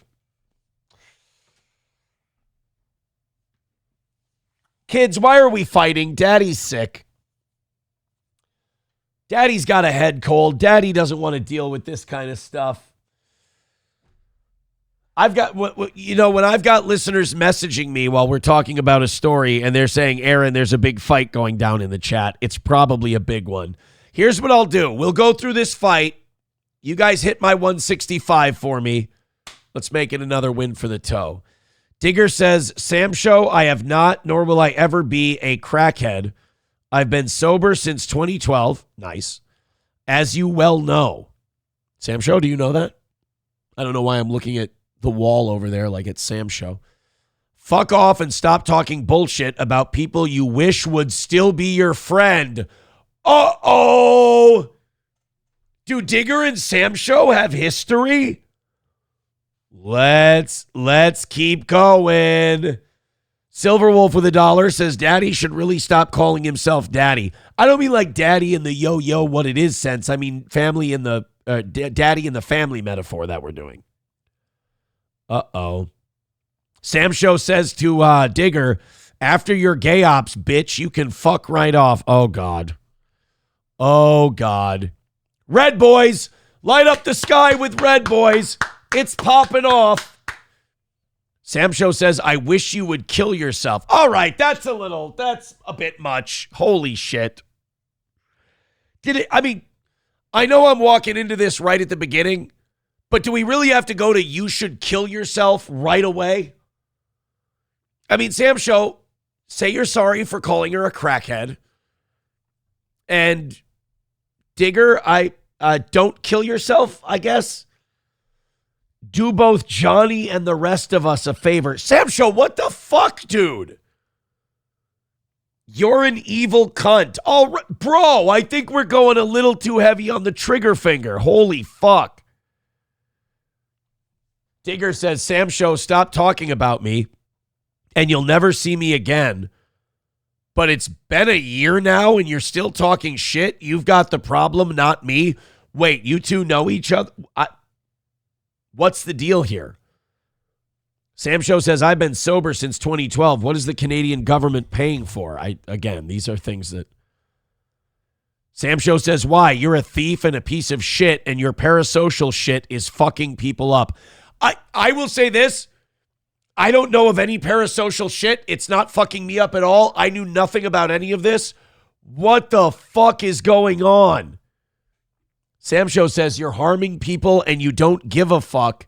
Self-centered cunt. What? Sam Show, buddy. What's the deal? What did she do? And why? I mean, I either have to make this part of the show now or I have to ask both of you to take this somewhere else.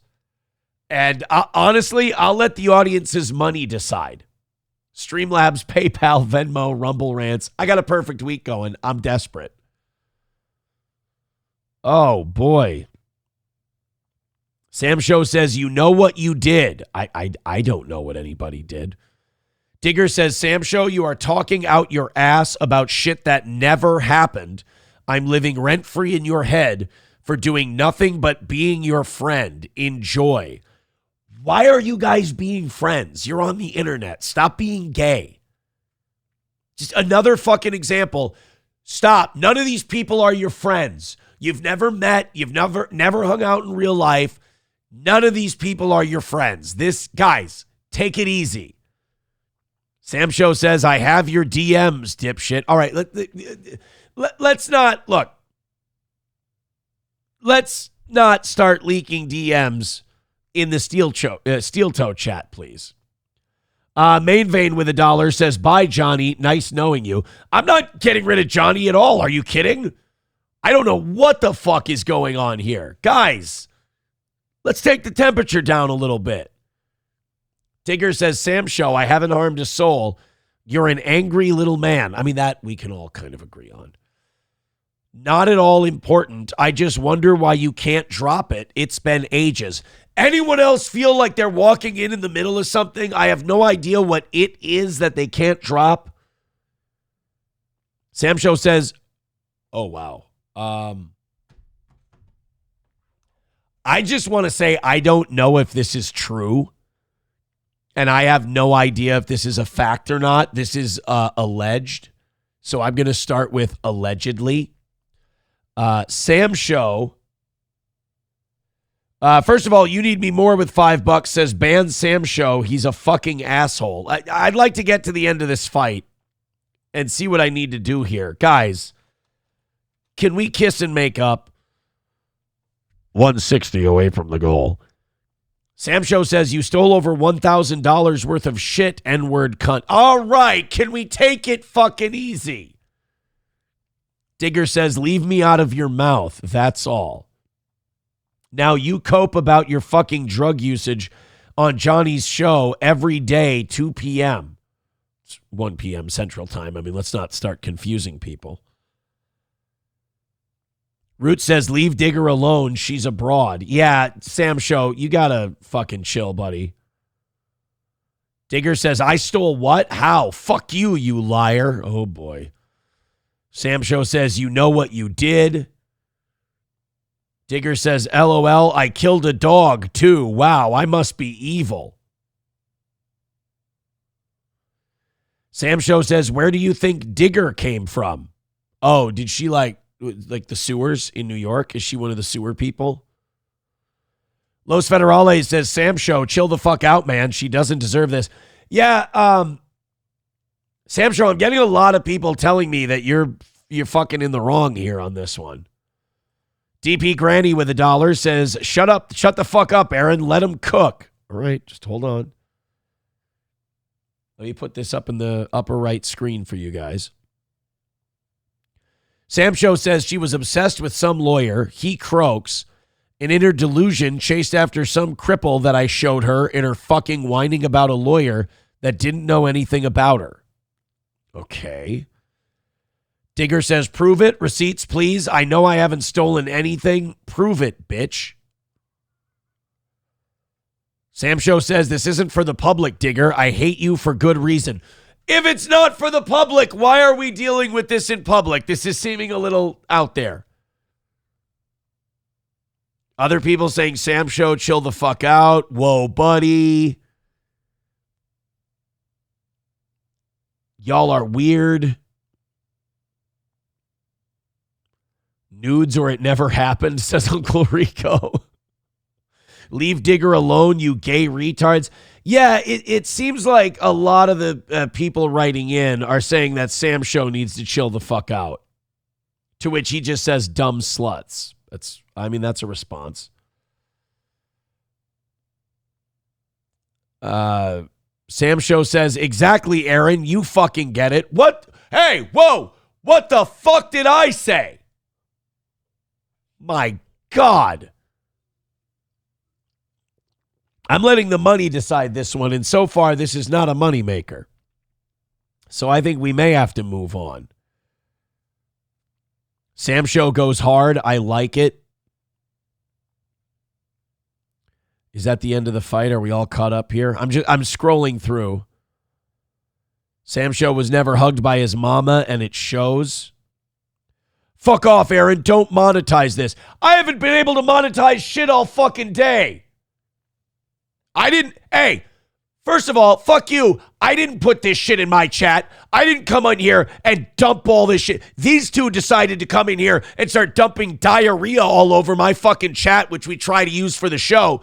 You're going to come in here and dump shit? I'm going to try to find a way to make it part of the show. Otherwise, I have to awkwardly fucking ignore it while I try to go to listener feedback for the shit we're talking about. So sorry. I don't think this is going to hit the goal, dude, says Funny Dog. Well, neither was the stuff we're doing.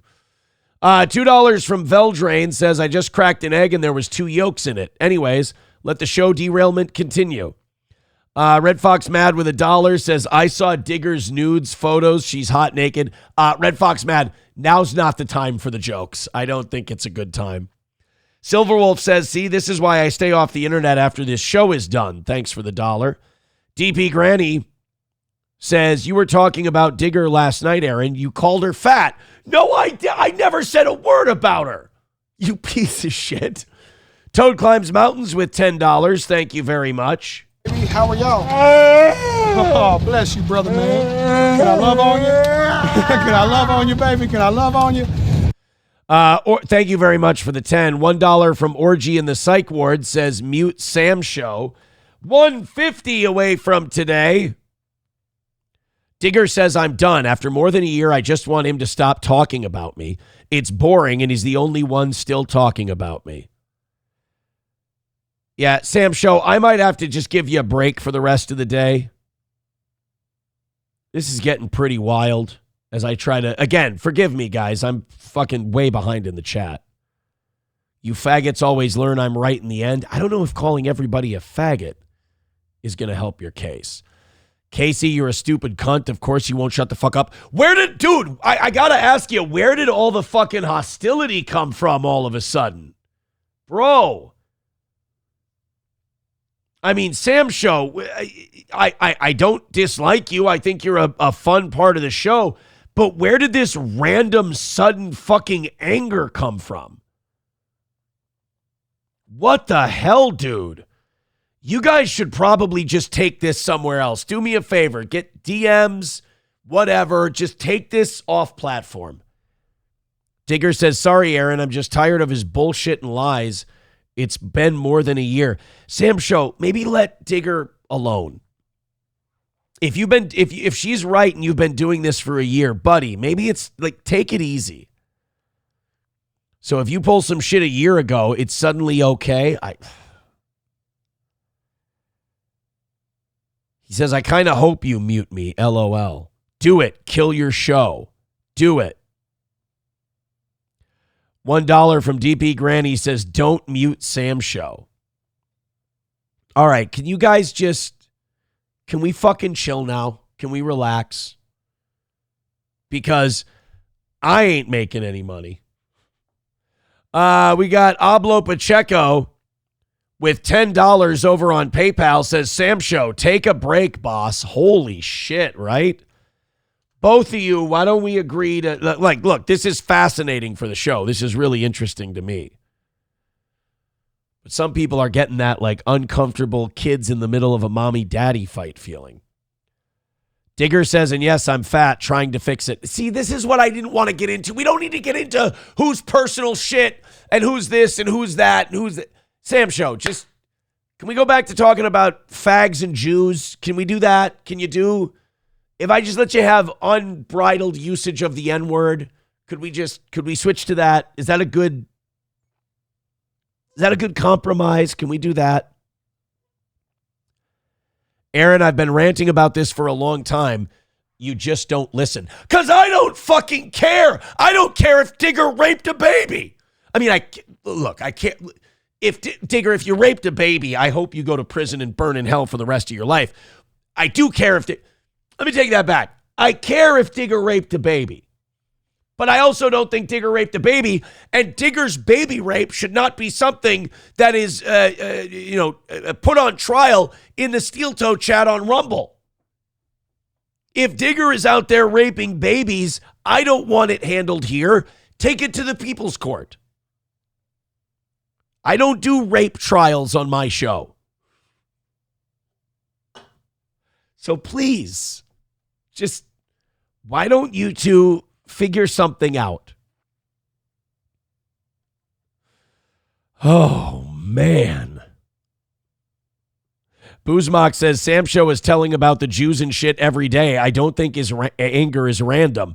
I think the Digger anger is pretty random. Sam Show says, don't make me go in on you, Aaron. Oh, you've never done that before.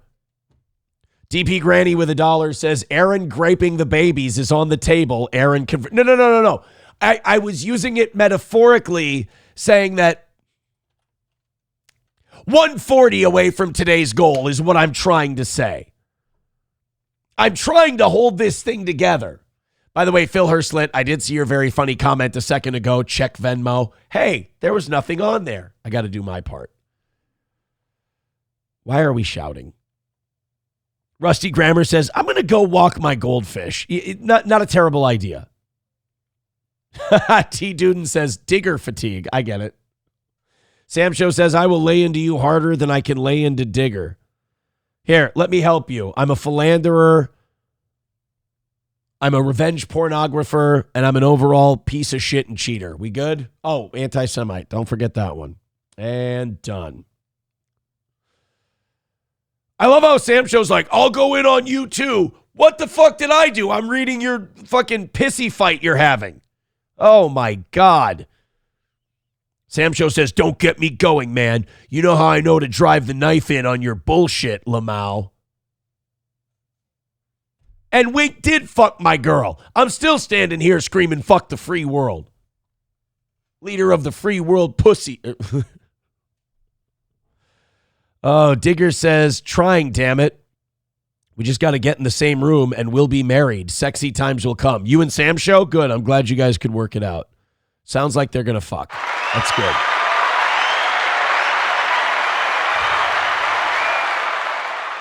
Wow. Mikey Two Milk says, are you not entertained? No, I'm not. Next. It's the only thing that's made more than $20 for a while now on today's show. So I'm trying, as you can see, I'm trying to get to the end of the chat. It's difficult. Sam Show says, you're a dumbass, and newsflash, I upset Newsflash, I upset a bunch of dumb broads. Big whoop. I don't think that you upset them as much as that you're annoying them. T. Duden says, well, Digger raped a baby and killed a dog, I heard. It was a metaphor. God damn. All right, I think we're good here. I think the eye of the storm has passed. Sam Show says, okay, what about that time you tried to pull your kids into a polycule without even asking your children's mother if that was a good idea, but now you ask if it's okay to take them to Catholic Mass. Ladies and gentlemen, Sam Show's big reveal against me is that I've gotten better as a human being and I am communicating very well and healthy with the mother of my children. I apologize. I'm very sorry. Bless me, Father, for I have sinned. Sam Show, I'm going to go ahead and call that a swing and a miss. $1 from Trucker 18 Wheeler says, Digger is a redhead. That's all you need to know. Oh, boy. All right. Thank you very much to Chris Reese gifting another membership. And that one went to Fried Fish. And Nomo says, got him. Tim the Toolman Taylor says, so how about those Vikings? DP Granny with $1 says, Digger also punches babies. Yeah, we haven't been able to confirm it, but we are looking into it. Sim D says, Sam Show, Aaron just kicked in your train. Yeah, Sam Show, it seemed like he had a few more bullets in the gun than he actually had, unfortunately. Actually, I got to be honest, it's making me sound a little boring. 135 away from today's goal and 78 memberships away from 600. Hey, guys, how about a red boy and 10 gifted memberships and we just call this thing a win for the toe? What say you? Hey, speaking of gay guys, I got some Ted Cruz stuff today. I got to tell you right now, guys, if there's two things that Ted Cruz doesn't stand for, it's talking shit about Israel and being mean to gay people. You know, conservative shit. Apparently, some asshole cunt face named Andy Ogles, which, by the way, this Andy Ogles guy, I didn't really see anything wrong with him, but he's a representative who tweeted something about Pride Month. And to be honest with you, this is what I'm looking for out of based conservatives, is to actually stand up for conservative values. And this representative, Andy Ogles, said, homosexuality has no place in America.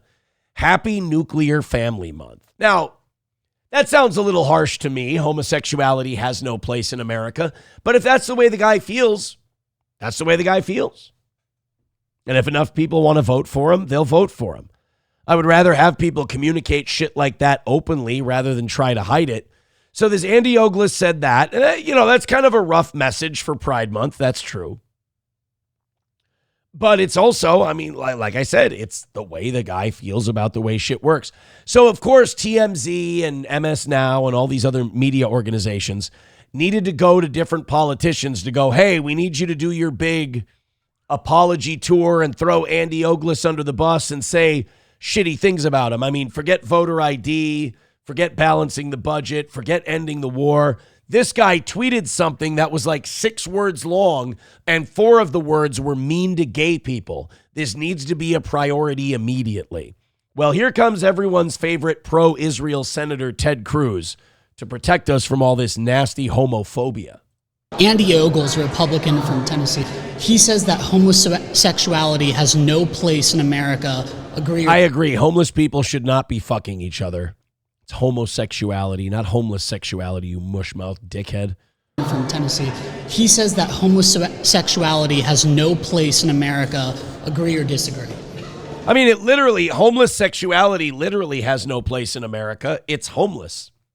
It doesn't have a place. I'm going to blow my nose because I'm souping up here while Ted Cruz explains. Agree or disagree? Well, I think for all of recorded history, homosexuals have been part of humanity, and I got to say, I'm quite libertarian by nature, I think. You're quite libertarian by nature.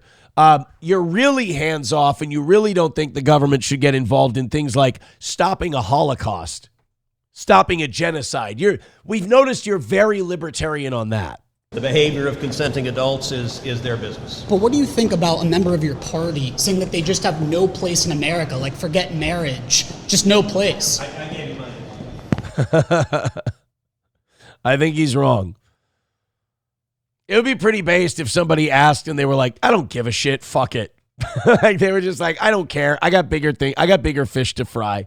You would get in so much trouble for saying that, but that would be the truth for most people. Like if you ask Ted Cruz, like, oh, gay people are the best. We love gay people. Gays are so awesome. They've been part of humanity for all of recorded history. We love cornholing. It's just the best. I would like one politician to just be honest. Like if I'm walking down there, like Senator Imholt, Andy Ogles said that homosexuality has no place in America. What do you think about it? Well, look, it's a little rich for my blood, but fuck it. I got way better things to do today.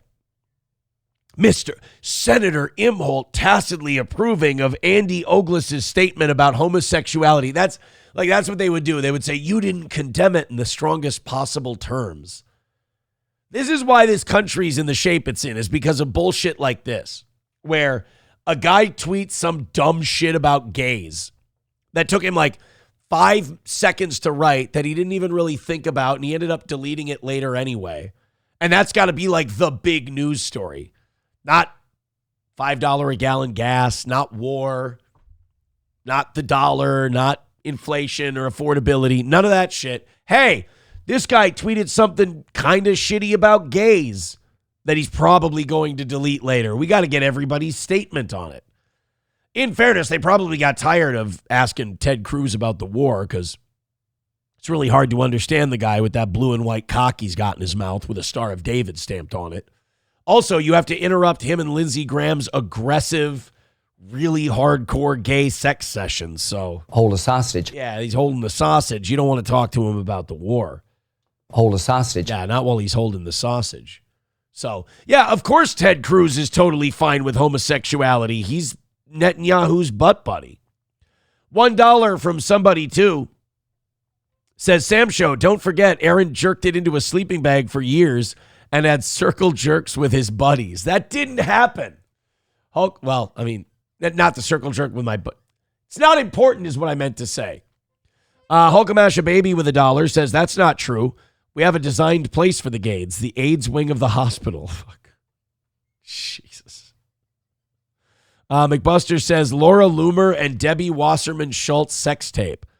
I'll take things that will make me gouge my eyes out with a tuning fork for $300, Alex. Thank you. 135 away from a win today. We got about 10 minutes until we get to the rally segment today. I would really love to see us notch a win. There were technical difficulties with Rumble today. We're back up in the mid 500s, which is about usually where we are towards the end of the show. So whatever was wrong with Rumble seems to have been fixed. Tomorrow will be a better day. But let's get our, let's get that goal knocked out. Let's get it under 100 by the rally segment and see if we can't get ourselves a red boy away from a W. Streamlabs, PayPal, Venmo, Super Chats, and Rumble Rants. Please and thank you. And guys, I got to say, thank you very, very much before we get into rallies and all that. I felt like absolute dog shit today. I do not feel well. I've got that head cold. And being able to get up and do the show. I mean, yeah, with Johnny gone, it's been a little tougher being sick. But, like, you guys being supportive and all of that stuff, especially on a day where Rumble was having difficulties. Thank you so much for all of it. I appreciate it. Let's bring her in for a landing. I thank you. Let's talk about the Japan bear situation. Have you heard about this? Have you heard about this, folks? Have you seen this? Apparently, there's just bears all over Japan, and one of the big places that they're having a bear problem, and I don't mean to draw any connections, but it's Fukushima. You know, where the nuclear fuel is, I think it's still leaking. Like, I still think they're having serious nuclear problems at Fukushima years and years down the road. I don't know if this has anything to do with the radiation. I don't know if this has anything to do with nuclear juice or anything like that. But the bears in Japan are going absolutely retarded. This is a real thing. Check this out. They're having these videos come out every day from all over the country where bears are just trying to fuck people up. Take a look. So here's a guy walking in the background here. Minding his own business, just being all Japanese and shit. There's another guy walking behind him, he too being very Japanese and shit. And now all of a sudden, a fucking nuclear bear comes running at them like an Iranian missile. Look at that fucker. Oh shit. Look at him go. You can't tell me that's not nuclear juice. Bro, that's an atomic bear that's coming after this guy, and he is looking to rape. This guy is looking to get some butt fucking in. Uh-oh. Oh, he took him down. See, look, he took him down, and now he's just sprinting all over the place, trying to get into the building, running away from the vehicle. That bear is... because, like, usually bears won't attack you unless you're, like, threatening their cubs or threatening their children. And this is happening a lot in Japan, and I'm starting to believe that these are nuke bears. So this guy's going to drive his vehicle away. This other dude probably got scratched up pretty good. The bear went in to buy some groceries. It's like, what? I wasn't fucking doing anything. That guy's crazy. So is the bear gone? We got about 50 seconds left in this video, so I'm assuming that the bear is... No, get back in the fucking car. That's a radioactive bear. He's going to come and rape you, dude. You want to get butt fucked too? Everybody just being all Japanese and shit, thinking it's cool. You know what nukes do to people. You guys should know more than anybody else. This bear's going to start making tentacle porn pretty soon. Here he comes. Here he comes. Get the fuck out of the way. Yeah, just go run him over. Go run him down. Go get that nuke bear. Did he, holy shit, did he break through the glass of that door? This is a complete crackhead bear, dude. This is Cocaine Bear. Look at that. Boom. Right through the door. This is what they're dealing with in Japan. Again, this is not an uncommon occurrence. This is just the latest one that happened yesterday. 238 people were attacked by bears in Japan last year, which... both of those figures exceeded the 2023 numbers where 219 people were attacked. And it's way up from their 100-year average. Like, what? U.S. issues unusual warning to Americans in Japan. Be aware of bear attack. Yeah, so even our consulate over in Japan went, yo, if you're coming to Japan, we need you to be worried about one thing. Bears are coming to fuck you up. And this is a problem in Japan right now where the bears are coming to get you. Grr indeed. Let's go to My Lost Interest. Thank you very much for the gifted membership. 77 memberships away from 600 today and $130 away from keeping our perfect week and another win for the toe. I butt fucked Geezer's sister. Let's get him a membership. He says, I could kick that bear's ass. That nip is a bitch. No, man. I don't know. That looked like a pretty crazy bear. They're calling him Grizilla, Cocaine Bear. It's got to be the nukes, right? What's the biggest problem Americans are facing in Japan right now? Duh, bears. Duh, bear stuff, bear stuff, bear stuff, bear stuff, bear stuff. DP Granny says, you're an idiot, Aaron. That's true. Bears will attack for any reason. So they're like Sam Show's favorite word. I don't know, man. That just seems like that bear went out of that way to just start bum rushing people.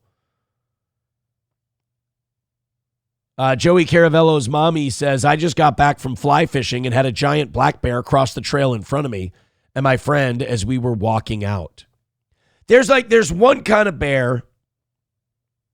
It's There's one kind of bear that is very scared of human beings, and there's another that will come and fuck them up. I can't remember which kind is. They're black bears and grizzly bears. One wants to cut your throat. The other one just wants to chill. But fuck geezer says 238 isn't really a lot if you think about it. That's quite a bit. I mean, bears just coming in and fucking people up. That's a pretty solid number. There's more days in Japan where there's a bear attack than there's not. Los Federales has a DM for us on Twitter. I'm sure this is good.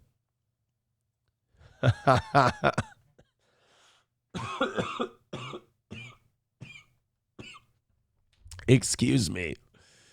Oh, they're saying Los Federales is saying that I am now Tom Hanks in Philadelphia. Aaron Imholt, Johnny Kasoulas, from the director of Silence of the Lambs, Philadelphia. It's not a cold, it's AIDS. It's available on video, cassette, laser disc, and GAM. What? So there it is. I mean, look at that double chin on me, though. Like, at least I got a lot of meat for the AIDS to eat at for a while, right? Thank you very much, Los Federales. I appreciate that.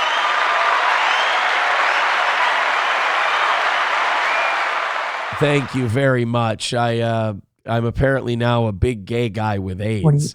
All right, guys, we have a quick interview with Donald Trump here. Let's play this before we try to rally. 130 away from a win for the toe. I would really love you if you guys came up big and gave us a W today. But here we've got Donald Trump. And it's old Donnie being interviewed by Podforce One. This is like a big pro-Trump podcast. I think this is hosted by one of the Trump administration people's wives, come to think of it. This is Trump commenting on that interview or that phone call that was leaked between him and Netanyahu, where he told Netanyahu to quit fucking up the peace process and that he'd be in fucking prison if it wasn't for Trump. Axios reported that you had a phone call with Bibi Netanyahu, the Prime Minister of Israel, in which you were angry with him. You said, "Are you effing crazy? What are you effing doing? Yes. I helped you stay out of jail." Is that true? Did you speak to him in those terms? I did. I wouldn't say angry. The first thing he did is go, I did. So Mark Levin, all these other people who are like, that phone call's not real. That phone call didn't happen like that. Trump goes, I did. I was a little bit perturbed at his constantly fighting with Lebanon. At some point I said, Bibi, we got to stop this. We got to stop it. But I have a very good relationship. We've done well together. So in other words, that just confirms the phone call. Like, he confirmed, he's like, what the fuck are you doing? Quit bombing people. Hey, Don, he's bombing these people to manipulate you. He's trying to get Iran to hate you so much that you keep fighting. You drop the peace talks. He wants Goy blood in the sand of Tehran so that you will overthrow that government for him. Don't let him. Tell him to fuck off. He always says, we could never have done it, but everybody knows that we could have never done it without the United States. But I've worked very well together. I like. He seems Bibi tired, dude. He seems really tired. Well with him. We had I'm a wartime president. He's a wartime prime minister. Wait, I'm a wartime. Very important part of the world. And I think we've done, very well. We're smiling. She's happy to be here. H to be H. You weren't supposed to be a wartime president. That was the whole point. The whole point is that you were supposed to. We were done with wartime presidents. That's what pisses us off so much. Anyway, at least he addressed it. We know the call is real. Israel. It is real. It is real. And at least he's cursing at Bibi. Now I'd like to see him fucking do something about it. All right, guys, we got to rally up. We got to go to the old school songs. We're a long ways away. Let's see if we can do it.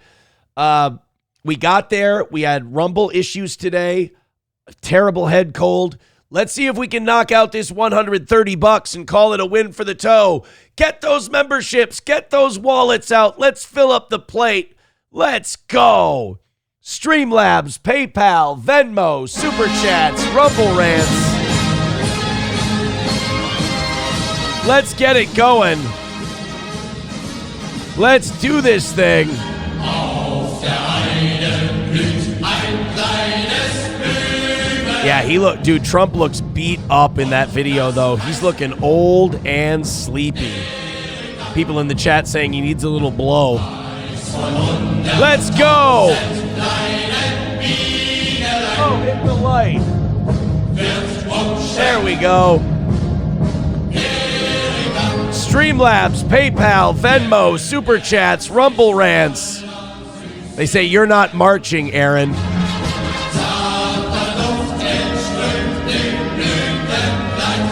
Ghost of Glue says, I love the part where we beg Sanford's son, Main Vein, or an alt account for money. Let's go.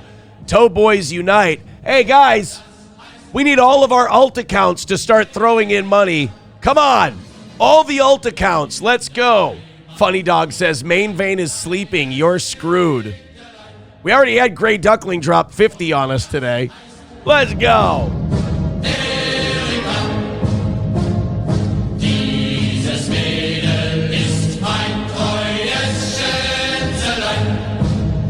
If you honestly, if you could see my trash can that's next to the desk here, it's just filled with tissues. It's all the whacking off. Let's go.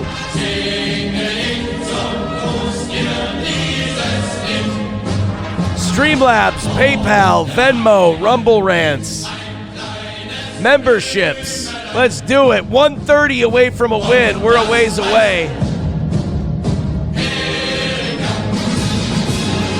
Let's give ourselves a fighting chance. Papa Shab says it's snot rags, you disgusting Jew. It's fair. Fair. Let's go. We need some help. We need a lot of help, as a matter of fact. This ain't good. I think with all the things going against us today, I think we're gonna get ourselves a nice big tasty L. This sucks. Oh, well. We got through it, though. I was sick and we got through it. Come on. At least let's get a couple of bucks in.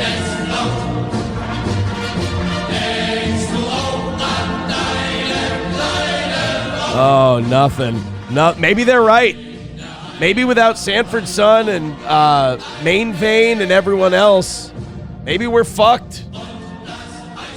Uh-oh.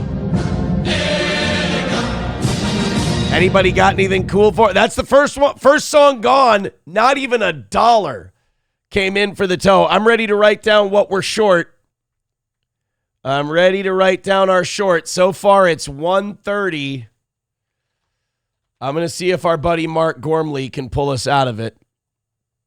Let's go to Gormley. See if old Gorms can pick us up. The space happy Phil Thomas cat here. Dorkness Rising with $2 says, Sam Show, give Aaron your EBT card. All right, thank you, Dorkness Rising. $2 for the toe. 130 away from a win. We're going to need a lot of people jumping in on this one. I don't think the whales are coming in to help. They've been doing a lot of the heavy lifting as of late. Come on, guys. We need alt accounts. We need fake donos. We need all my alts coming in with a dub today. Streamlabs, PayPal, Venmo, Rumble Rants, gifted memberships. Somebody, too, says, Aaron, check your PayPal. You will be happy. Are we doing this? Are we really doing this? Granny with $1 says, play this song. We will in a second. We'll see how this goes. Hey! Wait a minute. There's nothing in my PayPal, somebody, too. What are you talking about? You tricked me.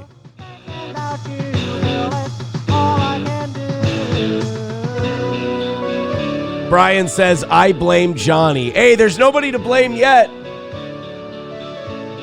Just like 25 gifted memberships and we can do this thing. We don't need to blame anyone. Let's not give up. Reformed Rapscallion says, check lard pay. Bro, we've made $3 in a rally. No bueno. Let's go.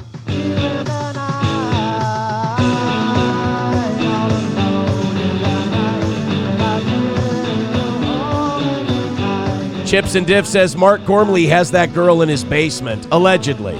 Allegedly. Let's go. They're saying Digger stole all of our money. Oh no, not Digger. Oh guys, I don't think we're going whaling today. We need help. We need all the alts. Where's all the fake donos? We need all the fake donos today. This might be one of those hard resets for the old toe today. MSO is already putting W's up in the chat. We've got about 2 minutes left to go in this rally, and then we're done. I don't think our boy Gormley's going to help us.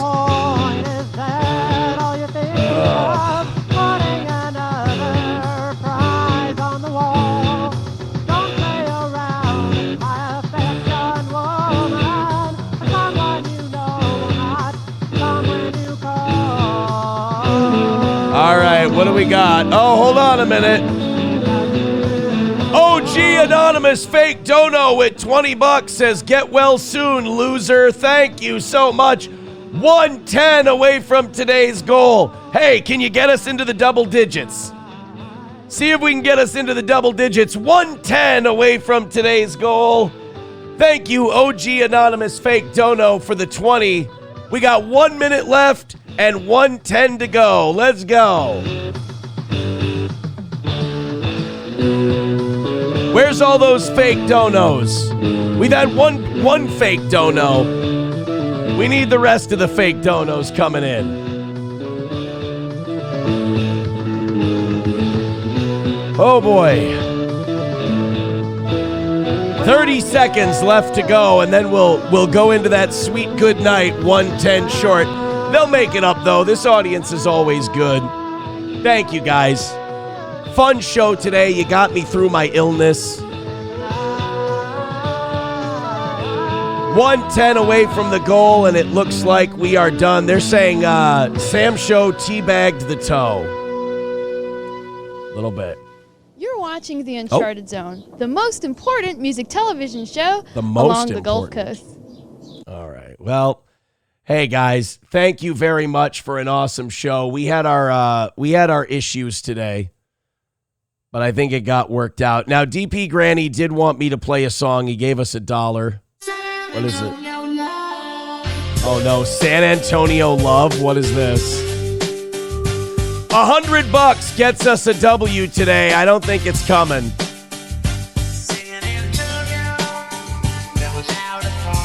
Go Spurs. Oh no. I've not been to San Antonio in a long time. It's changed quite a bit. The city of sex assault.